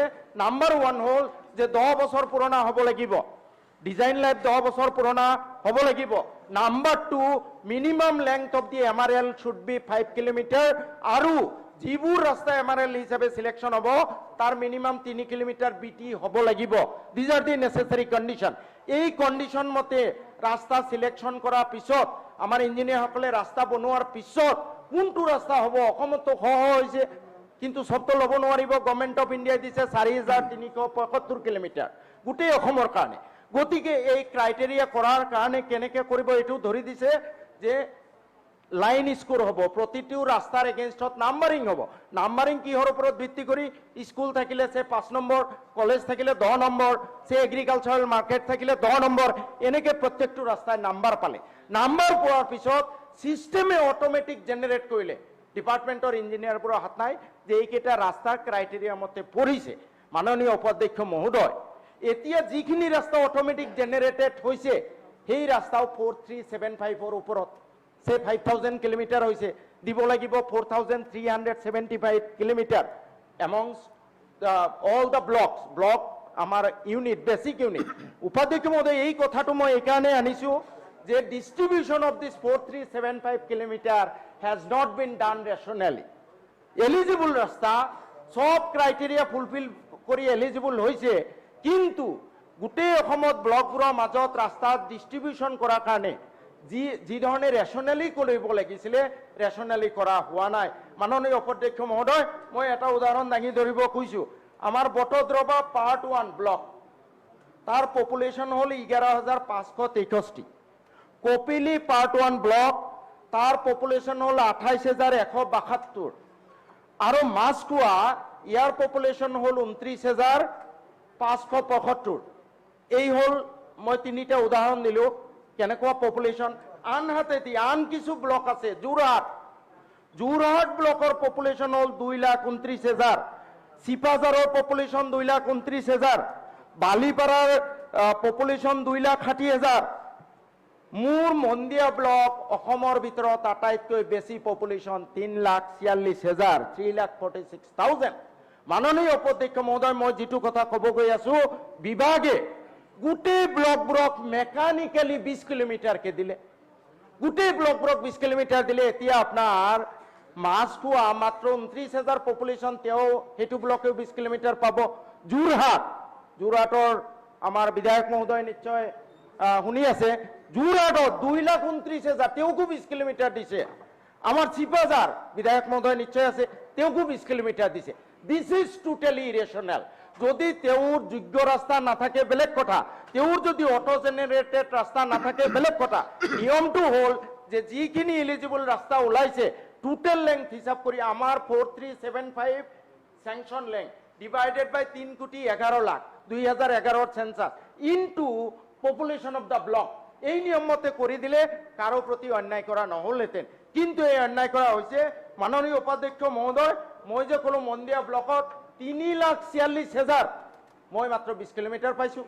অথচ আৰু এটা কথা, মোৰ ব্লকত 27টা পঞ্চায়ত, আজি অকল মোৰ এটা উদাহৰণ দিছোঁ, বহুতৰ হৈছে, যোৰহাটৰ হৈছে, চিপাঝাৰৰ হৈছে, বহুত আছে। 3,46,000 পঞ্চায়ত, 27টা, 1.5টা সমষ্টি মিলাই পেলাই মোৰ ব্লক। এণ্টায়াৰ বাগবৰৰ 19টা পঞ্চায়ত, জনিয়াৰ 8টা পঞ্চায়ত, 1.5টা সমষ্টি মিলাই মোৰ এটা ব্লক, মই পালে 20 কিলোমিটাৰ। আনহাতে এক্স ব্লক, এক্স সমষ্টি, তেওঁৰ তাত 3টা ব্লক খণ্ড খণ্ডকে আছে, 3টা ব্লক, তেওঁ 60 কিলোমিটাৰ পালে। অথচ তেওঁৰ পপুলেশ্যন মোতকৈ 3 ভাগৰ 1 ভাগ, কাৰণ তেওঁৰ সমষ্টিত 3টা ব্লক আছে। তেওঁ 60,000 পপুলেশ্যন লৈ পেলাই 60 কিলোমিটাৰ ৰাস্তা পালে। মোৰ 3.5 লাখ পপুলেশ্যন লৈ মই মাত্ৰ 20 কিলোমিটাৰ পালোঁ। This is grossly irregular. মই আপোনাৰ যোগেদি মাননীয় মুখ্যমন্ত্ৰী মহোদয়ক অনুৰোধ জনাব খোজোঁ যে এতিয়াও সময় আছে, ফাইনেল হোৱা নাই, অনুগ্ৰহ কৰি দিছ ইজ জাষ্টিফাইড যে পপুলেশ্যন পেটাৰ্ণত দিয়ক। চবেই কাৰো ইয়াতে শাসক বিৰোধী বুলি কথা নাই, ইকুৱেলি ডিষ্ট্ৰিবিউট কৰক। যিখিনি ইলিজিবল আছে, হ'ব পাৰে 2-এটা ব্লকত ইলিজিবল নাই, তেওঁলোকে নাপাব। মোৰ ইয়াতে চাওক ছাৰ, অটো জেনেৰেটেড, ইয়াত কোনো অফিচাৰে হাত দিয়া নাই। মোৰ 15টা ৰাস্তা চিষ্টেমে চিলেকশ্যন কৰিছে যে ইলিজিবল এজ পাৰ দি কণ্ডিশ্যন। কিন্তু এই 15টা ৰাস্তা নালাগে, মোৰ লেংথ দিছে, মই পপুলেশ্যন হিচাপে প্ৰপৰ্চনেট লেংথ পাব লাগে 48 কিলোমিটাৰ। মই বিভাগীয় বিষয়াসকলক কৈছিলোঁ 48ও নালাগে, আপোনালোকে মোক 44 কিলোমিটাৰ দিলে হৈ যাব। মাত্ৰ 4টা ৰাস্তা মই বিচাৰিছিলোঁ, দিয়া নাই। অথচ মোৰ কাষৰে কোনোবা এটা সমষ্টি 40 কিলোমিটাৰ পাইছে, তেওঁৰ পপুলেশ্যন মোতকৈ আধা। 40 কিলোমিটাৰ কিয় পাইছে? তেওঁৰ 2টা block. This is gross injustice. এতিয়াও এল'কেশ্যন ফাইনেল হোৱা নাই। মই মাননীয় উপাধ্যক্ষ মহোদয় আপোনাৰ যোগেদি অনুৰোধ কৰিব খোজোঁ যে 4375 ইলিজিবল ৰাস্তা প্ৰপৰ্চনেট টু দি পপুলেশ্যন যাতে দিয়া হয় প্ৰত্যেকটো ব্লকত। আমাৰ যোৰহাট নহ'লে ঠগ খাই আছে, যোৰহাটত 2,29,000, আমাৰ চিপাঝাৰ ঠগ খাই আছে, 20 কিলোমিটাৰ পাইছে, এনেকুৱা বহুত আছে। মই নক'লোঁ আৰু, এইকেইটাই ক'লোঁ। মাননীয় উপাধ্যক্ষ মহোদয়, এই PMGSY ৰাস্তাৰ ক্ষেত্ৰত মই আগতে উল্লেখ কৰিছোঁ, কেইটামান খুব গুৰুতৰ বিসংগতি আছে। আমাৰ ছাইড বামৰ কথা এজনে কৈছে, ছাইড বাম নাই। ফৰ্মেশ্যন উইথ হ'ব লাগে প্ৰায় 7 মিটাৰ, কিন্তু আমি গৈ পেলাই 3.75 মিটাৰহে পাওঁ, ছাইড বাম নাই। ছাইড বাম যদি বনাইছেও কম্পেকশ্যন হোৱা নাই, কম্পেকশ্যন শুড বি এন লেয়াৰ, কৰা নাই। মাননীয় উপাধ্যক্ষ মহোদয়, যেতিয়া আমি সদনত প্ৰশ্ন কৰোঁ যে ৰাস্তাবোৰৰ কোৱালিটি বেয়া হৈছে, তেতিয়া উত্তৰ দিয়ে আমাৰ SQM আছে, NQM আছে, তেওঁলোকে ৰেগুলাৰ ভিজিট কৰিছে। মাননীয় উপাধ্যক্ষ মহোদয়, I with authority want to request you, want to opine that perhaps it is the high time that we should institute inquiry against the NQM and SQM. NQM SQM ওপৰত enquiry দিয়াৰ সময় আহি গৈছে। NQM কালি visit কৰি আহিছে, পিছদিনাখন খান্দি পেলাই দেখা হৈছে 6 ইঞ্চিৰ জাগাত 2 ইঞ্চি আছে। What is this? Perhaps it is high time that we should institute inquiry against the SQM and NQM. মই মাননীয় উপাধ্যক্ষ মহোদয় আপোনাক এই সদনত ৰেকৰ্ডৰ কাৰণে মাত্ৰ 3টা ৰাস্তা ৰিকুৱেষ্ট কৰিছো, কমপ্লিট হোৱা দেখুৱাইছে, কোৱালিটি কণ্ট্ৰল কৰক, তেতিয়া SQM NQMৰ কি কোৱালিটি সেইটো এই সদনত ধৰা পৰিব। মই কেইটামান পেকেজ ক'ব খুজিছো, আপোনাৰ AF01242 AF01265 কাম কৰা দেখুৱাইছে 80%, 60% ওপৰ হোৱা নাই, 3খন দলং কেপ লেভেললৈ যোৱা নাই, কেনেকৈ 80% হ'ল? কেনেকৈ লেংথ অফ দ্য ৰোড প্ৰায় 3 কিলোমিটাৰ এতিয়াও বাকী আছে। How physical progress is shown to be 80%। মই 2টা পেকেজ ক'লো আৰু এটা পেকেজ কৈছো আপোনাৰ AF01331। এই 3টা ৰাস্তা আৰু এটা কৈছো মই AF01211 প্ৰগ্ৰেছ কৈছে 65%, তাত 40%ৰ ওপৰ প্ৰগ্ৰেছ হোৱা নাই। AF01288 4টা ৰাস্তা মই মাননীয় উপাধ্যক্ষ মহোদয় অনুৰোধ কৰিছো যে আমাৰ মুখ্যমন্ত্ৰী মহোদয় বেলেগ ডিভাইচৰ যোগেদি এই NQM SQM ডিপাৰ্টমেণ্টৰ বিষয়ৰ ওপৰত ভৰসা নকৰি ইনকুৱাৰী কৰক। It is our asset, we are getting money from the centre, we are a state resource crunch state. আমাৰ ইমান হাজাৰ হাজাৰ কোটি টকা নাই যে ৰাস্তা বাৰে বাৰে আমি ৰিপেয়াৰিং কৰি থাকিম। কেন্দ্ৰৰ পৰা পাইছো ভালকে বনাব লাগে যাতে আমাৰ এছেট হয়, কিন্তু কাৰ গাফিলতিৰ কাৰণে, কাৰ দুখৰ কাৰণে এইবোৰ হৈছে, এই কথাখিনি মাননীয় উপাধ্যক্ষ মহোদয় চাব লাগে যাতে আমাৰ ষ্টেটখন এই যোগাযোগৰ ক্ষেত্ৰত আগবাঢ়িব পাৰে। It is needless to say communication is the primary factor for development of entrepreneurship, and without development of entrepreneurship it is simply impossible to solve the burgeoning unemployment problem in the state. মাননীয় উপাধ্যক্ষ মহোদয় মই আৰু 3-4টা কথা অতি নাই, আপোনাৰ time শেষ। পইণ্ট কেইটা কৈ দিছো। 15 মিনিট আপোনাৰ টাইম শেষ হৈছে, 30 সেকেন্ডত কনক্লুড কৰক। ৰাস্তাবোৰৰ ক্ষেত্ৰত যদি অকণমান ডিপাৰ্টমেণ্ট যদি যোগাত্মকভাৱে লয়, তাত আমি প্লেণ্টেশ্যন কৰিব পাৰোঁ, তেতিয়া আমাৰ ফৰেষ্টক লগাই প্লেণ্টেশ্যন কৰিব পাৰোঁ, তেতিয়া আমাৰ চাইড বাম পাৰ্মানেণ্ট হ'ব। আমাৰ আসাম এনাৰ্জি ডেভেলপমেণ্ট কৰ্পোৰেশ্যন তেওঁলোকে 90% ছাবচিডিত ষ্ট্ৰীট লাইট দিয়ে, সেইখিনি যদি আমি কনভাৰ্জেঞ্চ কৰি লওঁ তেতিয়াহ'লে আমাৰ এই ৰাস্তাবোৰ পাৰ্মানেণ্ট ৰিচোৰ্চ হ'ব। মই নিজে ফৰেষ্টৰ ফালৰ পৰা স্কিম গৈছে মোৰ তাত, কিন্তু PWD ডিপাৰ্টমেণ্টে আজিলৈ NOC দিয়া নাই। This should be taken very seriously. Second thing, ৰাস্তাৰ কাষত ইলেক্ট্ৰিক পোষ্ট পুতে, পাইপলাইন বহুৱাই, মই কেইবাবাৰো কমিশনাৰক আগতে লিখিছো, নিয়ম হ'ল ৰাস্তাৰ টোত, ছাৰ খুব ইম্পৰ্টেণ্ট, ৰাস্তাৰ টোত আপোনালোকৰ লাষ্টত কমলাক্ষদেৱ পুৰকাছ আছে, তেওঁৰ কথা ক'বলৈ টাইম নাপাব। If you don't conclude you will not be allowed. It is the property of the PWD। Pipeline ৰাস্তাত কৰিব লাগে, কিন্তু সেইটো PWD গুৰুত্ব নিদিয়াৰ কাৰণে যেতিয়া ৰাস্তা বনাব যায় এই ইলেক্ট্ৰিক পোষ্ট আঁতৰাবলৈ আমাৰ কেৰালাতকৈ কোটি দীঘল হৈ যায়। ৰাস্তাৰ পথ যদি 1 কোটি আছিলে, ইলেক্ট্ৰিক পোষ্ট আঁতৰাবলৈ 2 কোটি টকা খৰচ হৈ যায়। মাননীয় উপাধ্যক্ষ মহোদয়, উজনি অসমত বহুকেইটা দলং ব্ৰহ্মপুত্ৰৰ ওপৰত হৈছে, আমি খুব ভাল পাইছো, কিন্তু মাননীয় উপাধ্যক্ষ মহোদয় নামনি অসমত পঞ্চৰত্ন আৰু গুৱাহাটীৰ পৰা প্ৰায় 200 কিলোমিটাৰ অন্তত 2খন দলং মই ইতিমধ্যে এটা প্ৰস্তাৱ দিছো, বৰপেটা জিলাৰ সত্ৰখনৰা বা বামুণ্ডংৰাৰ পৰা নগৰবেৰা বা হিমলিতলালৈ এটা ব্ৰহ্মপুত্ৰৰ ওপৰত ব্ৰিজ বনাব লাগে। কাবাইটাৰীৰ পৰা দৌলাহাল হাইৱে ছাৰ আমাৰ তেতিয়াৰ মুখ্যমন্ত্ৰী সৰ্বানন্দ সোণোৱাল ডাঙৰীয়াই যথেষ্ট গুৰুত্ব দি পেলাই কেন্দ্ৰীয় চৰকাৰক লিখিছিলে, তেওঁলোকৰ বিবেচনাধীন হৈ আছে। এই কাবাইটাৰী টু দৌলাহাল যদি হাইৱে হৈ যায়, it will be economic hub of the lower Assam, of the entire Assam. মাননীয় উপাধ্যক্ষ মহোদয়, মোৰ মন্দিৰৰ পৰা বাগবৰলৈ এটা ৰাস্তা হৈ আছে ইকনমিক ইম্পৰ্টেন্স হেডৰ, কিন্তু মন্দিয়া বজাৰৰ ওচৰত থকা ব্ৰিজখন হোৱা নাই। মন্দিয়া বজাৰৰ 1 কিলোমিটাৰ মই কৈছো 20 মিটাৰ বহলকে কৰক। It is the centre point agricultural market for around 10 lakh people. Baghbar সমষ্টি, জনিয়া সমষ্টি, চেঙা সমষ্টি, বৰপেটা সমষ্টি, এইকেইটা সমষ্টিৰ কেন্দ্ৰবিন্দু। মই কৈছো 20 মিটাৰ বহলকে কৰক। যদি এতিয়া টকা দিব নোৱাৰে, পিছত আমি SOPT বেলেগ আঁচনিৰ পৰা দিম। কিন্তু মাননীয় উপাধ্যক্ষ মহোদয়, অভিযন্তাই গাঁতজোৰত আজি 9 মিটাৰকে এই ৰাস্তা কৰি আছে, মই কৈছো বাকীখিনি কৰি লওক, যদি আৰু প্ৰপ'জাল পঠিয়াওক, যদি চৰকাৰে নিদিয়ে তেতিয়া দেখা যাব how he could dare to go for 9 meter width of this road. আজি মন্দিয়া ডেভেলপ হলে আজি গোটেই অসমত এগ্ৰিকালচাৰাল প্ৰডিউস ফিশ প্ৰডিউস উভয় নিধি হ'ব অৰ্থনৈতিক বিপ্লৱৰ সূচনা হ'ব মাননীয় উপাধ্যক্ষ মহোদয় আৰু Thank you. পইণ্ট মই কৈ শেষ কৰিম কমলাক্ষ দেৱ পুৰকাশৰ টাইমটো আপুনি যোৱা বছৰ এই সদনত আমাৰ চন্দ্ৰমোহন পাটোৱাৰী ডাঙৰীয়া আছিলে মোৰ PMGSY ৰাস্তাৰ পৰা 10টা ব্ৰিজ ইঞ্জিনিয়াৰৰ ভুলৰ কাৰণে লেফ্ট আউট হৈ গ'ল পাৰ্টি টাইম গোটেইখিনি লৈ লৈছে আপুনি 19 মিনিট ক'লে এতিয়া কমলাক্ষ দেৱ পুৰকাশৰ টাইমটো আগৰ স্পিকাৰ 2 মিনিট এক্সট্ৰা হৈছে বিজেপিয়ে গতিকে জাকিৰ হুছেইনৰ টাইমটো আপুনি এতিয়া খাই আছে সবকা সাত বিকাশ সবকা এতিয়া কমলাক্ষ দেৱ পুৰকাশৰটো সেই জাকিৰ হুছেইনৰ টাইমো যাব এতিয়া 19-20-21 আমি বিধায়কবোৰে SOBD টকাও নাপালো RIDFৰ টকাও নাপালো সিগনেচাৰ প্ৰজেক্টটো নাপালো যেতিয়া আমাৰ শাসক পক্ষৰ মন্ত্ৰীসকলে কয় সবকা বিকাশ টিম আসাম তেতিয়া আমাৰ মনটো ভাল লাগে কিন্তু 19-20-21 আমাৰ বহু বিধায়কে এক পইচা পোৱা নাই এতিয়া 19 RIDFৰ 43টা সমষ্টিত দিছে কিন্তু আমাক দিয়া নাই সেই সময়ত মন্ত্ৰী মহোদয়ে কৈছিল বিৰোধী বিধায়কক আমি চেম্বাৰলৈ মাতি পেলাই আমি তেওঁলোকক টকা দিম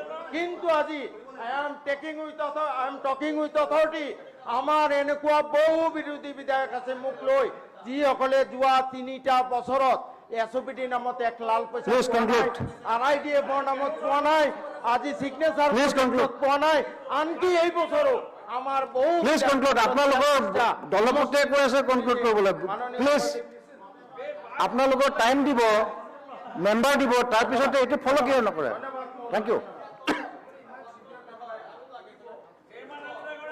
এতিয়া কথা হৈছে কি আমাৰ প্ৰত্যেক প্লিজ আমাৰ প্ৰত্যেকগৰাকী বিধায়কৰ দায়িত্ব আছে নিজৰ সমষ্টিত কাম হৈ থাকোঁতে চাব লাগে যে থিকনেছটো ইমান কম হৈ আছে বিধানসভাত আমি ক'লে নহ'ব আমি যদি সমষ্টিত গৈ পেলাই কাম কৰা জাগাত থাকো কামটো ভাল হ'ব এইটো আমাৰ মানসিকতা ল'ব লাগিব আৰু এটা কথা আজি মনিটৰিং কমিটিখনত বিধায়ক থাকিব লাগে বুলি এটা প্ৰস্তাৱ এটা ল'ব লাগে প্লিজ মনিটৰিং কমিটি এখন ল'ব লাগে বিধায়কবিলাকক মনিটৰিং কমিটি ৰাখিব লাগে প্লিজ চবৰে ভাল হ'ব আপোনালোকৰে ভাল হ'ব আপোনালোকৰে ভাল হ'ব এক মিনিট তেখেতে ভাল হ'ব প্লিজ সাইলেন্স প্লিজ তেনেকা নহয় না মন্ত্ৰীয়ে কথা ক'লে ভাল হয় এতিয়া মনিটৰিং কমিটি থাকিব দিবনে নাই এতিয়া ৰেচনেলৰ কথাটো কৈছে এতিয়া যদি চোৱা যায় কাৰ্বি আংলঙৰ এটা সমষ্টি 3,500 square kilometre 3,000 square kilometre as compared to 700 square kilometre 800 square kilometre বেলেগ সমষ্টিত নাই পপুলেশ্যনত লৈ ৰাস্তাটো আমাৰ যিটো এৰিয়া তাতে বনাব আইটো ক'বলৈ গ'লে আমাৰ তাত বহুতখিনি এক্সট্ৰা ৰাস্তা লাগিব য়েছ PMGSY হৈছে পেৰামিটাৰ পপুলেশ্যন আই আণ্ডাৰষ্টেণ্ড গতিকে ঠিক আছে মোৰ সমষ্টিটো থাকে ক'বলৈ কাৰণে সুবিধা নাই অনুবাদ হয় এতিয়া নেক্সট স্পিকাৰ তেৰেছ গোলা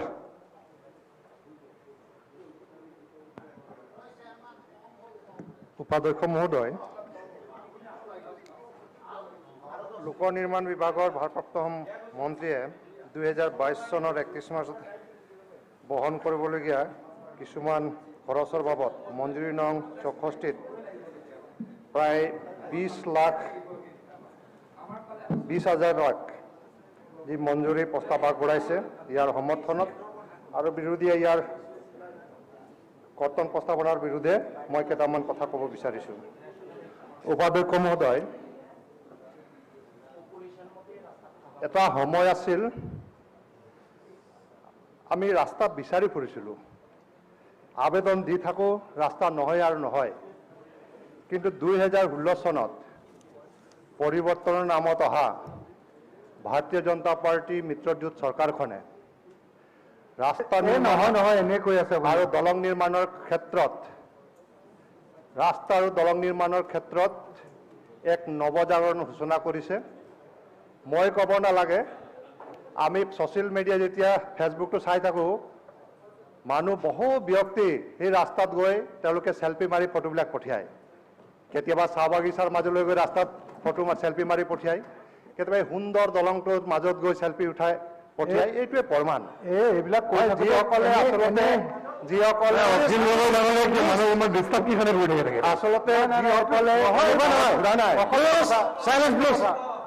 ক'ব দিয়ক, যিসকল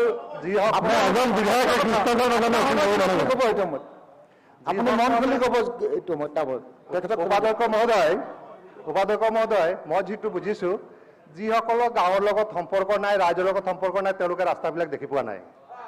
এইটোৱে সত্য। কাৰণ আমি কেতিয়াবা বাইকত ঘূৰো, কেতিয়াবা চাইকেলত ঘূৰো, কেতিয়াবা গাড়ীত ঘূৰো, গতিকে ৰাইজৰ মাজত যাওঁ, ৰাস্তাবিলাক দেখো। ফেচবুকটো ওলাওঁতে কিমান ধুনীয়া ধুনীয়া ৰাস্তাবিলাক, এই ৰাস্তাবিলাক আৰু দেখিলে গম পায়। গতিকে এইটো মানে কথাটো এনেকুৱা যে ৰাস্তা যেন দেখাই নাই। প্লিজ, এটা সময় আছিল উপাধ্যক্ষ মহোদয়, নাই হোৱা বুলি কোৱা নাই, উপাধ্যক্ষ মহোদয়, আমি SOPD, PMGSY, RIDF এই স্থানতো আমি ৰাস্তা বনাই আছো। তাৰ উপৰিও শিডিউল ট্ৰাইব সাবপ্লেন্স, শিডিউল কাষ্ট সাবপ্লেনতো আমাৰ যথেষ্ট কাম হৈ আছে। আৰু এইকাৰণে মই ভাবোঁ যে সঁচা অৰ্থত এই চৰকাৰখনে ৰড কমিউনিকেশ্যন ডেভেলপমেণ্টৰ কাৰণে আজি অন্তত ৰাইজৰ আশীৰ্বাদ পাইছোঁ। পুনৰবাৰ আমি বিধানসভালৈ আহিছোঁ, চৰকাৰ বনাইছোঁ। বিৰোধীয়ে যিমানে যি কওক নকওক, সৰ্বসাধাৰণ ৰাইজ যেতিয়া বেমাৰত পৰে, কোনোবা খুব দুখীয়া মানুহ এজন বেমাৰত পৰে, গাড়ী এখন বিচাৰি যায়, সেই গাড়ীখন যাব নোখোজে। কিন্তু এতিয়া টেলিফোন কৰাৰ লগে লগে অমুক ৰাস্তা বুলি ক'লে তেওঁ লগে লগে ৰাস্তাটো পাই যায়। আটাইতকৈ ডাঙৰ এইটো আমাৰ সফলতা। গতিকে বিৰোধীয়ে কৰ্তব্য প্ৰস্তাৱ আনিছে, আলোচনা কৰিবলৈ সুবিধা পাইছোঁ, কিন্তু না বুলি কৈছে, এইটোৱে ডাঙৰ কথা। যে আচলতে দেখিও নেদেখা কিয় দিন কণা এনেকুৱা যেন এটা শব্দ অনুভৱ হৈছে। তো যিয়ে নহওক, মই ভাবোঁ যে কাঠৰ দলং নিৰ্মাণৰ কাৰণে যোৱা চৰকাৰে যি প্ৰস্তাৱ লৈছিলে, দুলীয়াজান বিধানসভা সমষ্টিটো কাঠৰ দলং আছিলে, কিবা কাৰণত অন্তৰ্ভুক্ত নহ'ল। এই দলংবিলাক অন্তৰ্ভুক্ত কৰিবলৈ মই প্ৰস্তাৱ জনাইছোঁ বা অনুৰোধ জনাইছোঁ। বুঢ়ীদিহিং এখন অন্যতম উপনদী ব্ৰহ্মপুত্ৰৰ, মোৰ 3টামান ৱাৰ্ড আছে, তেলপানী গাঁও পঞ্চায়তৰ 3টামান ৱাৰ্ড আছে। এটা দলং নথকাৰ কাৰণে মই এই 3টা ৱাৰ্ড যাবৰ কাৰণে গোটেই দিন মোৰ প্ৰয়োজন হয়।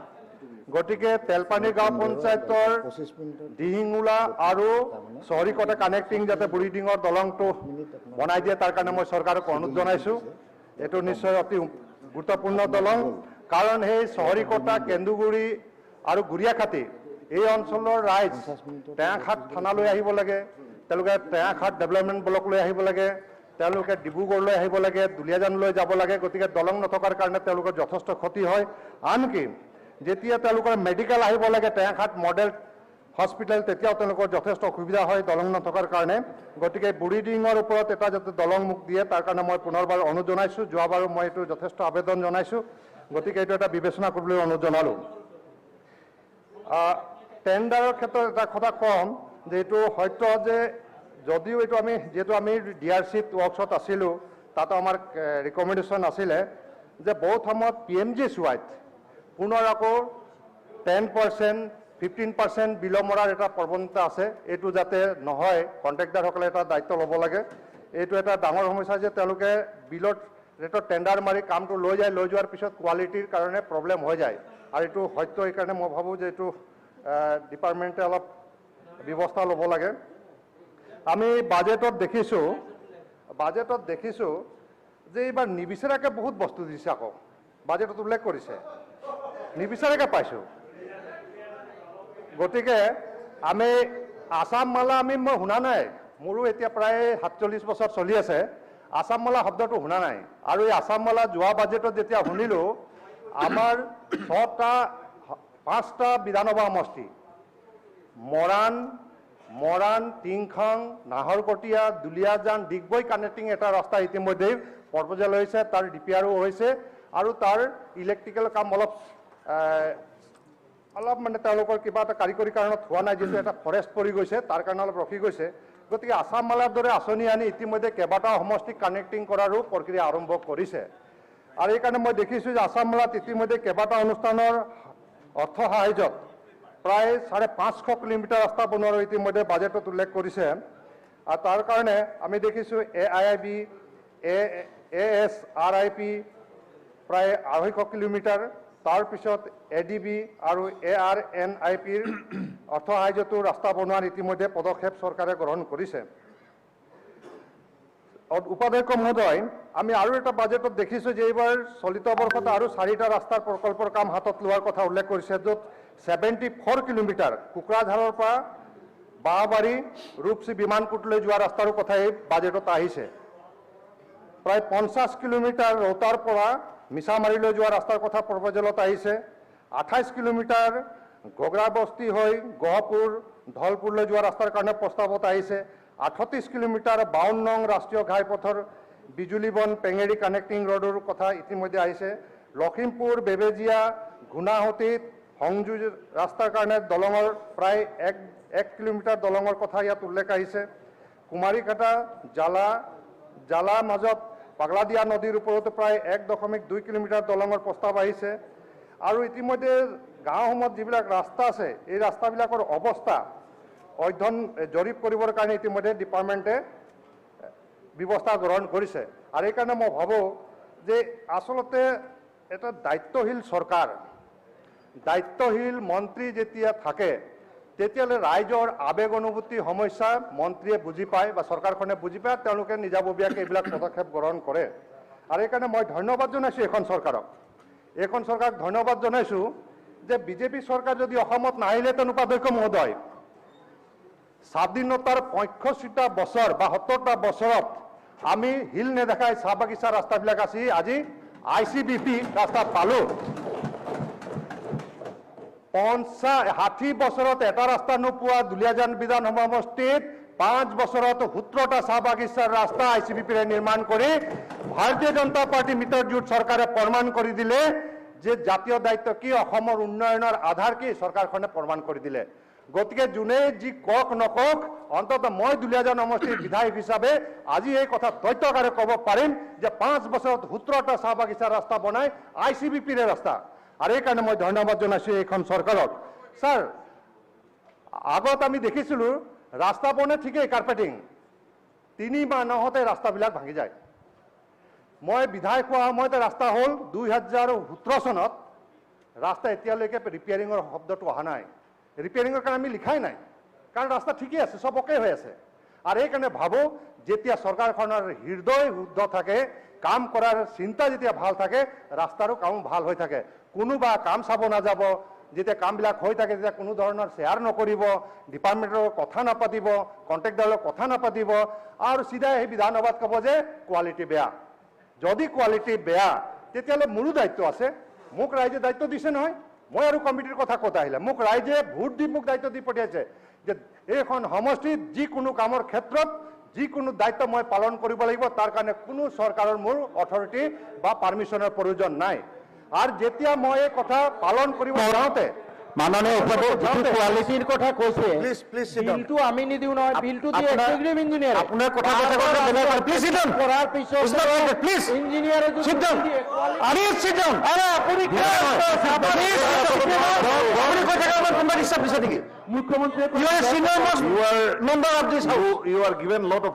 আপুনি শিকাব লাগে জুনিয়ৰ বিলাকক। অধ্যক্ষ মহোদয়, অধ্যক্ষ মহোদয়, নিয়ম আছে, নিয়মত ক'ব আপুনি। উপাধ্যক্ষ মহোদয়, আমি কণ্টেক্ট PMGSY ৰাস্তা যেতিয়া টেণ্ডাৰত পায় কোনোবা বিধাৰে, তাৰপিছত আমি দেখোঁ তেওঁলোকৰ 5 বছৰ দায়বদ্ধ থাকে।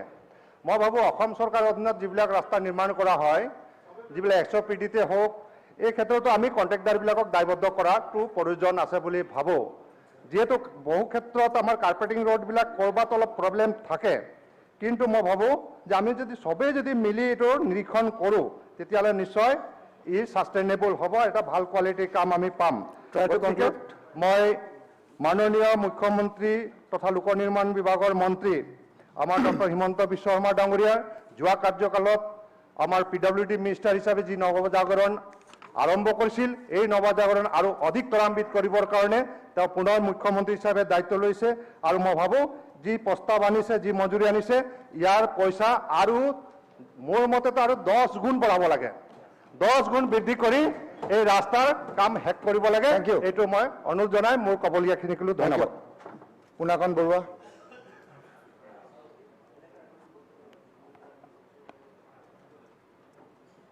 আপোনাৰ 7 মিনিট আছেগে দলৰ। হয় উপাধ্যক্ষ মহোদয়, প্ৰথম প্ৰস্তাৱৰ বিৰোধিতা কৰি মই ক'ব বিচাৰিছোঁ যে 20,000 লাখ টকা নহয়, তাতকৈ অধিক ধন এইকেইটাৰ বাবে মঞ্জুৰ কৰিব লাগে। উপাধ্যক্ষ মহোদয়, বিগত 5টা বছৰ অসমৰ বাট-পথ উন্নয়নৰ কাৰণে আজিৰ মুখ্যমন্ত্ৰী আৰু সেই সময়ৰ লোক নিৰ্মাণ বিভাগৰ মাননীয় মন্ত্ৰী ডক্টৰ হিমন্ত বিশ্ব শৰ্মা ডাঙৰীয়া আৰু তেখেতৰ আগত মাননীয় পৰিমল শুক্লবৈদ্য ডাঙৰীয়া এই বিভাগৰ মন্ত্ৰী আছিলে। যোৱা 5টা বছৰত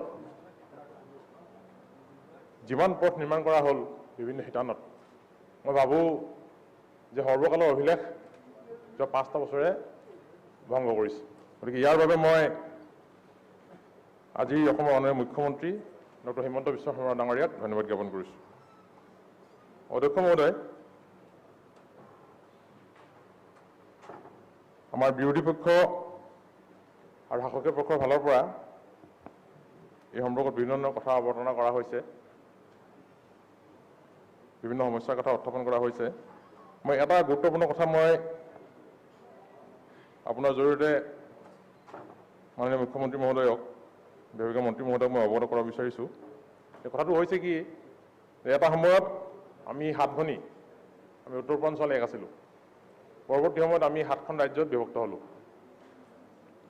বিভক্ত হোৱাৰ পাছত আমাৰ ৰাজ্যবিলাকৰ লগত, আমাৰ চুবুৰীয়া ৰাজ্যবিলাকৰ লগত আমাৰ সীমা নিৰ্ধাৰণটো সঠিকভাৱে নোহোৱাৰ কাৰণে বা বিভিন্ন কাৰণত আমাৰ মাজত সীমাক লৈ বিভিন্ন সময়ত অশান্তিকৰ পৰিস্থিতিৰ বাতাবৰণ তৈয়াৰ হৈ আছে।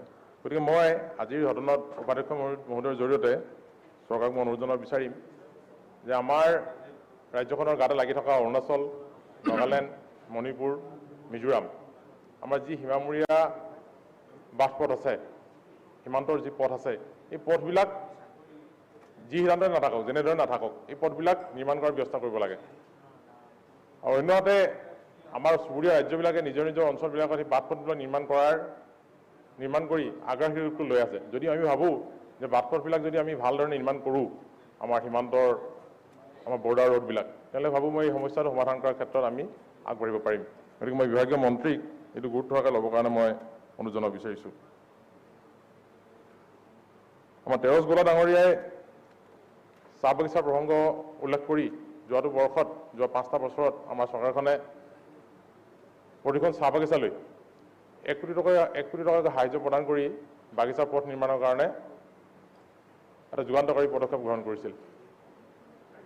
পূৰ্বতে এনেদৰে বাগিচাৰ পথ নিৰ্মাণ কৰিবৰ কাৰণে চৰকাৰে ব্যৱস্থা লোৱাৰ কোনো উদাহৰণ নাই। তাৰ কাৰণে আমি চৰকাৰক ধন্যবাদ জনাব লাগিব। আৰু যোৱা সময়ছোৱাত যিসমূহ বাগিচাত 1 কোটি টকাকৈ প্ৰদান কৰিব পৰা নগ'ল বিভিন্ন কাৰণত, সেই বাগিচাসমূহত সেই টকাসমূহ প্ৰদান কৰিবৰ কাৰণে মই অনুৰোধ জনাইছোঁ। বিশেষকৈ মোৰ চাবুৱা সমষ্টিটো কেইবাখনো চাহ বাগিচাত এই আঁচনি সম্পূৰ্ণৰূপে কাৰ্যকৰী নহ'ল, কেইবাখনো বাগিচাত 1 কোটি টকাকৈ অনুদান দিবলৈ বাকী থাকি গ'ল। গতিকে সেইখিনি মোকলাই দিবৰ কাৰণে মই বিভাগীয় মন্ত্ৰী মহোদয়ক অনুৰোধ জনাব বিচাৰিছোঁ। আৰু ইয়াৰ লগে লগে আমাৰ PMGSY শিতানত বা এতিয়া নতুনকৈ অসম মালাৰ জৰিয়তে চৰকাৰে যিখিনি কাম কৰিছে, PMGSYৰ জৰিয়তে যিখিনি কাম কৰি থকা হৈছে সেইখিনি আমি আদৰণি জনাইছোঁ। আৰু অধিক হাৰত যাতে ইয়াক আমি কাম কৰাব পাৰোঁ, আৰু তাৰ লগতে অসম মালাৰ জৰিয়তে যিবিলাক আঁচনি গ্ৰহণ কৰা হৈছে, মই অধিকভাৱে সকলো সমষ্টিতে যদি আঁচনিবিলাক গ্ৰহণ কৰিব পাৰে তাৰ কাৰণে মই চৰকাৰক অনুৰোধ জনাব বিচাৰিছোঁ। ইয়াৰ লগে লগে আৰু এটা গুৰুত্বপূৰ্ণ পথ যে আমাৰ কামাখ্যা মন্দিৰ, এটা ঐতিহাসিক মন্দিৰ, এই মন্দিৰলৈ দেশ বিদেশৰ পৰ্যটক আহে, নিজৰ মনোকামনা পূৰণ কৰিবৰ কাৰণে আহে, দৰ্শন কৰিবলৈ আহে। গতিকে এই পথটোৰ লগত সংলগ্ন নুনমাটিৰ পৰা মালিগাঁও ৰেল ষ্টেচনলৈকে আমাৰ যিটো ৰেল লাইন আছে, সেই ৰেল লাইনবিলাকৰ যিবিলাক ৰেল গেট, ৰেলবিলাক অনবৰ ৰেল চলি থাকে, ৰেলবিলাক বন্ধ হৈ থাকে। গতিকে ভাবিব নোৱাৰা ধৰণে যান জঁটৰ সৃষ্টি হয়। গতিকে এইবিলাকক পৰ্যায়ক্ৰমে যান জঁটৰ প্ৰতি লক্ষ্য ৰাখি পৰ্যায়ক্ৰমে ফ্লাইঅভাৰ নিৰ্মাণৰ ব্যৱস্থা কৰিবৰ কাৰণে মই আজি মাননীয় উপাধ্যক্ষ মহোদয়ৰ জৰিয়তে সদনক মই অনুৰোধ জনাইছোঁ। অনুৰূপ ধৰণে মাননীয় অধ্যক্ষ মহোদয়, মই যিটো ডিব্ৰুগড় তিনিচুকীয়া জিলা চাবুৱা সমষ্টিক মই প্ৰতিনিধিত্ব কৰিছোঁ, মই মোৰ সমষ্টিৰ কথা মই দুটা থৈ যাব বিচাৰিছোঁ যে চাবুৱা বিধানসভা সমষ্টিটো এটা ঐতিহাসিক সমষ্টি। এই সমষ্টিত ঐতিহাসিক মোমাই তামুলী নামৰ এটা পথ আছে, যিটো পথ আজিৰ কেন্দ্ৰীয় মন্ত্ৰী প্ৰাক্তন মুখ্যমন্ত্ৰী সৰ্বানন্দ সোণোৱাল ডাঙৰীয়াৰ ঘৰৰ সন্মুখেদি গৈছে। গাতে লাগি আছে ব্ৰহ্মপুত্ৰ নদী। গতিকে ব্ৰহ্মপুত্ৰই সেই পথটোৰ বহু অংশ গ্ৰাস কৰিছে, তথাপিতো সেই পথটো এতিয়া জীয়াই আছে। সেই পথটো তিনিচুকীয়াৰ পৰা আমাৰ ৰঙাগড়া, চাবুৱা সমষ্টিৰ ৰঙাগড়া হৈ মাননীয় প্ৰাক্তন মুখ্যমন্ত্ৰী সৰ্বানন্দ সোণোৱালৰ গৃহ সমষ্টিৰ সন্মুখেদি দিনজান সামৰিক চাউনীৰ হৈ লাহোৱাল সমষ্টি, ৰহমৰীয়া, মাইজান, ডিব্ৰুগড়লৈকে, ডিব্ৰুগড় মেডিকেল কলেজলৈকে সেই পথটো আছিল। গতিকে সেই পথটো পুনৰ উদ্ধাৰ কৰিবৰ কাৰণে, পথটো আছে মই নাই বুলি নাই কোৱা, কিন্তু ব্ৰহ্মপুত্ৰই সহায় নিলে বহুত চোৱা বেকাবেকিকৈ চলি আছে। সেই পথটো বহলীকৰণ আৰু অতি আধুনিক ব্যৱস্থাৰে পথটো নিৰ্মাণ কৰিবৰ কাৰণে মই চৰকাৰক অনুৰোধ জনাব বিচাৰিছোঁ। মাননীয় অধ্যক্ষ মহোদয়, চাবুৱা বিধানসভা সমষ্টিৰ অন্য এটা গুৰুত্বপূৰ্ণ পথ হাতীয়ালি পথ, যিটো পথ আহোম যুগৰ, সেই সময়ত আহোম ৰজাই আমাৰ স্বৰ্গদেউসকলে আমাৰ ডিব্ৰু চৈখোৱা যি ৰিজাৰ্ভ আছে সেই অঞ্চলৰ পৰা হাতী ধৰি আনিছিল আৰু সেই পথেৰে হাতী আনি গড়গাঁৱলৈকে আনিছিল। গতিকে এটা ঐতিহাসিক পথ, সেই পথটোৰ এটা ঐতিহাসিক গুৰুত্ব আছে। গতিকে সেই পথটোকো বহলীকৰণ আৰু অত্যাধুনিক ৰূপত নিৰ্মাণ কৰিবৰ কাৰণে মই অনুৰোধ জনাব বিচাৰিছোঁ। আৰু এটা খুব গুৰুত্বপূৰ্ণ পথ আছে চাবুৱাত, যিটো পথ কাৰ্জন ৰোড নামেৰে জনাজাত। যেতিয়া লৰ্ড কাৰ্জন গভৰ্ণৰ জেনেৰেল আছিল, তেতিয়া তেখেত চাবুৱা চাহ বাগিচালৈ আহিছিল। গতিকে এতিয়া চাবুৱা যিটো এটা নতুন চাবুৱা যিটো এতিয়া ৰেল ষ্টেচন, সেই ৰেল ষ্টেচনৰ পাছফালৰ পৰা চাবুৱা চাহ বাগিচালৈকে 1.5 কিলোমিটাৰ জোৰা এই পথটো কাৰ্জন পথ নামেৰে জনাজাত। যেতিয়া কাৰ্জন চাহ বাগিচালৈ আহিছিল, সেই পথটোৰে যাওঁতে তেখেতৰ ৰেড কাৰ্পেট দি আদৰণি জনোৱা হৈছিল আৰু সেই সময়ৰ পৰাই পথটো কাৰ্জন ৰোড নামেৰে জনাজাত। কিন্তু পৰৱৰ্তী সময়ত চৰকাৰৰ সুদৃষ্টি নপৰাৰ কাৰণে বা বিভিন্ন কাৰণত পথটো যিধৰণে গুৰুত্ব পাব লাগিছিল সেইটো গুৰুত্ব পোৱা নাই। মই অনুৰোধ জনাম যে পথটো এটা ঐতিহাসিক পথ, এই পথটো সংৰক্ষণ কৰিব লাগে। আপুনি অলপ হয়, আৰু এটা খুব গুৰুত্বপূৰ্ণ কথা মই ক'ব বিচাৰিছোঁ, মই যিখন চাহ বাগিচাত জন্ম হৈছোঁ, মাউত চাহ বাগিচা, মাউত চাহ বাগিচা সংলগ্ন কৰি জলপনীয়া চাহ বাগিচা। মাউত চাহ বাগিচা তিনিচুকীয়া বিধানসভা সমষ্টিৰ অন্তৰ্গত, এটা অংশ দুলীয়াজান সমষ্টিত। জলপনীয়া চাহ বাগিচা চাবুৱা সমষ্টিৰ অন্তৰ্গত। সেই ব্ৰিটিছ যুগৰ দুখন চাহ বাগিচা।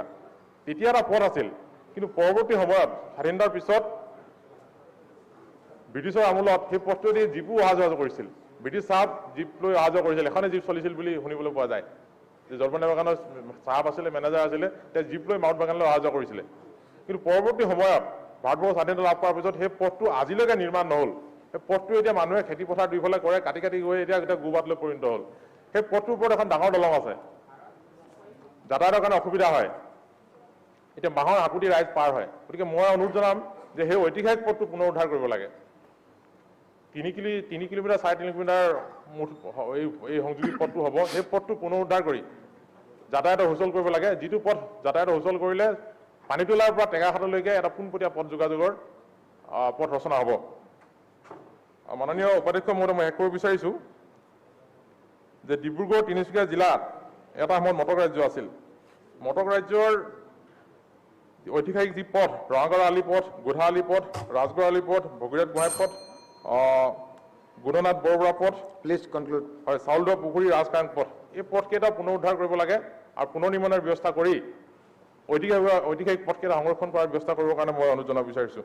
আৰু মাননীয় উপাধ্যক্ষ মহোদয়, ইয়াৰ জৰিয়তে মই মাননীয় বিৰোধী পক্ষৰ সদস্যসকলক তেওঁলোকে যিটো কাটমোচন আনিছে এইটো উঠাই ল'বলৈ মই অনুৰোধ কৰিছোঁ আৰু তাৰ বিপৰীতে তেওঁলোকক ইয়াৰ বাবে নিৰ্ধাৰিত কৰা যি পুঁজি তাক দ্বিগুণ কৰিবৰ কাৰণে তেওঁলোকে দাবী জনাবলৈ মই অনুৰোধ জনাইছোঁ। ধন্যবাদ। আৰু নাই, হাতে পাছে 15 হৈ গ'ল। Sir 1 minute point of order sir. Point of order এটি নাই বক না স্যার, এইটো রিলেটেড নাই, রিলেটেড কেনেকৈ আপুনি পয়েন্ট অফ অৰ্ডাৰটো পঢ়ি লওক। ইয়াত নো প্লিজ সিট ডাউন, ইয়াত নোটস আৰু দলৰ ওপৰত আলোচনা চলি আছে। আপুনি বক প্লিজ। গেলাৰীত বিধায়কসকলে নাই, প্লিজ। গেলাৰী একেবাৰে খালী। ইয়াত কমিশনাৰ, চিফ ইঞ্জিনিয়াৰ তেওঁলোকে থাকিব লাগে, নহ'লে হয় অফিচাৰ ইয়াত নাই। আছে কমিশনাৰ আছে, কমিশনাৰ দুটা আছে, PWD নেশ্যনেল হাইৱে আছে। নাই বস্তুবিলাক আগফালে নাথাকিলে পিছফালে থাকিব পাৰে আপুনি অফিচাৰবিলাকক ইমান ইৰেছপনচিবল কেলে বুলি ভাবিছে এইখন চৰকাৰে ৰেছপনচিবিলিটি লৈ পেলাই কাম কৰিছে প্লিজ পিছলৈ আহিব লাগে আননেচেচাৰী কিয় হিউমেন ক্ৰাই কৰে দাদা এই চৰকাৰৰ অফিচাৰ বহুত ৰেছপনচিবল চিন্তা কৰিব নালাগে দে কেন হিয়াৰ আমাৰ প্লিজ সাইলেন্স প্লিজ হ'ব হৈছে এইটো টুটু মেমে কৰি থকা হ'ব নহয় প্লিজ বিধানসভাৰ মৰ্যাদা আপোনাৰ চশমাটো বদলাই লোৱা চশমাটো বদলাই প্লিজ এনেকৈ নহয় প্লিজ চাইলেন্স আৰে এনেকৈ নহয় আপোনালোক চবেই মনে মনে এতিয়া AIDF-ৰ টোটেল আছিলে 25 মিনিট 10 মিনিট আপোনালোকৰ গ'ল আৰু 15 মিনিট আছে সুজামুদ্দিন লহকৰ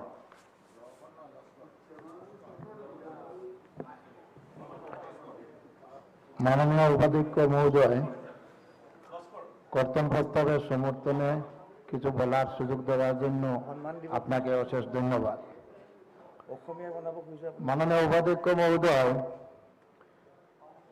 সমষ্টিতে আমার আসাম রাজ্যের মধ্যে সবচেয়ে বেশি দরকারি এই পিএমজেএসওয়াই যে রাস্তা প্রধানমন্ত্রী গ্রামীণ সড়ক যোজনা 2001 ইংরেজিতে আরম্ভ হয়েছিল যখন ভারতের প্রধানমন্ত্রী অটল বিহারী বাজপেয়ী ছিলেন সেই সময় বলা হয়েছিল যে ভিলেজে 1000 পপুলেশন থাকবে সেখানে রাস্তা হবে কিন্তু দুঃখের বিষয় যে ভিলেজগুলা রেভিনিউ ভিলেজগুলা কোঅর্ডিনেটর মাধ্যমে ঢুকানো হয় আমার জেলা হাইলাকান্দিতে বেশিরভাগ রেভিনিউ ভিলেজের নামই নেই 16তে আমি বিধায়ক নির্বাচিত হওয়ার পরে দৌড়ঝাঁপ করে দেখি যে কোঅর্ডিনেটের ভিতরে যে ভিলেজ আছে ওইগুলো রাস্তা হবে বাকি ভিলেজে রাস্তা হবে না আজকে আমাদের নতুন বহু বিধায়ক নির্বাচিত হয়ে এসেছেন যদি আজকে 2001 ইংরেজির পরে আজকে 20 বছর হয়ে গেছে যদি আবার নতুনভাবে একটা সার্ভে নেওয়া হয় যেগুলা ভিলেজ বাদ পড়েছে যে প্রত্যেক বিধায়কের সমষ্টিতে প্রধানমন্ত্রী গ্রামীণ সড়ক যোজনার কাজ হবে আমার সমষ্টিতে বহু রাস্তার দরকার কিন্তু প্রধানমন্ত্রী গ্রামীণ সড়ক যোজনা ভিলেজগুলো অন্তর্ভুক্ত না হওয়ার কারণে স্যাংশন পাই না আমার 2006-07 ইংরেজিতে প্যাকেজ 16 নম্বর আর 43 দুইটা প্যাকেজের রাস্তার কাজ আজ পর্যন্ত চলতেছে সম্পূর্ণ হয়নি আমার রাজ্যের মধ্যে সবচেয়ে শ্রেষ্ঠ রাস্তা 16 প্যাকেজের যে কাটলিছড়া ব্লক বাউন্ডারি থেকে জালনাছড়া সেটার 27 কিলোমিটারের মধ্যে এখনো 5 কিলোমিটার অসম্পূর্ণ আমি গত বিধায়ক থাকা অবস্থাতে এই সদনে বারে বারে উত্থাপন করেছি 8 কোটি টাকা স্যাংশন হয়েছিল সেটার কাজ সম্পূর্ণ হয়েছে আর বাকি 5 কিলোমিটার এখনো বাকি ঠিক নন্দগ্রাম এনসি প্যাকেজে 43-তে এখনো 3 কিলোমিটার বাকি যে এই দুটা প্যাকেজের কাজ সম্পূর্ণ করার জন্য আমি অনুরোধ রাখতেছি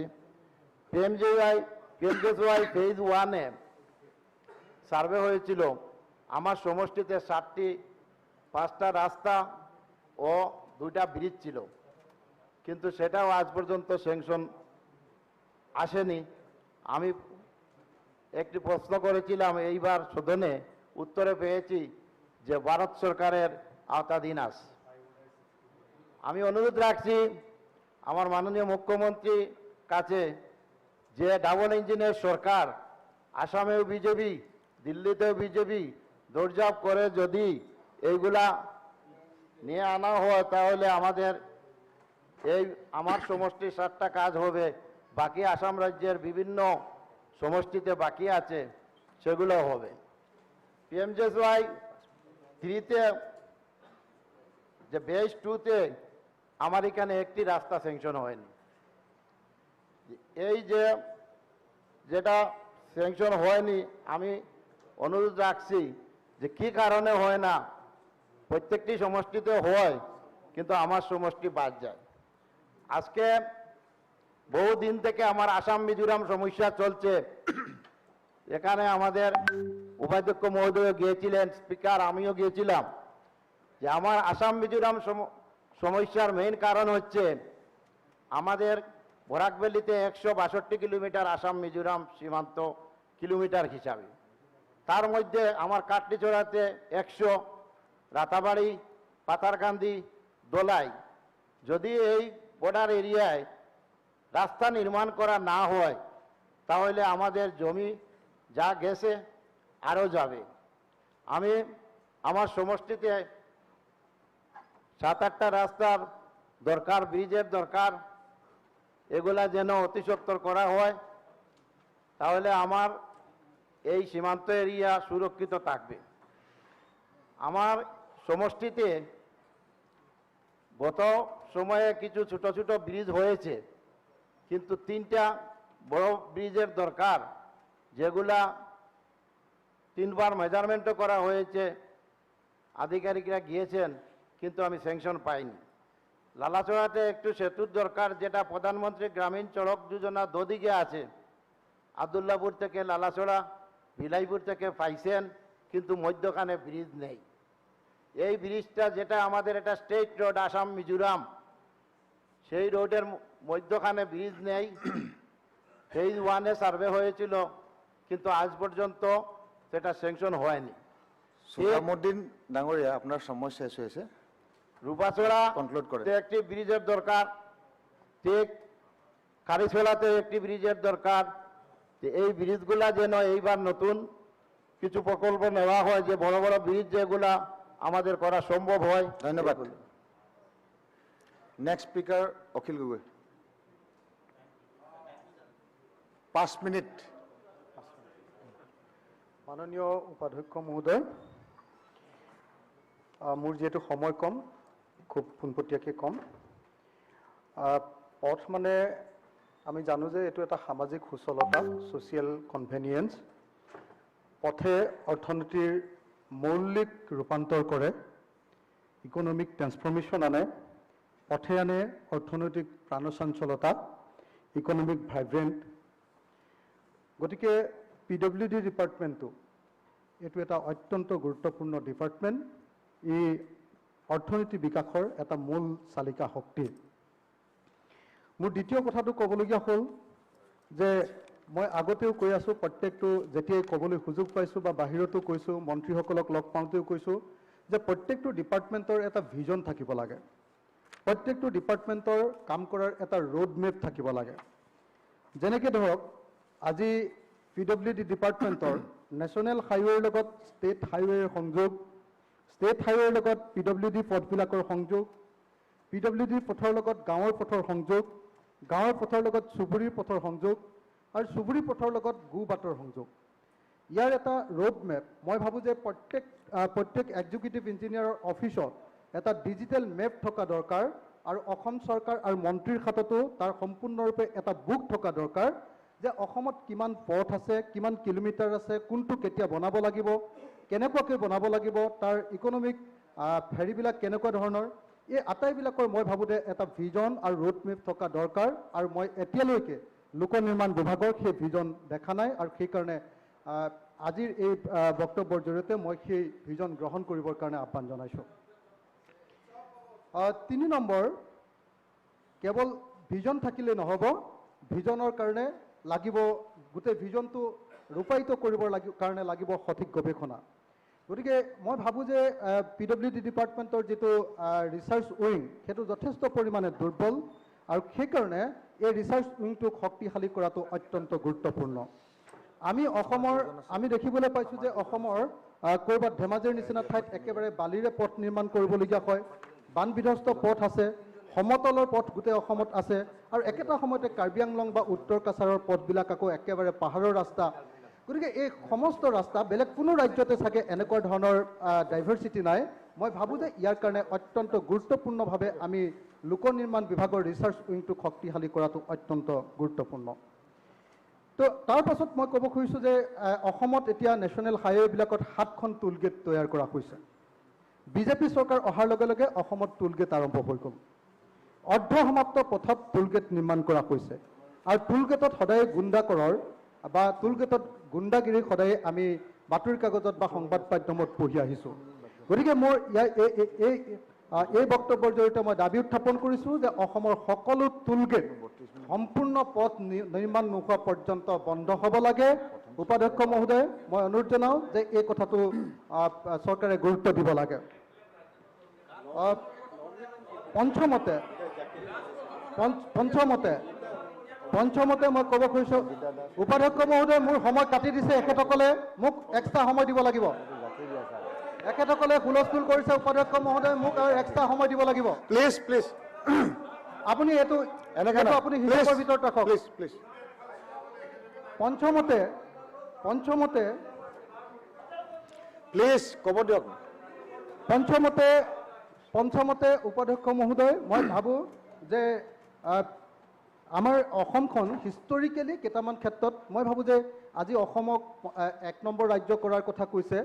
অসম গোটেই মই ৰিজাৰ্ভ বেংকৰ গোটেই ডকুমেণ্টবিলাক চাইছিলোঁ আৰু চাওঁতে দেখিছিলোঁ যে অসম আচলতে এটা ক্ষেত্ৰতে এতিয়ালৈকে 5 নম্বৰ ৰাজ্য হৈ আছে। এটা ক্ষেত্ৰতে 5খন ৰাজ্যৰ ভিতৰত পৰিছে, সেইটো হ'ল ৰোড শ্ব'ত। আমাৰ ৰোড শ্ব'ৰ ক্ষেত্ৰত আপোনালোকে যদি চায় তো সেইটো কিন্তু তাৰ কাৰণে বিজেপি চৰকাৰ তাৰ কাৰণে প্ৰশংসাৰ পাত্ৰ নহয়, এইটো হিষ্টৰিকেলি হৈছে। আপুনি নেশ্যনেল হাইৱেৰ ক্ষেত্ৰতো দেখে, যদি চায় নেশ্যনেল হাইৱেৰ ক্ষেত্ৰত অসম গোটেই ভাৰতবৰ্ষৰ ভিতৰত 11 নম্বৰ ৰাজ্য। তো আপোনাৰ ৰোড শ্ব'ৰ ক্ষেত্ৰত সামগ্ৰিকভাৱে পথৰ ক্ষেত্ৰত অসম গোটেই ভাৰতবৰ্ষৰ ভিতৰত 5ম ৰাজ্য, ওপৰৰ পিনৰ পৰা দেই, ভাল এইটো ৰিজাল্ট।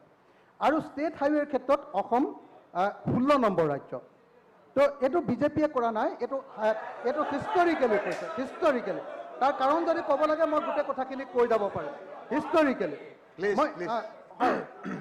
আপুনি কৈ থাকক। কিন্তু একেটা সময়তে মই এই কথাটো ক'ব খুজিছোঁ যে আজি গোলাঘাটৰ প্লিজ প্লিজ প্লিজ ক'ব দিয়ক।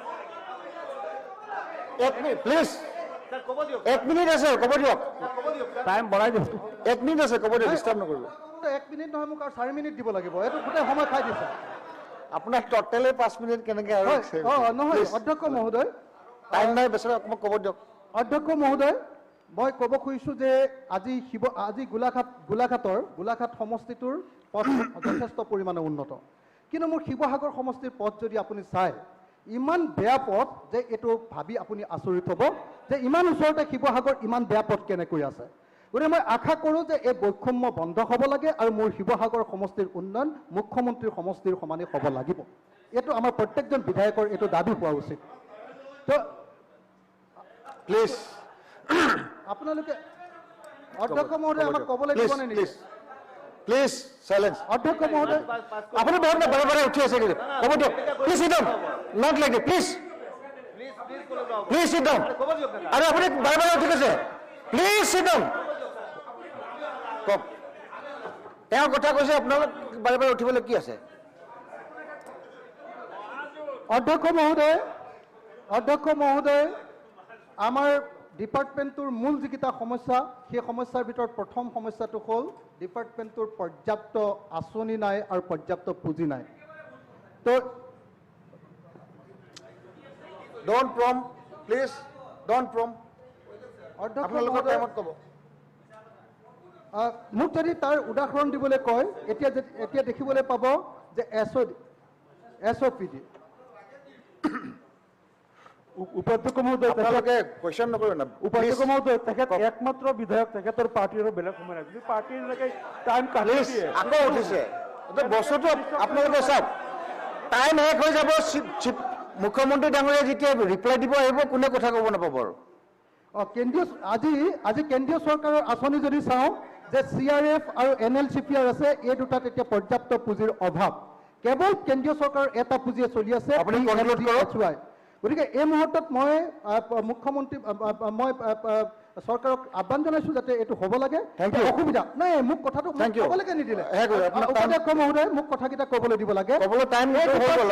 সম্পূৰ্ণৰূপে এতিয়া ঠিকাদাৰৰ অধীনত চলি আছে। কেইজনমান মাত্ৰ 5-6জনমান ঠিকাদাৰে গোটেই ডিপাৰ্টমেণ্টটো চলায়। সিংঘি নামৰ গৌতম কনষ্ট্ৰাকশ্যনৰ অনুপম শৰ্মা, অনিল দাস আৰু আনন্দ জৈনৰ নিচিনা কেইজনমান ঠিকাদাৰে মাত্ৰ গোটেই ডিপাৰ্টমেণ্ট চলাইছে। মই শেষ কথাটো ক'ব খুজিছোঁ, উপাধ্যক্ষ মহোদয়, এই ডিপাৰ্টমেণ্টটোৰ উন্নয়নৰ আটাইতকৈ ডাঙৰ বাধাটো হ'ল এই ডিপাৰ্টমেণ্টটোৰ ইয়াৰ আগৰ যিজন মন্ত্ৰী আছিলে পৰিমল শুক্লবৈদ্য থকালৈকে ইয়াত নিকাভাৱে আছিলে, কিন্তু যেতিয়াই নতুন গড় কাপ্তানী মন্ত্ৰী আহিলে লগে লগে 2% কমিশ্যন লোৱা কাম আৰম্ভ হ'ল, অবৈধ কমিশ্যন লোৱা কাম আৰম্ভ হ'ল। আৰু এতিয়া 3%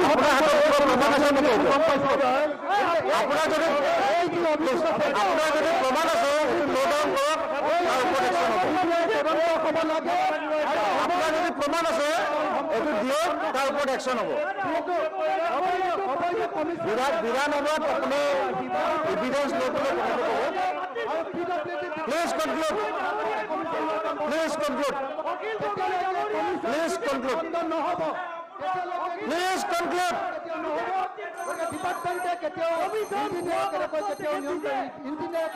please conclude, please conclude, please conclude হ'ব লাগে, প্লিজ। Thank you.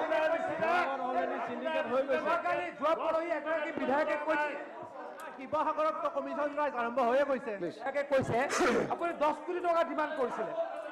আপোনাৰ বহুত অভিযোগ আছে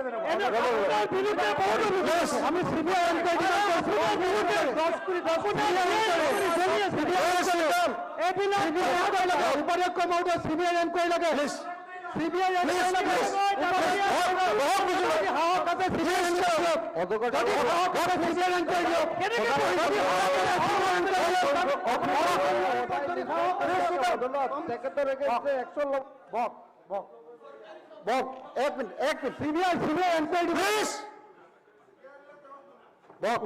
অলপ টাইম বঢ়াই, 1 মিনিট টাইমটো নষ্ট কৰি অলপ বঢ়াই দিয়ক টাইম, 1 মিনিট প্লিজ। CBI এনকোয়াৰি লাগে, CBI এনকোয়াৰি লাগে। মই কৈছো আপোনাৰ বিৰুদ্ধে CBI এনকোয়াৰি দিব লাগে। মাটিৰ কিমান কমিশ্যন লাগিব, কাজিৰঙাৰ অৰ্কিড পাৰ্কত কি কি হৈ আছে সকলোৱে জানে। প্লিজ প্লিজ প্লিজ, এতিয়া আপুনি এটা গুৰুত্বৰ অভিযোগ আনিছে 2% কমিশ্যন লৈ বুলি। আপোনাৰ প্লিজ প্লিজ কথাখিনি প্লিজ বক, আপুনি এইটো এভিডেন্সটো প্ৰুফ দিব পাৰিব নেকি? হয়, মই এইটোৰ ওপৰত CBI তদন্ত বিচাৰিছো কৈ থাকে।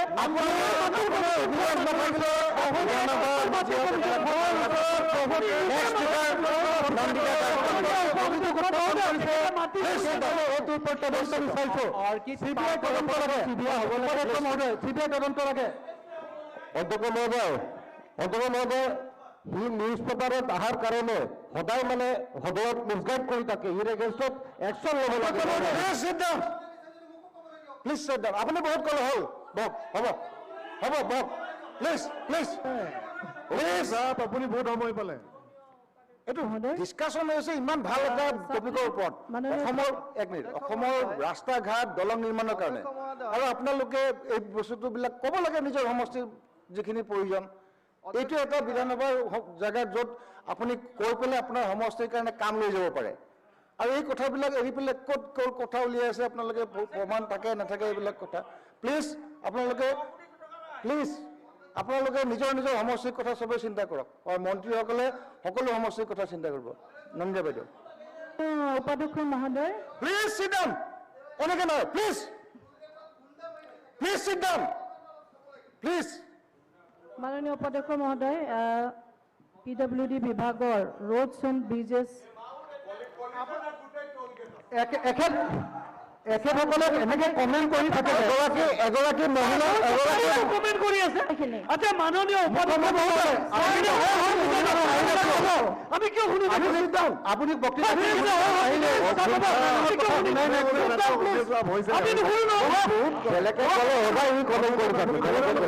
আপোনালোকে এগৰাকী মহিলা বিধায়কৰ কথা ক'ব গৈছে, আপোনালোকে সন্মান কৰা উচিত, মহিলাৰ প্ৰতি সন্মান আপোনালোকে থকা উচিত। প্লিজ চাইলেন্স, কোনো কথা নক'ব, বাইদেউৰ কথা কওক প্লিজ। আপুনি আমাৰ PWD বিভাগৰ ছাপ্লিমেণ্টাৰী ডিমাণ্ডৰ ওপৰত আমাৰ দলৰ ফালৰ পৰা যি কৰ্তন প্ৰস্তাৱ আহিছে সেই কৰ্তন প্ৰস্তাৱৰ সমৰ্থনত মই দুআষাৰ ক'ব বিচাৰিছোঁ। মাননীয় অধ্যক্ষ মহোদয়, যিটো ছাপ্লিমেণ্টাৰী ডিমাণ্ড আহিছে সেই ডিমাণ্ডটো যিটো 200 কোটি টকা সেই টকাটো এমেণ্ডমেণ্ট কাম ৰোড যিটো কনষ্ট্ৰাকশ্যনৰ কাম হ'ব সেই কামটো ক্ষেত্ৰত যিখিনি টকা ইয়াত আজি আলোচনা চলিছে, যদিওবা আমি আমাৰ ফালৰ পৰা কৰ্তন প্ৰস্তাৱ আনিছোঁ, কিন্তু এইখিনি কাম কৰাৰ কাৰণে বিভাগক আৰু ইয়াতকৈ বহুত পুঁজিৰ প্ৰয়োজন আছে। তথাপিও যিহেতু এটা এটা পৰম্পৰাটো ৰক্ষা কৰি আমি PWD বিভাগৰ ওপৰত যিহেতু কৰ্তন প্ৰস্তাৱৰ জৰিয়তে দুআষাৰ কোৱাৰ সুযোগ পাওঁ, আমি এই বিভাগৰ বিভিন্ন আঁচনিৰ ওপৰত যিবিলাক আখোৱা যিবিলাক সমস্যা আমাৰ দৃষ্টিগোচৰ হয় সেই কথাবিলাক আমি নহয় এনেকে আহি পেলাই কথা পাতাটো অখিল এজ পাৰ ৰুল এনেকে আহি কথা পাতিব নোৱাৰে। অখিল সদনখন ভালকে চলিবলৈ দিয়ক। অলপ সাইডৰ পৰা কেনেকে নহ'ব, কেনেকে হ'ব? আহি পেলাই বহি পেলাই ভালকে কথা পাতক। এনেকে থিয় হৈ কথা পাতিব নোৱাৰিব নহয়। এতিয়া আমি চব এনেকে নোৱাৰিব নহয়। অধ্যক্ষ মহোদয় ৰুলছ এণ্ড প্ৰচিডিউৰ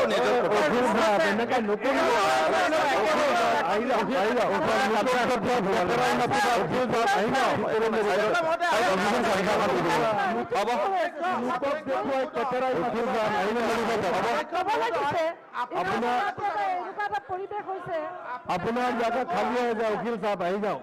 আমি আমাৰ কথা কোৱাৰ সুযোগখিনি পাম নে নাপাম ছাৰ? ইয়াতে কি এটা পৰিৱেশ হৈছে? কিয় সুযোগ নাপাব? অধ্যক্ষ মহোদয় ৰুলে কৈছে আৰম্ভ কৰিছোঁ। কৈ থাকক। আমি ৰুলে কৈছে approach the CR personally in the house. আপোনাক কেনেকে পাৰ্চনেলি এপ্ৰ'চ কৰে? He may send seat to the officers at the table if necessary.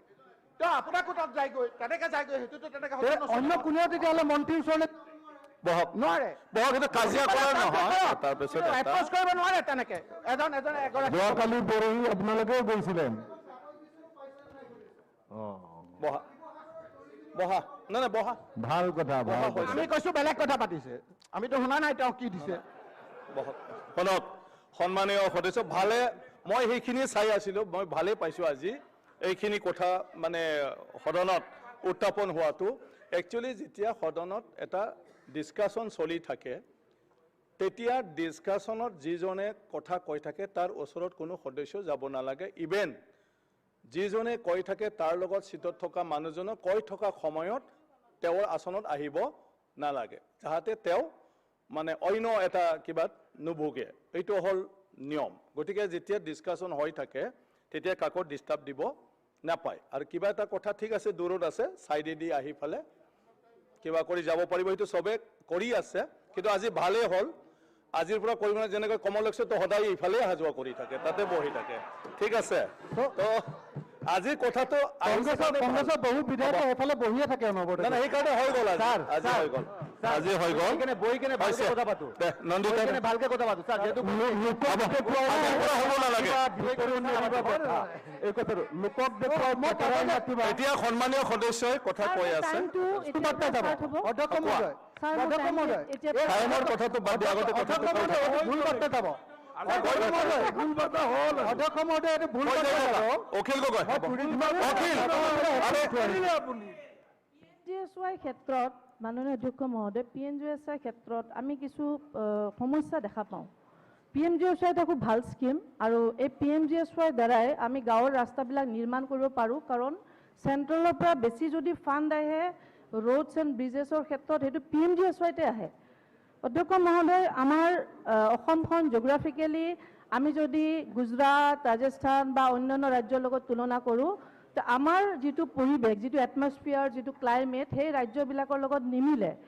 কিন্তু PMGSY ক্ষেত্ৰত যিবোৰ গাইডলাইন, সেই গাইডলাইন বা যিবোৰ মডেল এষ্টিমেট থাকে বা এষ্টিমেটৰ যিবিলাক পইচা হেড থাকে সেইবিলাকৰ ক্ষেত্ৰত আমাৰ ইয়াত অলপমান ছাৰ ব্যতিক্ৰম হ'বই লাগিব। বিশেষভাৱে মই ছাৰ কওঁ, যিহেতু আমাৰ অসমখন ফ্লাড এফেক্টেড এৰিয়া, আমাৰ বহুতবোৰ ৰাস্তা প্ৰত্যেকবাৰ বছৰ এবাৰ দুবাৰ তিনিবাৰৰ পৰা বানপানী আহি এই ৰাস্তাবিলাক আমাৰ নষ্ট কৰি পেলায়। কিন্তু PMGSY ৰাস্তা যেতিয়া ছাৰ চেংচন হয়, টেণ্ডাৰ হয়, যেতিয়া ঠিকাদাৰজনে ৰাস্তাটো বনাবলৈ যায় তেতিয়া ৰাইজৰ মাজত এটা বিৰাট হুলস্থুল লাগে। কাৰণটো কি, ঠিকাদাৰক কামটো কৰিব দিব নিবিচাৰে। তেওঁলোকৰ ডিমাণ্ড কি ৰাইজৰ, যে এই ৰাস্তাটোত তুমি মাটি আগতে পেলাব লাগিব। ৰাস্তাখন বহুত তলত আছে, বানপানীয়ে ৰাস্তাটো ভাঙি লৈ গৈছে, তুমি ইয়াতে মাটি পেলোৱা, তাৰপিছতে আমি কাম কৰিবলৈ দিম। তেনেধৰণৰ ঘটনা আমাৰ বহুতবোৰ ছাৰ ঘটি থাকে। আৰু এইটো মই আপোনাক জনাম, মোৰ লাষ্টত এনেকুৱা এটা ঘটনা ঘটিল যে মই MLA ফাণ্ডৰ পৰা ডেপুটি কমিশ্যনাৰৰ লগত কথা পাতি PMGSY ৰাস্তা বনাবৰ কাৰণে পাব্লিকৰ গণ্ডগোলখিনি মাৰিবৰ কাৰণে মই 5 লাখ টকা দিব লগা হ'ল। এইটো এটা ছাৰ উদাহৰণে। সেইকাৰণে ছাৰ PMGSY ক্ষেত্ৰত এইটো গাইডলাইনটো আমাৰ অসমৰ ক্ষেত্ৰত, যিহেতু আমি এটা আমাৰ ইয়াতে ফ্লাড এৰিয়া, আমাৰ ইয়াতে মাটিৰ যিটো প্ৰয়োজনীয়তা এষ্টিমেটত যিহেতু কম থাকে, সেইটো আমাৰ মাটিৰ পাৰ্চেণ্টেজটো আমাৰ ইয়াত বঢ়াব লাগে। বাকী ছাৰ PMGSY ক্ষেত্ৰত আগতে যিবিলাক ৰাস্তাবিলাক বনাইছিলে, আমি জানিছিলোঁ যে PMGSY আহিলে মানে ৰাস্তা হ'ব। গভৰ্ণমেণ্ট, চেণ্ট্ৰেল গভৰ্ণমেণ্টৰ পৰা এটা টকা এলটমেণ্ট হয়, টকা অহাৰ লগে লগে ডিপাৰ্টমেণ্টে ৰাস্তা বনায়, এটা সৰলীকৰণ নিয়ম আছিলে। কিন্তু এতিয়া যিখিনি গাইডলাইন হৈছে যে PMGSY ক্ষেত্ৰত পেভমেণ্ট কণ্ডিশ্যন ইণ্ডেক্স বুলি এটা বস্তু আহিছে, যে পেভমেণ্ট কণ্ডিশ্যন ইণ্ডেক্স, যিটো কাৰণে কি হ'ল ৰাস্তাটোৰ এটা মাৰ্কিং কৰা হৈছে যে 1ৰ পৰা ওপৰলৈ গৈ থাকিলে ৰাস্তাটোৰ কণ্ডিশ্যন ভাল। মানে এটা ৰাস্তা যদি ক'ৰবাত খুব বেয়া হৈছে, ক'ৰবাত যদি এটা ৰাস্তা বেয়া হ'লে 1 আৰু যদি ক'ৰবাত অকণমান গৈ ভাল 3 হৈছে, সেই এভাৰেজ লেভেলটো ধৰা হয়। তাৰমানে 3টো ধৰা হয়, 1টো ধৰা নহয়। যাৰ ফলত কি হয়, ক'ৰবাত যদি খুব বেয়া হৈছে, যিহেতু এভাৰেজ লেভেলটো 3 ধৰিছে, সেই ৰাস্তাটো সেইবাৰ বাদ পৰি যায়। তেনেধৰণৰ আমাৰ ছাৰ সকলোৰে সমষ্টিতে এটাই হ'ব যে আমাৰ বহুত বেয়া ৰাস্তা, যিবিলাক ৰাস্তাত ক'ৰবাত গাঁত হৈ গ'ল, মানুহ এক্সিডেণ্ট হ'ল, আৰু ক'ৰবাত হয়তো অলপ ভালে আছে, সেই ৰাস্তাবিলাকো গাইডলাইনত নপৰে। এইটো ছাৰ এটা দুটা PMGSY ক্ষেত্ৰত প্ৰব্লেম। বাকী ছাৰ SDRFৰ এটা কথা কয়, SDRFৰ শিতানত ৰাস্তা নিৰ্মাণৰ কাম আগতো চলি আছিল, চলি থাকে। বানপানী হোৱাৰ পিছে পিছে আমাৰ ডিষ্ট্ৰিক্ট লেভেলত এখন মিটিং হয়, ডিষ্ট্ৰিক্ট লেভেল ডিজাষ্টাৰ অথৰিটি প্ৰগ্ৰামৰ এখন মিটিং হয়। সেইবোৰত আমি ৰাস্তাবোৰ আমাৰ সমষ্টিৰ যিমানবোৰ ৰাস্তা বেয়া হৈ গ'ল বানপানীত আমি পঠিয়াই দিওঁ। কিন্তু এই ৰাস্তাবোৰ গৈ কেতিয়াও চেংচন নহয়, ডিপাৰ্টমেণ্টত গৈ কমিশ্যনাৰ লেভেলত গৈ পৰি থাকে। আৰু তেনেকুৱা সময়ত আমাৰ SOPDৰ কাম আহি যায়। SOPD যেতিয়া আহি যায়, আমি সেই ৰাস্তাটো আমি SOPDত দিওঁ। তাৰপিছত কি হয়, আমি SOPDত দিয়াৰ পিছত দেখিলোঁ আকৌ কেতিয়াবা এই SDRFত দিয়া ৰাস্তাবিলাকো চেংচন হৈ আহি যায়। তেনেধৰণৰ মই লাষ্টত বাই 2 কোটি টকা হেৰুৱাব লগা হৈছে। কাৰণ SOPDত মই কৰিলোঁ কাৰণে SDRFৰ পইচাটো তাৰমানে এনেই গ'ল ছাৰ। তেনেকুৱা ধৰণৰ ঘটনাবিলাক হয়। সেইকাৰণে মই আপোনাৰ জৰিয়তে মন্ত্ৰী মই অনুৰোধ কৰিব বিচাৰিছোঁ যে যেতিয়া বানপানীৰ সময়ত আমি যিবোৰ ৰাস্তা দিলোঁ, সেইবিলাক লিষ্ট গুচি গ'ল। যেতিয়া সেই বছৰটো পাৰ হৈ গ'ল, সেই ৰাস্তাবিলাক বন্ধ কৰি দিব লাগে। ডিপাৰ্টমেণ্টলৈ এখন চিঠি পঠিয়াই দিব লাগে যে এই ৰাস্তাবিলাক আৰু তোমালোকে নপঠিয়াবা, কাৰণ এইবোৰ আমি ক্ল'জ কৰি দিব। তো এনেকুৱা এটা আমি আখোৱা আমি ছাৰ দেখা পাইছোঁ, ডিষ্ট্ৰিবিউচন কৰিলোঁ। বাকী ছাৰ বৰ্ডাৰৰ ক্ষেত্ৰত আপুনি জানে যে বৰ্ডাৰ এটা আমাৰ মেজৰ ইছ্যু হৈ আছে। বৰ্ডাৰৰ ক্ষেত্ৰত মোৰ আসাম মেঘালয় বৰ্ডাৰ, তাতে কেইবাটাও ৰাস্তা, ৰাণী মকৈবৰী, আমাৰ গানৰিমুৰা, বিভিন্ন ঠাইত আমাৰ যিবিলাক PMGSYৰ পৰা ৰাস্তা চেংচন হৈছিলে, সেই ৰাস্তাবিলাক আমি বনাব পৰা নাই। লাষ্ট 5 years এই ৰাস্তাবিলাক মেঘালয় চৰকাৰে বনাব দিয়া নাই, আমাক বাধা প্ৰদান কৰিছে। আৰু এই বিষয়ে মাননীয় মন্ত্ৰী মহোদয়ক মই চিঠিও লিখিছিলোঁ। ইয়াৰ কিন্তু ছাৰ এটা সমাধান মই নাপালোঁ।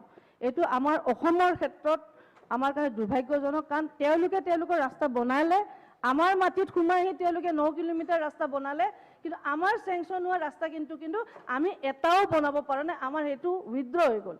আল্টিমেটলি বৰ্ডাৰ এৰিয়াত যিকেইটা ৰাস্তা চেংচন হৈ গৈছিল, সেইকেইটা মই খবৰ ল'লোঁ। ডিপাৰ্টমেণ্টে ক'লে আমি আৰু বাইদেউ তাতে বনাব নোৱাৰোঁ, তাতে গ'লে মাৰামাৰি হৈ গণ্ডগোল হয়, সেইবিলাক ৰিস্ক ল'ব নোৱাৰোঁ। আমি আল্টিমেটলি সেইখিনিৰ পৰা ছাৰ বন্ধ হৈ গ'লোঁ। যে এনেধৰণৰ সমস্যাবিলাক মই ভাবোঁ যে বৰ্ডাৰৰ ক্ষেত্ৰত সুকীয়া এটা ফাণ্ড থাকিব লাগে। আগতো মন্ত্ৰী মহোদয় আমাক মাতিছিলে, আমি মিটিং কৰিছোঁ। এতিয়া মই মন্ত্ৰী মহোদয় অনুৰোধ কৰিছোঁ যে ছাৰ বৰ্ডাৰৰ কামবিলাক আমাক SOPDত দিব নালাগে, আপুনি এক্সট্ৰাকৈ বৰ্ডাৰৰ কাম হৈ থাকক, আমি যিমান হয় ইমান ভাল পাওঁ। সেইটো আমাৰ ফাণ্ডৰ পৰা এটা কোটা যাব নালাগে, এইটো এক্সট্ৰা এটা ফাণ্ড হৈ থাকক। মই ভাবোঁ যে এইটো এটা ব্যৱস্থা চৰকাৰে কৰিব লাগে। বাকী ছাৰ বিগত চৰকাৰৰ দিনত 1000 SPT ব্ৰিজ RCC কৰাৰ এটা আমি প্ৰস্তাৱ পাইছিলোঁ, আৰু সেইমতে কিছু ব্ৰিজ নিৰ্মাণো হ'ল। কিন্তু এতিয়া আমি দেখিলোঁ যে 1000 ব্ৰিজ বনাব যিটো আঁচনি চৰকাৰে লৈছিলে, কিন্তু আমি যিখিনি জানিব পাৰিছোঁ যে হয়তো বৰ বেছি 200, 250, 300 ব্ৰিজ অসমত নিৰ্মাণ হ'ল। এই ক্ষেত্ৰত মই ভাবোঁ যে গভৰ্ণমেণ্টে যিটো ঘোষণা কৰিছিলে 1000 ব্ৰিজ কৰিবই তেওঁলোকে সেই ফাইনেন্সিয়েল ইয়াৰত সেইখিনিক সম্পূৰ্ণ কৰিব লাগিছিলে। সম্পূৰ্ণ নোহোৱাৰ ফলত এতিয়া নতুনকৈ আমাৰ আকৌ প্ৰয়োজন আহি পৰিছে যে আৰু কিছুমান SPT ব্ৰিজ আমি এতিয়া আমাক RCC কৰাৰ কাৰণে ছাৰ প্ৰয়োজন আহি পৰিছে। চ' এইখিনি চৰকাৰৰ দৃষ্টিগোচৰ কৰিছোঁ। বাকী ছাৰ সময় কম, শেষ কথা মই কওঁ আৰু স্পিকাৰ আছে আপোনাৰ SPT ব্ৰিজৰ ক্ষেত্ৰত ছাৰ আমাৰ ৰুৰেল কানেক্টিভিটি খুব প্ৰয়োজনীয়, কিন্তু আমি চাইছোঁ যে PWD ৰাস্তাত নপৰে, PMGSY ৰাস্তাত নপৰে, তেনেকুৱা বহুতবোৰ SPT ব্ৰিজ আছে যিটো গভৰ্ণমেণ্টে কিবা এটা গাইডলাইন হ'লেও পেলাব লাগে। মোৰ সমষ্টিত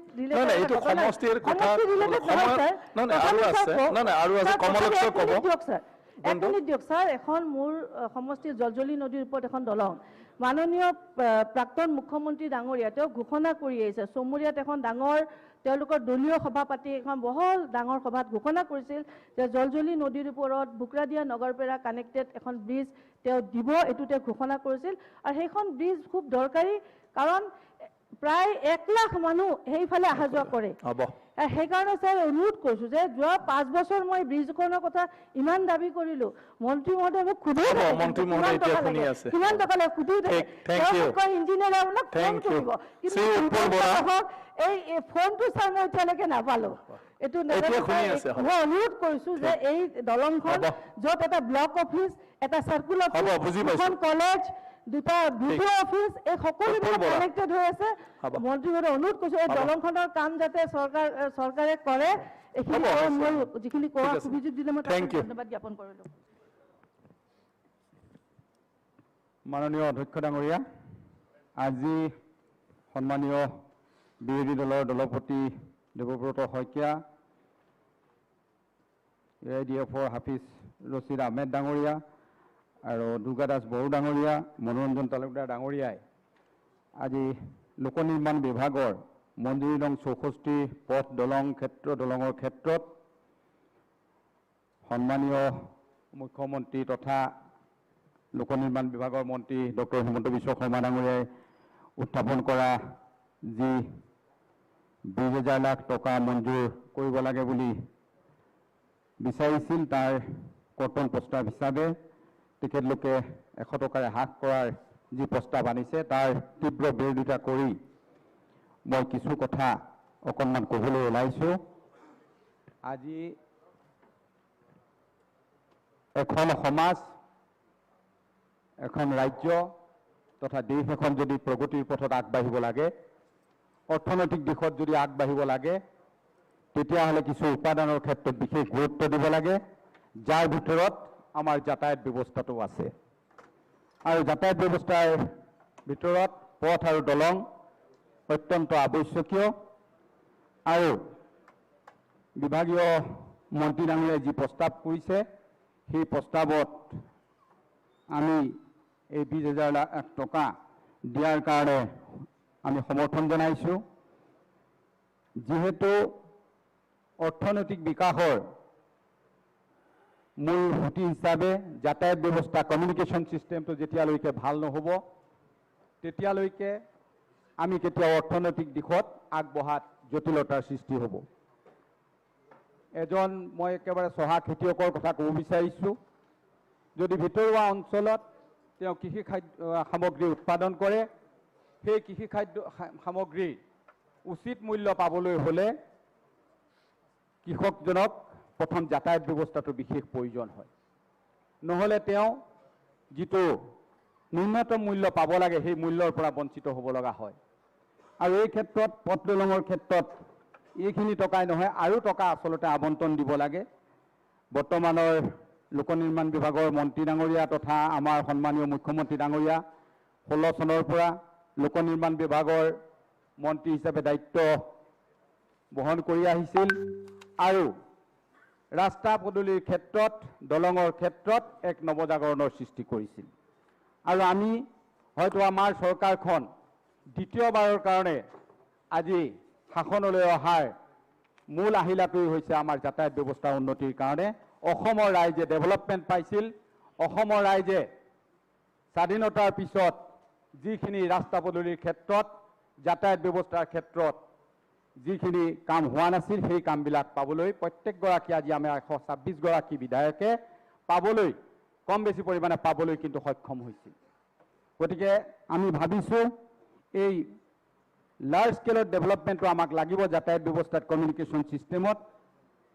আমিও গহপুৰ সমষ্টিত মুখ্যমন্ত্ৰী ডাঙৰীয়াৰ বিশেষ লক্ষ্য আছিল আৰু মুখ্যমন্ত্ৰী ডাঙৰীয়াই বহুবাৰ গহপুৰ সমষ্টিলৈ 16 চনৰ পিছত গৈছিল আৰু আমিও SOPD জিৰ অধীনত বা PMGSY ফেজ 1 ফেজ 2 ফেজ 3 আমি বহুখিনি ৰাস্তা প্ৰায় PMGSY 136 কিলোমিটাৰ SOPD প্ৰায় 197 কিলোমিটাৰ আৰু আমি প্ৰায় নাবাৰ্ডৰ RIDF নাবাৰ্ডৰ পৰা 8খন দলং পাবলৈ সক্ষম হৈছিলোঁ। 1000 নাম্বাৰ SPT ব্ৰিজৰ নামত 3খনকৈ দলং পাবলৈ সক্ষম হৈছিলোঁ। মই এইখিনিতে মোৰ সমষ্টিৰ কথা অকণমান ক'ব লাগিব। যিহেতু গহপুৰ সমষ্টিটোত যথেষ্ট বানপানীয়ে গৰকা সমষ্টি।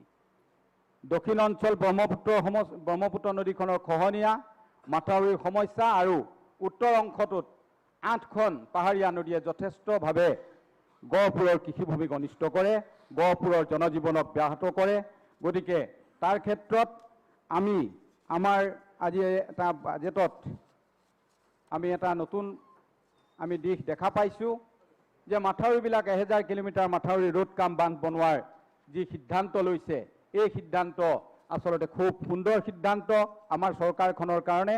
মুখ্যমন্ত্ৰী ডাঙৰীয়াৰ তথা আমাৰ বিত্তমন্ত্ৰী ডাঙৰীয়াই বাজেটত যিখিনি ডাঙৰীয়াই যি উল্লেখ কৰিছে এই ক্ষেত্ৰত ৰোড কাম বান্ধৰ ক্ষেত্ৰত যথেষ্ট অকল মোৰ সমষ্টিতেই নহয় সমগ্ৰ অসমত বানেগৰকা অঞ্চলবিলাকত ৰোড কাম বান্ধৰ এই নতুন যিটো ভিজন হিচাপে লৈছে সেই ভিজনটোৱে যথেষ্টভাৱে প্ৰভাৱ পেলাব। আৰু আমাৰ সমষ্টিটো প্ৰায় 24 কিলোমিটাৰ দৈৰ্ঘ্যৰ এটা বৰ পুৰণিকলীয়া মাথাউৰি আছে। মই আজি মুখ্যমন্ত্ৰী ডাঙৰীয়াৰ সাক্ষাততেই আমাৰ জলসম্পদ মন্ত্ৰী ডাঙৰীয়া তথা আমাৰ বিত্তমন্ত্ৰী ডাঙৰীয়াক মই আহ্বান জনাইছোঁ যাতে এই 24 কিলোমিটাৰ ৰাস্তা মাথাউৰিটো সম্পূৰ্ণভাৱে ৰোড কাম বান্ধ নিৰ্মাণ কৰি যাতে ব্ৰহ্মপুত্ৰৰ খহনীয়া আৰু বানেগৰকা অঞ্চলখিনিক যাতে আমি সুন্দৰভাৱে ৰক্ষা কৰিব পাৰোঁ তাৰ কাৰণে চেষ্টা কৰিব লাগে মই আহ্বান জনাইছোঁ। মোৰ সমষ্টিত এটা মোৰ সমষ্টিয়ে নহয় মোৰ কাষৰীয়া বিহালী সমষ্টি জড়িত এটা অল্ড NT ৰোড যিটো আছিল ব্ৰিটিছৰ দিনৰ পৰা এটি ৰাস্তা আছিল প্ৰায় 32 কিলোমিটাৰ দৈৰ্ঘ্যৰ। আমি নেশ্যনেল হাইৱে NH 15 যিভাৱে যাওঁ তাতকৈ আমি এই ৰাস্তাটোৱেদি গ'লে খুব কম সময়ৰ ভিতৰত আমি লক্ষ্যস্থানত উপনীত হ'ব পাৰোঁ। আৰু আমি শ্বৰ্টেজ ৰোডৰ মাজেদি গ'লে আমি ইকনমিক ডেভেলপমেণ্টৰ কাৰণে আমি উপকৃত হ'ব পাৰোঁ আৰু প্ৰায় 1.5 লাখ জনবসতি অঞ্চল আমি সামৰি ল'ব পৰা যায়। এই মনাবাৰী বৰঙাবাৰী ৰোড এই ৰাস্তাটোৰ লগত ইতিহাস জড়িত হৈ আছে। স্বাধীনতা সংগ্ৰামী কনকলতা বৰুৱা য'ত জন্ম হৈছিল সেই বৰঙাবাৰী জন্মস্থানত এই ৰাস্তাটোত শেষ হৈছেগৈ আৰু ইয়াতে প্ৰায় 12খন গাঁও পঞ্চায়ত আৰু প্ৰায় 1.5 লাখ কানেক্টিভিটি ইয়াতে সংযোগ হ'ব। গতিকে মই আহ্বান জনাইছোঁ আমাৰ আৰু ধন্যবাদো জনাইছোঁ বিত্তমন্ত্ৰী ডাঙৰীয়ানীক আৰু আমাৰ মুখ্যমন্ত্ৰী ডাঙৰীয়াক বিশেষভাৱে যে এইবাৰ অসম মালা যি আঁচনি ধৰিছে তাত গহপুৰ ঘগ্ৰাবস্তি হৈ ধলপুৰলৈ যিটো ৰাস্তা প্ৰায় 28 কিলোমিটাৰ দৈৰ্ঘ্যৰ এটি ৰাস্তা এই বিত্তমন্ত্ৰী ডাঙৰীয়ানীৰ বাজেট স্পীচত আছে। গতিকে মই তাৰ কাৰণে বিত্তমন্ত্ৰী ডাঙৰীয়াক বিশেষভাৱে ধন্যবাদ জনাইছোঁ আৰু লগতে এই 32 কিলোমিটাৰ ৰাস্তা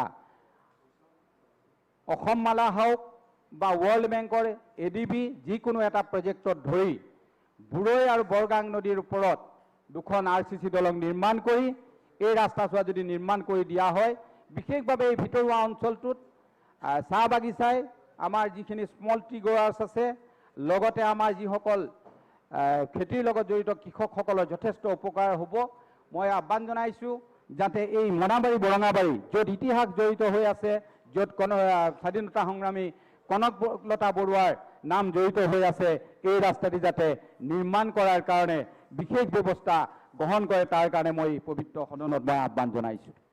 মই মাত্ৰ আৰু দুটামান কথা কৈ মই সামৰিবলৈ ওলাইছোঁ। এইবাৰ মাজতে আমাৰ মুখ্যমন্ত্ৰী ডাঙৰীয়াই বিশেষভাৱে ব্ৰহ্মপুত্ৰৰ ওপৰত দলঙৰ কথা কৈছিল। আমি ধন্যবাদ জনাইছোঁ অসম চৰকাৰক যে আমাৰ গহপুৰ নুমলীগড় এই দলংখন ব্ৰহ্মপুত্ৰৰ এই দলংখন নিৰ্মাণ কৰাৰ কাৰণে প্ৰস্তাৱ আগবঢ়াইছে আৰু ইতিমধ্যে কিছু কাম আগবাঢ়িছে বুলি গম পোৱা গৈছে। মই জানিব বিচাৰিছোঁ এই দলংখন কেতিয়া আৰম্ভ হ'ব, গহপুৰ নুমলীগড় দলংখন, যাতে আমাৰ বগীবিলৰ পিছত এইখন দ্বিতীয়খন দলং হ'ব। আমি উত্তৰ পাৰ দক্ষিণ পাৰ আমি সংযোগী কৰিব পাৰোঁ, কেইবাখনো জিলাৰ যাতায়াত ব্যৱস্থা আমি সুন্দৰ কৰিব পাৰোঁ। তাৰ কাৰণে এই গহপুৰ নুমলীগড় দলংখন যাতে ব্ৰহ্মপুত্ৰৰ ওপৰত নিৰ্মাণ হ'বলগীয়া দলংখনৰ যাতে খুব দ্ৰুতভাৱে ৰূপায়ণ কৰিব পৰা যায় তাৰ কাৰণে মই আহ্বান জনালোঁ। হ'ব প্ৰধান অকণমান দুটা পৰামৰ্শ আছে। মই গড় কাপ্তানি বিভাগৰ কামত যথেষ্টভাৱে লোক নিৰ্মাণ বিভাগৰ কামৰ ক্ষেত্ৰত যথেষ্টভাৱে সন্তুষ্ট। মই নিজৰ ব্যক্তিগতভাৱে সন্তুষ্ট, যিহেতু আমাৰ বহু সন্মানীয় সদস্যই কৈছে কোৱালিটি মই যিটো দেখিছোঁ আমাৰ গড় কাপ্তানি বিভাগৰ, মই লোক নিৰ্মাণ বিভাগে যিমানখিনি কাম কৰি আছে মোৰ সমষ্টিত আমি কোৱালিটি এছুৰেঞ্চ কিন্তু আমি পাইছোঁ। আৰু আমাৰ বিধায়কসকলৰো এটা দায়িত্ব আছে। কাম যেতিয়া আৰম্ভ হয়, কাম চলি থাকে, এই কাম চলি থকা সময়ত আমাকতো চাবৰ কাৰণে কোনো অথৰিটি নালাগে বা পাৰ্মিশ্যন নালাগে।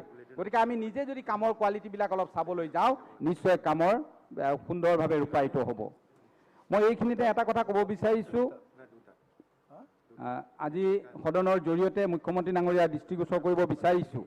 এটা সময়ত আমাৰ কৈ আছে, সকলো বিধায়কে কৈছে যে আমাৰ মেইনটেনেন্স দিয়া আছে, আমাক এক্সট্ৰাকে ক'বলৈ নিদিয়ে। নাই টাইম আছে, বিজেপিৰ 1 ঘণ্টা টাইম আছে আৰু নাই বহক সেইটো কওক তেতিয়াহ'লে। বিজেপিৰ টাইম আছে, আমাকতো নিদিয়ে নহয়। অজনৰ ভাগ কি কৰিব, এওঁলোকে নোখোৱাকৈ দি আছে বেলেগে। হ'ব, মই অকণমান আহ্বান কৰিব বিচাৰিছোঁ যে আমাৰ 5 বছৰ মেইনটেনেন্স পিৰিয়ড থাকে PMGSY ৰাস্তাত, SOBD ৰাস্তাত 3 বছৰ মেইনটেনেন্স থাকে। হ'ব, গতিকে এই যি মেইনটেনেন্স পিৰিয়ড পাৰ হৈ যায়, সন্মানীয় সদস্য কৈ আছে, অধ্যক্ষ মহোদয়, ডিষ্টাৰ্ব দিব নালাগে। মেইনটেনেন্স পিৰিয়ড পাৰ হৈ যায়, তাৰপিছত আমি ব্লেক টপিং ৰাস্তাবিলাকত কিছু পথ হোল দেখা পোৱা যায় যে গাঁত হৈছে, সৰু সৰু কেইটামান গাঁত হৈছে। আৰু সেই গাঁতকেইটাৰ কাৰণে টেণ্ডাৰ কল কৰিবলৈ বা এষ্টিমেট চেংচন কৰিবলৈও যথেষ্ট জটিল হয়। এটা সময়ত আমি সৰুতে থাকোঁতে দেখিছিলোঁ গাঁও যেতিয়া PWD ৰাস্তাবিলাকত PWD ৱৰ্কাৰবিলাকে পেটছ ৰিপেয়াৰিং কৰি পেলাই নিৰ্মাণ কৰে। মই এটা কথা আহ্বান জনাব বিচাৰিছোঁ যে আমাৰ প্ৰত্যেক আমি ৰিপ্লাইটো মানে দিব খুজিছোঁ অলপ পিছতে, কাৰণ সময় নাই 2টা বজালৈকে, নহ'লে ৰিপ্লাইটো নাপাব। হয়, অকণমান ছুটি কৰি দিম। কেইটামান কথা ক'ব বিচাৰিছোঁ। খালি পেটছ ৰিপেয়াৰিঙৰ ডিভিজন ৱাইজ যদি অকণমান মেইনটেনেন্সৰ কাৰণে প্ৰত্যেকজন এক্সিকিউটিভ ইঞ্জিনিয়াৰক ৰেছপনচিবিলিটি, ডিপাৰ্টমেণ্টৰ লেবাৰ থাকে, ডিপাৰ্টমেণ্টৰ ৱৰ্কাৰ থাকে, সেইসকলক যদি লগাই পেটছ ৰিপেয়াৰিংবিলাক কৰি দিয়া হয় তেতিয়াহ'লে ৰাস্তাবিলাকৰ লনজিভিটিটো বাঢ়িব। আৰু এটা কথা ক'ব বিচাৰিছোঁ অধ্যক্ষ মহোদয়, আপোনাৰ জৰিয়তে আমি 5th আছাম ফাইনেন্সৰ জৰিয়তে অসমত থকা কাঠৰ দলং কিছুমান ৰিপেয়াৰিং কৰিবৰ কাৰণে এটা ব্যৱস্থা গ্ৰহণ কৰিছিল। অধ্যক্ষ মহোদয়, হ'ব, এই কথাটো নহয়, এই ৰিপ্লাইটো দিব লাগিব। এইটো কৈ সামৰিম যে 5th আছাম ফাইনেন্সত কিছু কাঠৰ দলং নিৰ্মাণ কৰিছিল আৰু আমাৰ সমষ্টিৰ সৰু সৰু ল'ৰাবিলাকে এই কামবিলাক কৰিছিল। আজিলৈকে কিন্তু 5th আছাম ফাইনেন্সৰ টকাটো সেই কণ্ট্ৰেক্টৰসকলে পোৱা নাই। তাত দিয়াৰ কিবা ব্যৱস্থা এটা গ্ৰহণ কৰিব পাৰে নেকি, তাৰ কাৰণে আপোনাৰ জৰিয়তে জনাইছোঁ। ধন্যবাদ। গতিকে সকলোকে মই আৰু বহু কথা ক'ব লগা আছিল, সময় নাই, ৰিপ্লাই নহ'ব। ইমানকে কৈ মই বিৰোধীয়ে অনা কৰ্তন প্ৰস্তাৱৰ বিৰোধিতা কৰি মোৰ বক্তব্য সামৰণি নজৰুল হক। আচ্ছা, তো আমিনুল ইছলাম 4 মিনিট দিয়া আছে, মানে 1:30 বজাত ৰিপ্লাই হ'ব। আপুনি একদম মাননীয় অধ্যক্ষ মহোদয়, আমাৰ 25 মিনিট সময় আছে, চবৰে টাইমটো কাটিব এতিয়া ৰিপ্লাইৰ কাৰণে। এটা পাব 5 মিনিট চবৰে টাইমটো, কাৰণ ৰিপ্লাইটো লাগে, নহ'লে ৰিপ্লাই নহ'ব, চব গিলিটিনত গুচি যাব। মাননীয় অধ্যক্ষ মহোদয়, অলপ টাইম লাগিলে ৰিপ্লাই অলপ বঢ়াই ল'ব। আমাৰ নাই, সেইটো নিয়মটো আপোনালোকে কৰি দিয়া নাই আগতে দে। নাই, এইটো স্পীকাৰ আপুনি কৈ থাককচোন, স্পীকাৰৰ ডিছকাশ্যনে পাৱাৰ 4 মিনিট দে, 5 মিনিট কওক আপুনি দে। মাননীয় অধ্যক্ষ মহোদয়, আমি সবে জানো যে ৰোড কমিউনিকেশ্যন কিমান ইম্পৰ্টেণ্ট এখন ৰাজ্যৰ কাৰণে বা এখন দেশৰ কাৰণে। আমি আমাৰ অসমৰ যিখিনি ৰোড কমিউনিকেশ্যন, ইয়াত কেগৰ কেইটামান ৰিপৰ্টৰ দুটামান কথা আমি দেখিছোঁ যে আমাৰ যেতিয়া ৰোডখিনি ডিজাইন কৰা হয়, ডিজাইন কৰাৰ সময়ত সেই ৰোডবিলাকৰ যিটো ট্ৰাফিকৰ যিটো চিচুৱেশ্যন, কিমান ট্ৰাফিক হ'ব, তাত কিমান ওজনৰ গাড়ী যাব, এইবিলাকৰ এটা ফিজিবিলিটি ষ্টাডি হ'ব লাগে। কেগে কৈছে অসমত এনেকুৱা কোনো ধৰণৰ ষ্টাডি হৈ থকা নাই, যিটো অত্যন্ত ইম্পৰ্টেণ্ট। মই শ্বৰ্টকাট ক'ম পইণ্টবিলাক। দ্বিতীয় কথাটো, কেগে আৰু এটা কথা কৈছে যে আমাৰ অসমখন হাই চিছমেটিক জ'ন, আৰ্থকুৱেকৰ কাৰণে অত্যন্ত হাই চিছমেটিক জ'ন, আৰ্থকুৱেক হৈ আছে। ইয়াত ৰোড আৰু ব্ৰিজ বনোৱাৰ সময়ত এই চিছমিক জ'নৰ কথা চিন্তা কৰি ৰোড আৰু ব্ৰিজবিলাক কনষ্ট্ৰাকশ্যন কৰি থকা হোৱা নাই। এনেকুৱা অৱস্থাত কেগে হাতে নাতে ধৰা পাৰিছে আৰু এইটো ৰিপৰ্ট দিছে যিটো বেড কণ্ডিশ্যনত গৈ আছে। মই ভাবোঁ এই দুটা বেছি ডিটেইলছ নাযাওঁ, মই সমষ্টিৰ কথাও ক'ব লাগিব, জিলাৰ কথাও ক'ব লাগিব। আমি দেখিছোঁ যে ইয়াত এক্সিষ্টিং নেশ্যনেল হাইৱে অসমত দেখিছোঁ 2775.503 কিলোমিটাৰ, কিন্তু মোৰ জিলাখনত 1 কিলোমিটাৰ নেশ্যনেল হাইৱে নাই। আণ্ডাৰ কনষ্ট্ৰাকশ্যনত 193.746 কিলোমিটাৰ অসমত চলি আছে, কিন্তু মোৰ জিলাখনত 1 কিলোমিটাৰো নাই। নিউলি ডিমাণ্ড নেশ্যনেল হাইৱে যথেষ্টখিনি আছে, কিন্তু আমাৰ জিলাত দিয়া হৈছে 57.870। ক'ৰ পৰা কোনটো ৰোড তাৰ কোনো মেপ বা ডিজাইন এতিয়ালৈকে আমাৰ চকুত পৰা নাই, কিন্তু আমাৰ ডিপাৰ্টমেণ্টে জনাইছে আমাৰ কোনো ধৰণৰ হোৱা নাই, কিন্তু নিউলি ডিক্লেয়াৰ কৰা বুলি কোৱা হৈছে। আমি লক্ষ্য কৰিছোঁ যে আৰু কেইবাৰ যিহেতু কাঠমাচুৰৰ মেটাৰ, আমি আমিনগাঁৱৰ পৰা বৰপেটালৈ যোৱা যিটো ৰোড, গুৱাহাটী চিটি, নলবাৰী, বৰপেটা তিনিটা ডিষ্ট্ৰিক্ট কানেক্টিভিটি ৰোড, এইটো আৰু এনলাৰ্জ হোৱাৰ প্ৰয়োজন আছে বুলি মই অনুভৱ কৰিছোঁ। এইটো আৰু বৰ্ডাৰিং কৰাৰ প্ৰয়োজন আছে বুলি অনুভৱ কৰিছোঁ। আমি দেখিছোঁ আছাম মালা সিদিনাখন আমাৰ মাননীয় মুখ্যমন্ত্ৰী ডাঙৰীয়াই কৈছিল যে কোকৰাঝাৰৰ পৰা ৰূপসী বিমানবন্দৰলৈকে আছাম মালা যিটো ৰোড দিছে, এই ৰোডটো যদি আৰু অলপ দীঘল কৰি ধুবুৰী ফুলবাৰী ব্ৰিজ কানেক্টিভিটি কৰি দিয়া যায়, তেতিয়াহ'লে মই ভাবোঁ কোকৰাঝাৰৰ লগত ধুবুৰী আৰু আমাৰ গোটেইখিনি কানেক্টিভিটি হৈ যাব, লগত আমাৰ চাউথ বেংগলৰ কানেক্টিভিটি হৈ যাব, বেংগলৰ লগত কানেক্টিভিটি হৈ যাব।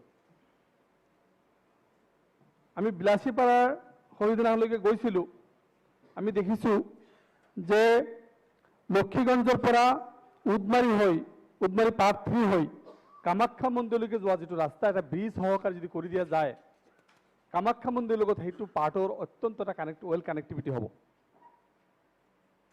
বিলাসীপাৰা পুৰণি বজাৰৰ পৰা মাছানৰ আলগা হাইস্কুল যোৱা পথটো গৌৰং নদীৰ ওপৰত RCC ব্ৰিজ এখন হ'লে ইণ্টাৰ BTADৰ লগত আৰু গোটেই এই চৰৰ সেইটো কানেক্টিভিটি ৰোডটো হৈ যাব। এটা অত্যন্ত গুৰুত্বপূৰ্ণ ৰোড।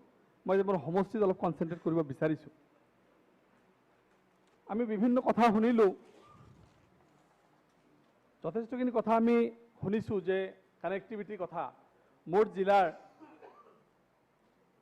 উত্তৰাঞ্চল, মোৰ মানকাছাৰ সমষ্টিৰ 3টা জিপি, শুকচৰ, মলাখোৱা, গোটাবাৰী আৰু দক্ষিণ শালমাৰাৰ হাজিৰহাট, টুমনি, পাটাকাটা, মনিৰচৰ, চাউথ শালমাৰা আৰু বালাডোবা, এই গোটেই 9টা জিপিৰ লগত আমাৰ জিলাৰ কানেক্টিভিটিৰ কাৰণে আমাৰ মাননীয় মুখ্যমন্ত্ৰী মহোদয়ে শুকচৰত এটা ব্ৰিজ দিছে, অত্যন্ত ভাল ব্ৰিজ হৈছে, কিন্তু এই ব্ৰিজৰ লগত ৰোড কানেক্টিভিটি 9টা জিপিৰ লগত কোনো কানেক্টিভিটি নাই।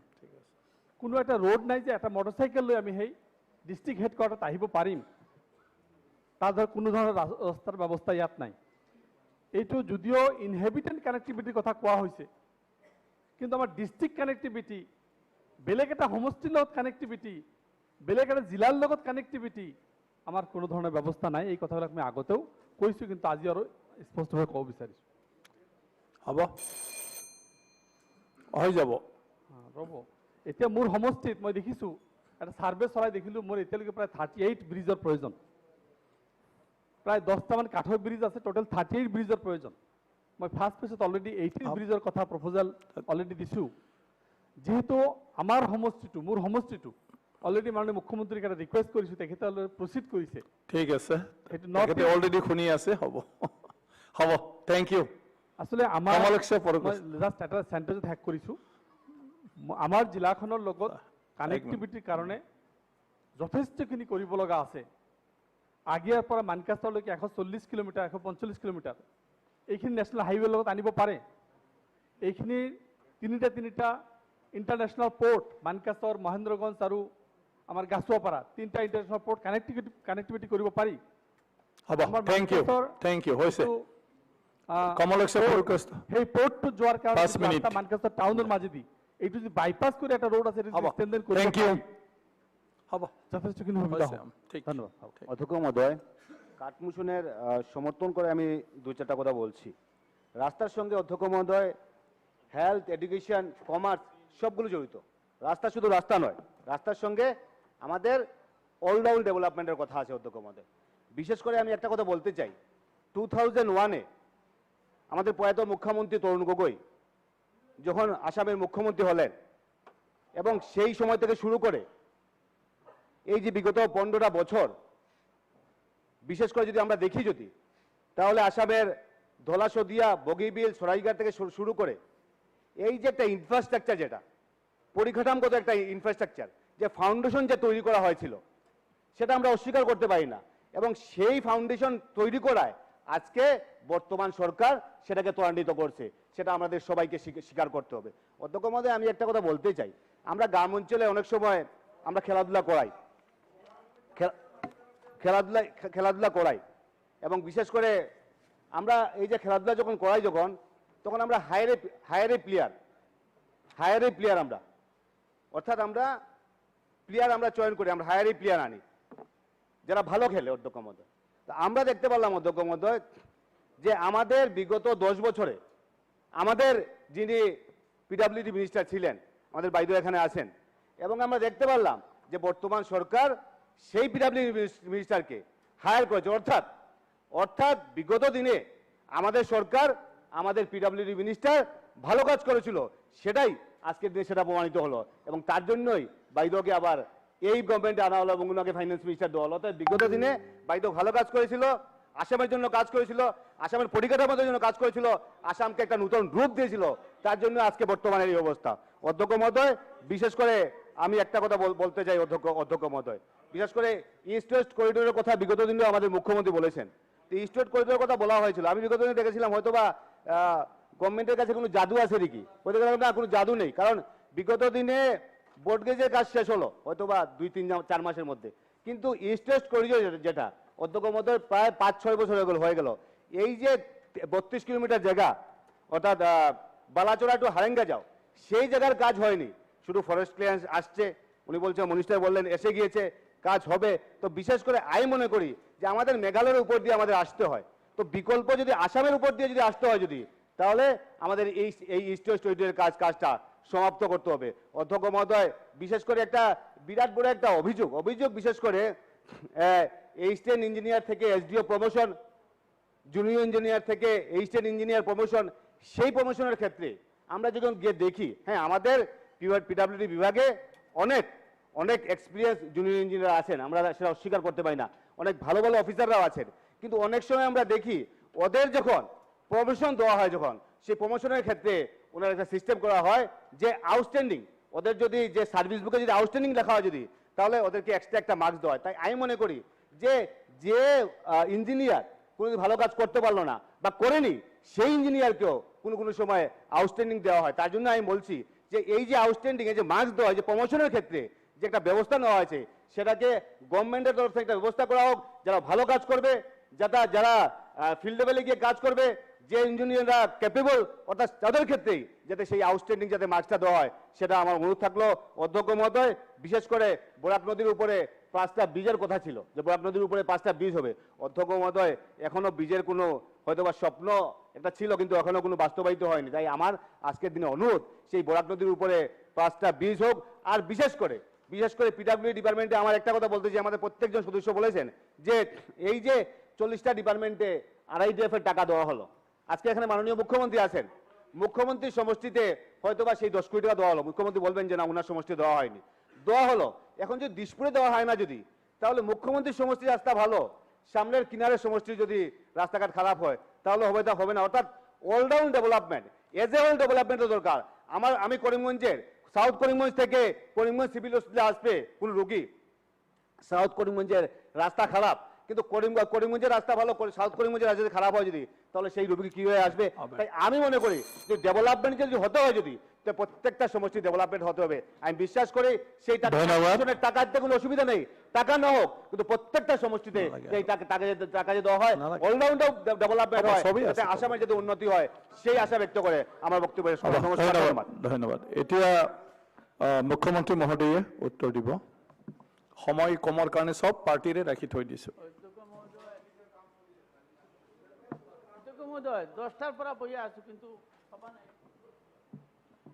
সন্মানীয় অধ্যক্ষ মহোদয়, পোনপ্ৰথমে আজিৰ এই সদনৰ লোক নিৰ্মাণ বিভাগৰ কাটমোচনত অংশগ্ৰহণ কৰা মই সন্মানীয় বিধায়কসকলক, বিশেষকৈ শ্ৰী ভাস্কৰ বৰুৱা, নৱদলে, মজিবুৰ ৰহমান, পৃথিৱীৰাজ ৰাভা, জয়ন্ত বসুমতাৰী, দুৰ্গা দাস বড়ো, মনোৰঞ্জন তালুকদাৰ, চেয়াৰমান আলী, পুনাকন বৰুৱা, সুজাউদ্দিন লস্কৰ, অখিল গগৈ, নন্দিতা দাস, উৎপল বৰা, আমিনুল ইছলাম আৰু কমলাক্ষ পুৰকায়স্থ ডাঙৰীয়াক ধন্যবাদ জনাইছোঁ। অধ্যক্ষ মহোদয়, আমাৰ বাজেট বক্তৃতাত সন্মানীয় বিত্তমন্ত্ৰী অজন্তা নেওগ ডাঙৰীয়ানীয়ে ঘোষণা কৰিছিল যে এই বছৰ আমি গড়কাপ্তানি বিভাগে বা লোক নিৰ্মাণ বিভাগে মথাউৰি 1000 কিলোমিটাৰ মথাউৰি আমি পকীকৰণ কৰিম। আগতে লোক নিৰ্মাণ বিভাগে আমি ওয়াটাৰ ৰিসোৰ্স ডিপাৰ্টমেন্টে যি মথাউৰি বনাই তাক আমি পকীকৰণ কৰা নাছিলোঁ, কিন্তু দুই এজন বিধায়কে কেতিয়াবা নিজৰ ইনিচিয়েটিভত দুই এটা মথাউৰি পকা কৰে। এইবাৰ আমি এটা ড্ৰোন সাৰ্ভে কৰিছিলোঁ আৰু ড্ৰোন সাৰ্ভেত এটা কথা আমি দেখা পাইছিলোঁ যে মথাউৰিবিলাকৰ যদি ৰাস্তাবিলাক আমি পকী কৰিব পাৰোঁ, ৰাস্তাবিলাক চমু হৈ যায়। অৰ্থাৎ যিহেতু নদীৰ কাষে কাষে ৰাস্তাবিলাক বনোৱা আছে, সেইকাৰণে সেই ৰাস্তাবিলাক যদি মথাউৰিবিলাক যদি ৰাস্তালৈকে কনভাৰ্ট হয়, নৰ্মেলি গাঁৱৰ মাজত ৰাস্তা হয়, গতিকে বহুত দূৰে দূৰেদি এলাইনমেণ্টবিলাক বনাব লাগে, কিন্তু মথাউৰিটো যিহেতু চিধা বনোৱা হয়, তাৰ ওপৰত ৰাস্তা বনোৱাৰ লগে লগে ডিষ্টেন্স বহুতখিনি কমি যায়। মই কেইদিনমান আগতে সেই সাৰ্ভেটোৰ পিছত মই কেইদিনমান আগতে আমাৰ মন্ত্ৰী অনুজ পেগু ডাঙৰীয়া, সংসদ প্ৰধান বৰুৱা ডাঙৰীয়া আৰু ভুৱন পেগু ডাঙৰীয়াৰ লগত জোনাইত গৈছিলোঁ। আমি যেতিয়া বগীবিল দলংখন পাৰ হওঁ, তেতিয়া বগীবিলৰ পৰা মথাউৰিটো একেবাৰে মাজুলীলৈ সংলগ্ন হৈ আছে। ঢকুৱাখানা সমষ্টিৰ মাজেদি, মাতমৰাৰ মাজেদি মাজুলী, অৰ্থাৎ ডিব্ৰুগড়ৰ পৰা মাজুলী 52 কিলোমিটাৰ মথাউৰি দি সংলগ্ন হৈ আছে। আৰু 52 কিলোমিটাৰ ৰাস্তা যদি আমি বনাব পাৰোঁ, তেতিয়াহ'লে ডিব্ৰুগড়ৰ মানুহ মাজুলীত গৈ, লখিমপুৰৰ মানুহ গৈ মাজুলীত উপস্থিত হ'ব পাৰে। অথচ ইমান ডাঙৰ দলঙৰ কথা আমি পাতি আছোঁ, হয়তো দলং এখন আমাক লাগে, তাৰ বাজেট হ'ব 1200 কোটি 1300 কোটি, কিন্তু 52 কিলোমিটাৰ ৰাস্তা 2 কোটি টকাকৈ যদি আমি খৰচ কৰোঁ, 1.5 কোটিও হ'ব পাৰে, 2 কোটি হ'ব পাৰে, ক'ৰবাত 1 কোটি হ'ব পাৰে, মোটামুটি 2খন গাড়ী যাব পৰা ৰাস্তা এটা ধুনীয়াকৈ ওলাই যায়। ৰাস্তাটো মই নিজে চাব গৈছিলোঁ। আৰু তেনেকুৱা কথা মোৰ দৃঢ় বিশ্বাস যে আমাৰ বিভিন্ন সমষ্টিত আছে, ব্ৰহ্মপুত্ৰৰ ওপৰত দায়িক আছে আৰু আমাৰ উপনদীবিলাকৰ ওপৰত দায়িক আছে। প্ৰায় ৭,০০০ কিলোমিটাৰ ৰাস্তা মথাউৰি আমাৰ বনোৱা আছে। তাৰ ভিতৰত কিছুমান মথাউৰি আছে যিবিলাক একেবাৰে নদীৰ লগত আছে, হয়তো ৰাস্তাৰ তাত প্ৰয়োজন নাই, কিন্তু এনেকুৱা মথাউৰি আছে যাক আমি ৰাস্তালৈকে কনভাৰ্ট কৰিলে আমাৰ যাতায়াতটো বহুতখিনি সুবিধা হ'ব। তাৰ লগত PWDয়ে যেতিয়া ৰাস্তা বনায় তেতিয়া PWDৰ নৰ্মছ মতে তাৰ ওপৰত ৰোল কৰিব লাগে। মথাউৰি যেতিয়া বনোৱা যায় তাত ৰোল সাধাৰণতে নকৰে বা ৰোল কৰা ইমান ব্যৱস্থা নাথাকে, কাৰণ সেইটো ৰাস্তাৰ কাৰণে বনোৱা নাযায়। কিন্তু ৰাস্তাৰ কাৰণে কম্পেকশ্যনটোৱে আটাইতকৈ বেছি প্ৰয়োজনীয়। সেইকাৰণে আমি বহুত বেছি যেতিয়া ৰোলিং কৰিম, মথাউৰিটো অকণমান কম্পেক্ট হ'ব পাৰে, স্থায়ী হ'ব পাৰে, হয়তো ক'ৰবাত এনেকুৱা হ'ব পাৰে যে বান নিয়ন্ত্ৰণতো সি সহায়ক হ'ব পাৰে। এতিয়া ইয়াৰ ওপৰত কোনো গৱেষণা নাই যে সঁচাকৈ বান নিয়ন্ত্ৰণত সুবিধা হৈছে নে নাই। আমি এটা প্ৰচেষ্টা চলাব খুজিছোঁ। এইবাৰ আমি দেখিছিলোঁ যে আমাৰ গুৱাহাটীৰ পৰা যদি আমাৰ যি লাহৰীঘাট সমষ্টিত মথাউৰি নাই, ব্ৰহ্মপুত্ৰখন মুকলি হৈ আছে, তাৰ ওপৰত যদি আমি মথাউৰিটো বনাই দিব পাৰোঁ, তেতিয়াহ'লে গুৱাহাটীৰ পৰা চিধি শিলঘাটলৈকে আমি ৰাস্তা এটা বিচাৰিব পাৰোঁ। অৰ্থাৎ মাজত ৭-৮ কিলোমিটাৰ মথাউৰি নাই, বাকী গোটেইখিনি মথাউৰি আছে। একেবাৰে এক্সপ্ৰেছ হাইৱে ধৰণৰ ব্যৱস্থা এটা নহ'ব, কিন্তু অন্তত এটা অল্টাৰনেট এটা ৰাস্তা এটা হয়তো হ'ব পাৰে। সেই এটা প্ৰস্তাৱ লৈ আজি আমি 200 কোটি টকা ইয়াত ধৰিছোঁ। 200 কোটি এইকাৰণে ধৰিছোঁ কাৰণ এইবাৰ ৱাটাৰ ৰিচোৰ্চ ডিপাৰ্টমেণ্টে আমাক মথাউৰিবিলাকৰ নাম দিব, 2-এজন বিধায়কেও পৰামৰ্শ দিব। তাৰ ওপৰত মথাউৰিটোৰ ক্ষতি হ'ব নেকি, IITৰ পৰা এটা চায়ো ল'ব লাগিব। এই গোটেইবিলাক কৰোঁতে আমাক অনুমোদন গৈ জানুৱাৰী, ফেব্ৰুৱাৰী, মাৰ্চ পাবগৈ। সেইকাৰণে এই বছৰ আমাৰ ইমান টকাৰ প্ৰয়োজন নাই, যিখিনি টকা প্ৰয়োজন হ'ব অহা বছৰ। কিন্তু যিকোনো প্ৰশাসনীয় অনুমোদন দিয়াৰ আগতে বাজেটত পুঁজি লাগে, আৰু সেইকাৰণে এইবাৰ আমি ততাতয়াকৈ ফুল বাজেট পাছ হোৱাৰ পিছত বিধানসভাত এইবাৰে প্ৰথম যে লগে লগে এখন ছাপ্লিমেণ্টাৰী অনা হৈছে। ৰাস্তাৰ লগতে যোৱাকালি ৰিজাৰ্ভ বেংক অফ ইণ্ডিয়াই আমি যিটো মাইক্ৰ' ফাইনেন্স কোম্পানীসমূহৰ লগত আমাৰ MOU কৰাৰ কথা আছিল, সেই MOUখনতো যোৱাকালি ৰিজাৰ্ভ বেংক অফ ইণ্ডিয়াই অনুমোদন দিছে।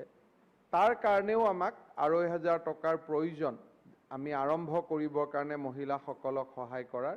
এই গোটেইবোৰ উদ্দেশ্য ৰাখি আমি ততাতয়াকৈ প্ৰথমবাৰে বিধানসভাত এইটোৱে কিজানি প্ৰথম যে এখন পূৰ্ণাংগ বাজেটৰ পাছ হোৱাৰ লগে লগে এখন SD, অধ্যক্ষ মহোদয়কো মই ধন্যবাদ জনাইছোঁ যে আমাক SDখন আনিব সুবিধা দিয়াৰ কাৰণে। আৰু এই উদ্দেশ্যখিনিয়ে হাতত লৈ পেলাই আমি এই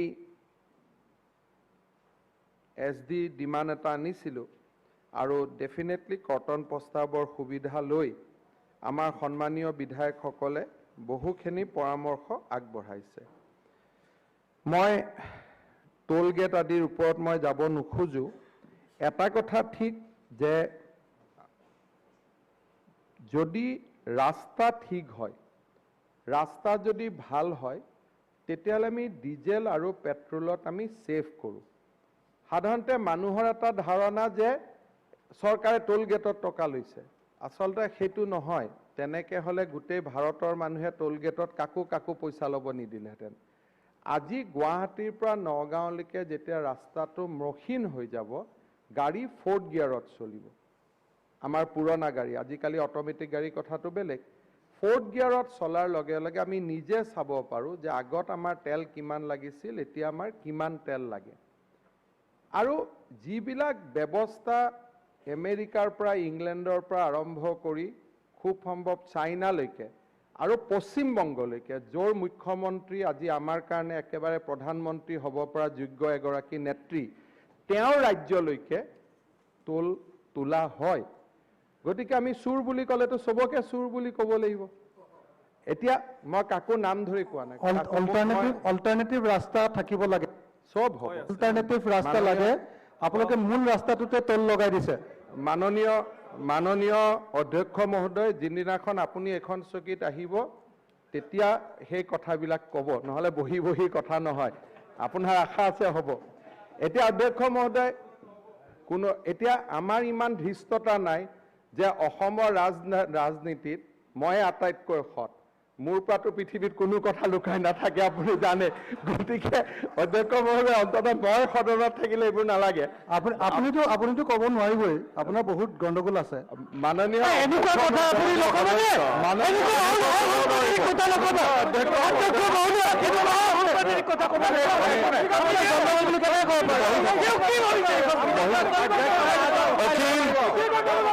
অখিল গগৈ এখন মন্তব্য নিদিব শুনি থাকক এখন মন্তব্য ৰিপ্লাই দি আছে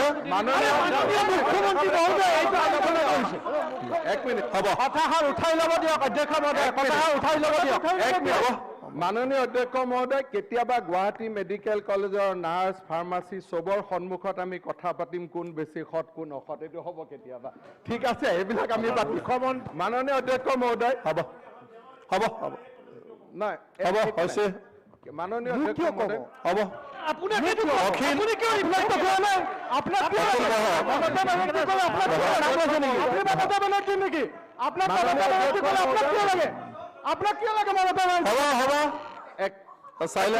মাননীয় অধ্যক্ষ মহোদয় এতিয়া প্ৰশ্নটো হৈছে যে সদনত বা আমি যেতিয়া বাহিৰত কথা কম যদি আমি কওঁ যে অমুকে অমুক টকা লৈছে তমুকে তমুক লৈছে তে প্ৰত্যেকটো অভিযোগৰে CBI তদন্ত হ'ব লাগিব কিমান মানুহে আমি এসময়ত মাটিৰ কাৰণে আন্দোলন কৰোঁ পিছত সেই আন্দোলনবিলাক পাহৰি যাওঁ তে সেইবিলাকৰো CBI হ'ব লাগিব গতিকে অধ্যক্ষ মহোদয় যেতিয়া এজন সন্মানীয় বিধায়ক লৈ গৈ যেতিয়া এজন সন্মানীয় বিধায়কে সদনৰ বাহিৰত কয় যে মোৰ পৰা কোনোবাই 10 কোটি টকা দাবী কৰিছিল সেইটো CBI হ'ব লাগিব অধ্যক্ষ মহোদয় হ'ব লাগে অধ্যক্ষ মহোদয় তেতিয়া বহুত জয় নাগৰৱালাৰ তদন্ত হৈ যাব এইবিলাক একদম হ'ব লাগে নাই সেইকাৰণে মাননীয় হ'ব লাগে যে বিধানসভাত উত্তৰটো দিবলৈ দিয়কচোন কৈ থাকিলে প্ৰত্যেকটা কথাটো হ'বই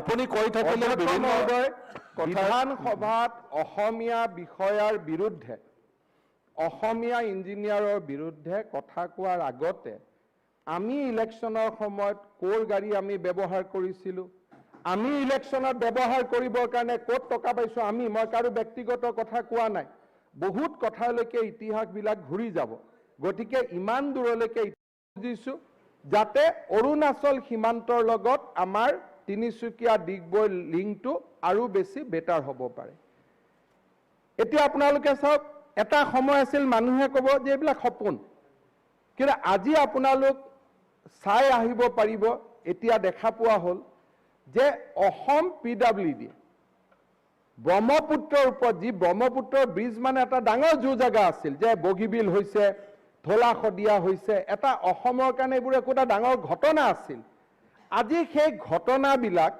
আমি সাধাৰণ ঘটনালৈকে কনভাৰ্ট কৰি দিছোঁ যে আজি আমি গুৱাহাটীৰ ফাঁচী বজাৰৰ পৰা উত্তৰ গুৱাহাটীলৈকে ব্ৰিজ বগীবিল 18 বছৰ লাগিলে ধলা শদিয়া ব্ৰিজো সময় লাগিলে 3 বছৰ আমি ব্ৰিজ উদ্বোধন কৰি পেলাম ব্ৰহ্মপুত্ৰত আৰু এইটো ষ্টেট PWDয়ে বনাইছে 2% লৈ থকা মানুহবিলাকে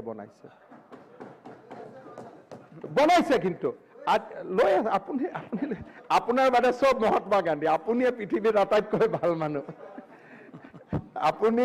আপুনি চব আপুনি এইটো আপোনাৰ অসমৰ ভাল কথা শুনি আপুনি ভাল নাপায় ডাইভাৰ্ট কৰি দিব খোজে আপুনি এটা পশ্চিমবংগৰ ভাল কথা শুনি ভাল পাব মই পশ্চিমবংগৰ কথাও কম এইবিলাকতো অসমৰ ভাল কথা আপোনাৰ গাত লাগি যায় কাৰণ ডেভেলপমেণ্ট হ'লেতো মানুহ ৰাস্তাত নাহিব এতিয়া কথাটো হ'ল কি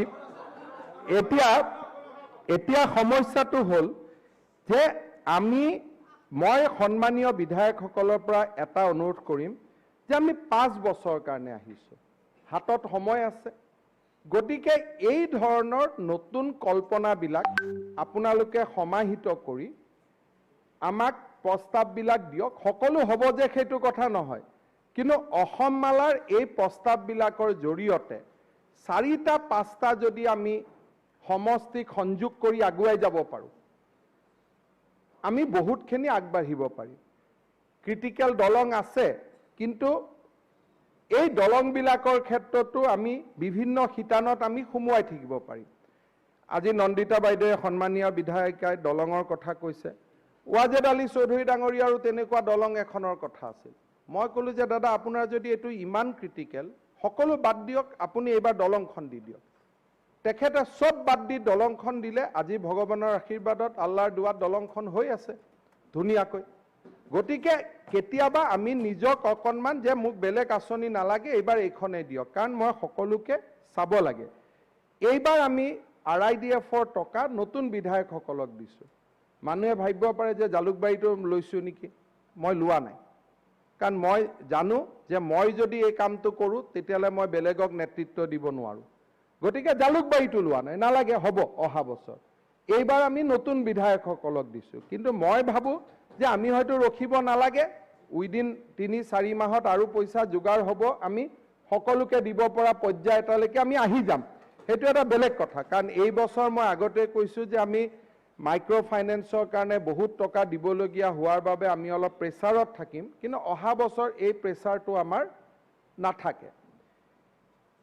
অধ্যক্ষ মহোদয়, দ্বিতীয়তে প্ৰধানমন্ত্ৰী গ্ৰাম চড়ক যোজনাটো অসমে আমি ফেজ 3 আমি পাব সক্ষম হ'লোঁ। 1ত বজি আছিলোঁ, আমাৰ যোৱা কাৰ্যকালত 1 চেছ কৰি 2 চেছ কৰি আমি 3লৈকে আহিলোঁ। এই 3ৰ ছেকেণ্ড ফেজত আমি আৰু 1800 কিলোমিটাৰ ৰাস্তা পাম। ফেজ 4 এটাও আহিব, তাতো আমাৰ ৰাস্তা হ'ব।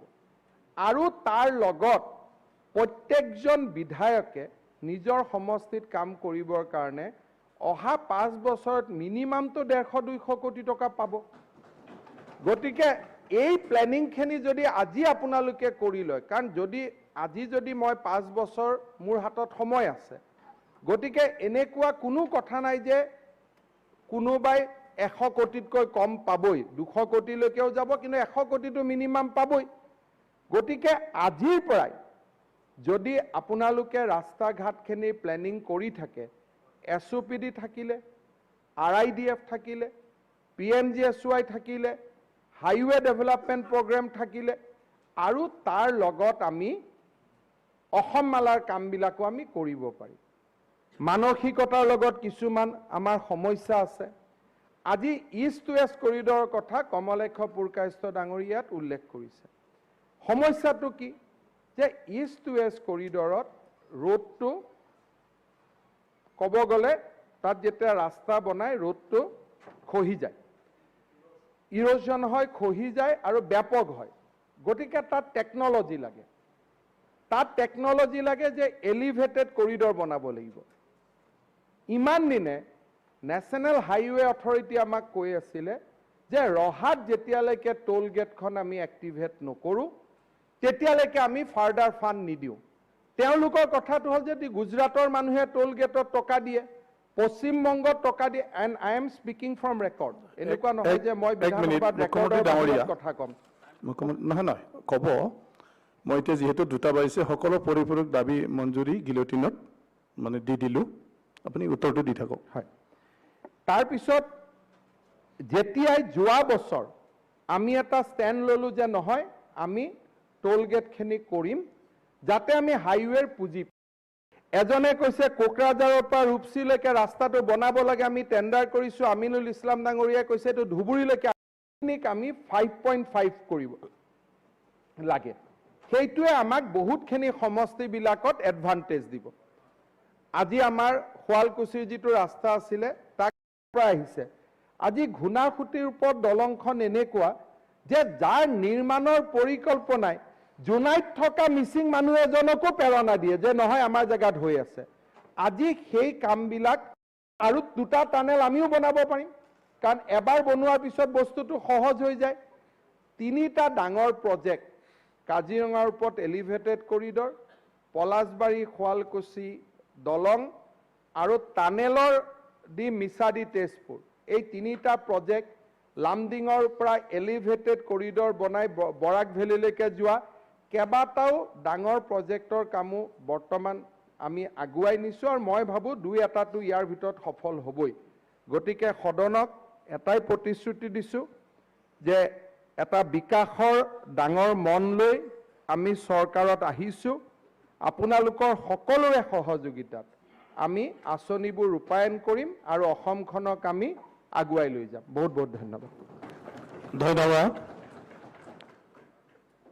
এতিয়া পৰিপূৰক দাবী মঞ্জুৰী নং 64, 39, 22, 25, 26, 27, 39, 37, 38, 43, 69, 71, 77 আৰু 78 সদনৰ অনুমোদনৰ বাবে আগবঢ়ালো যিসকল মাননীয় সদস্য মঞ্জুৰী প্ৰস্তাৱসমূহৰ সপক্ষে আছে তেখেতসকলে কওক হয় যিসকল মাননীয় সদস্য মঞ্জুৰী প্ৰস্তাৱসমূহৰ বিপক্ষে আছে তেখেতসকলে কওক নহয় মই ভাবো হয়ৰ সপক্ষে পৰিপূৰক দাবী মঞ্জুৰী নং 64, 39, 22, 25, 26, 27, 31, 37, 38, 43, 69, 71, 77 আৰু 78 গৃহীত হ'ল এতিয়া লাঞ্চ আছে আৰু সদন আবেলি 3 বজালৈ স্থগিত ৰখা হ'ল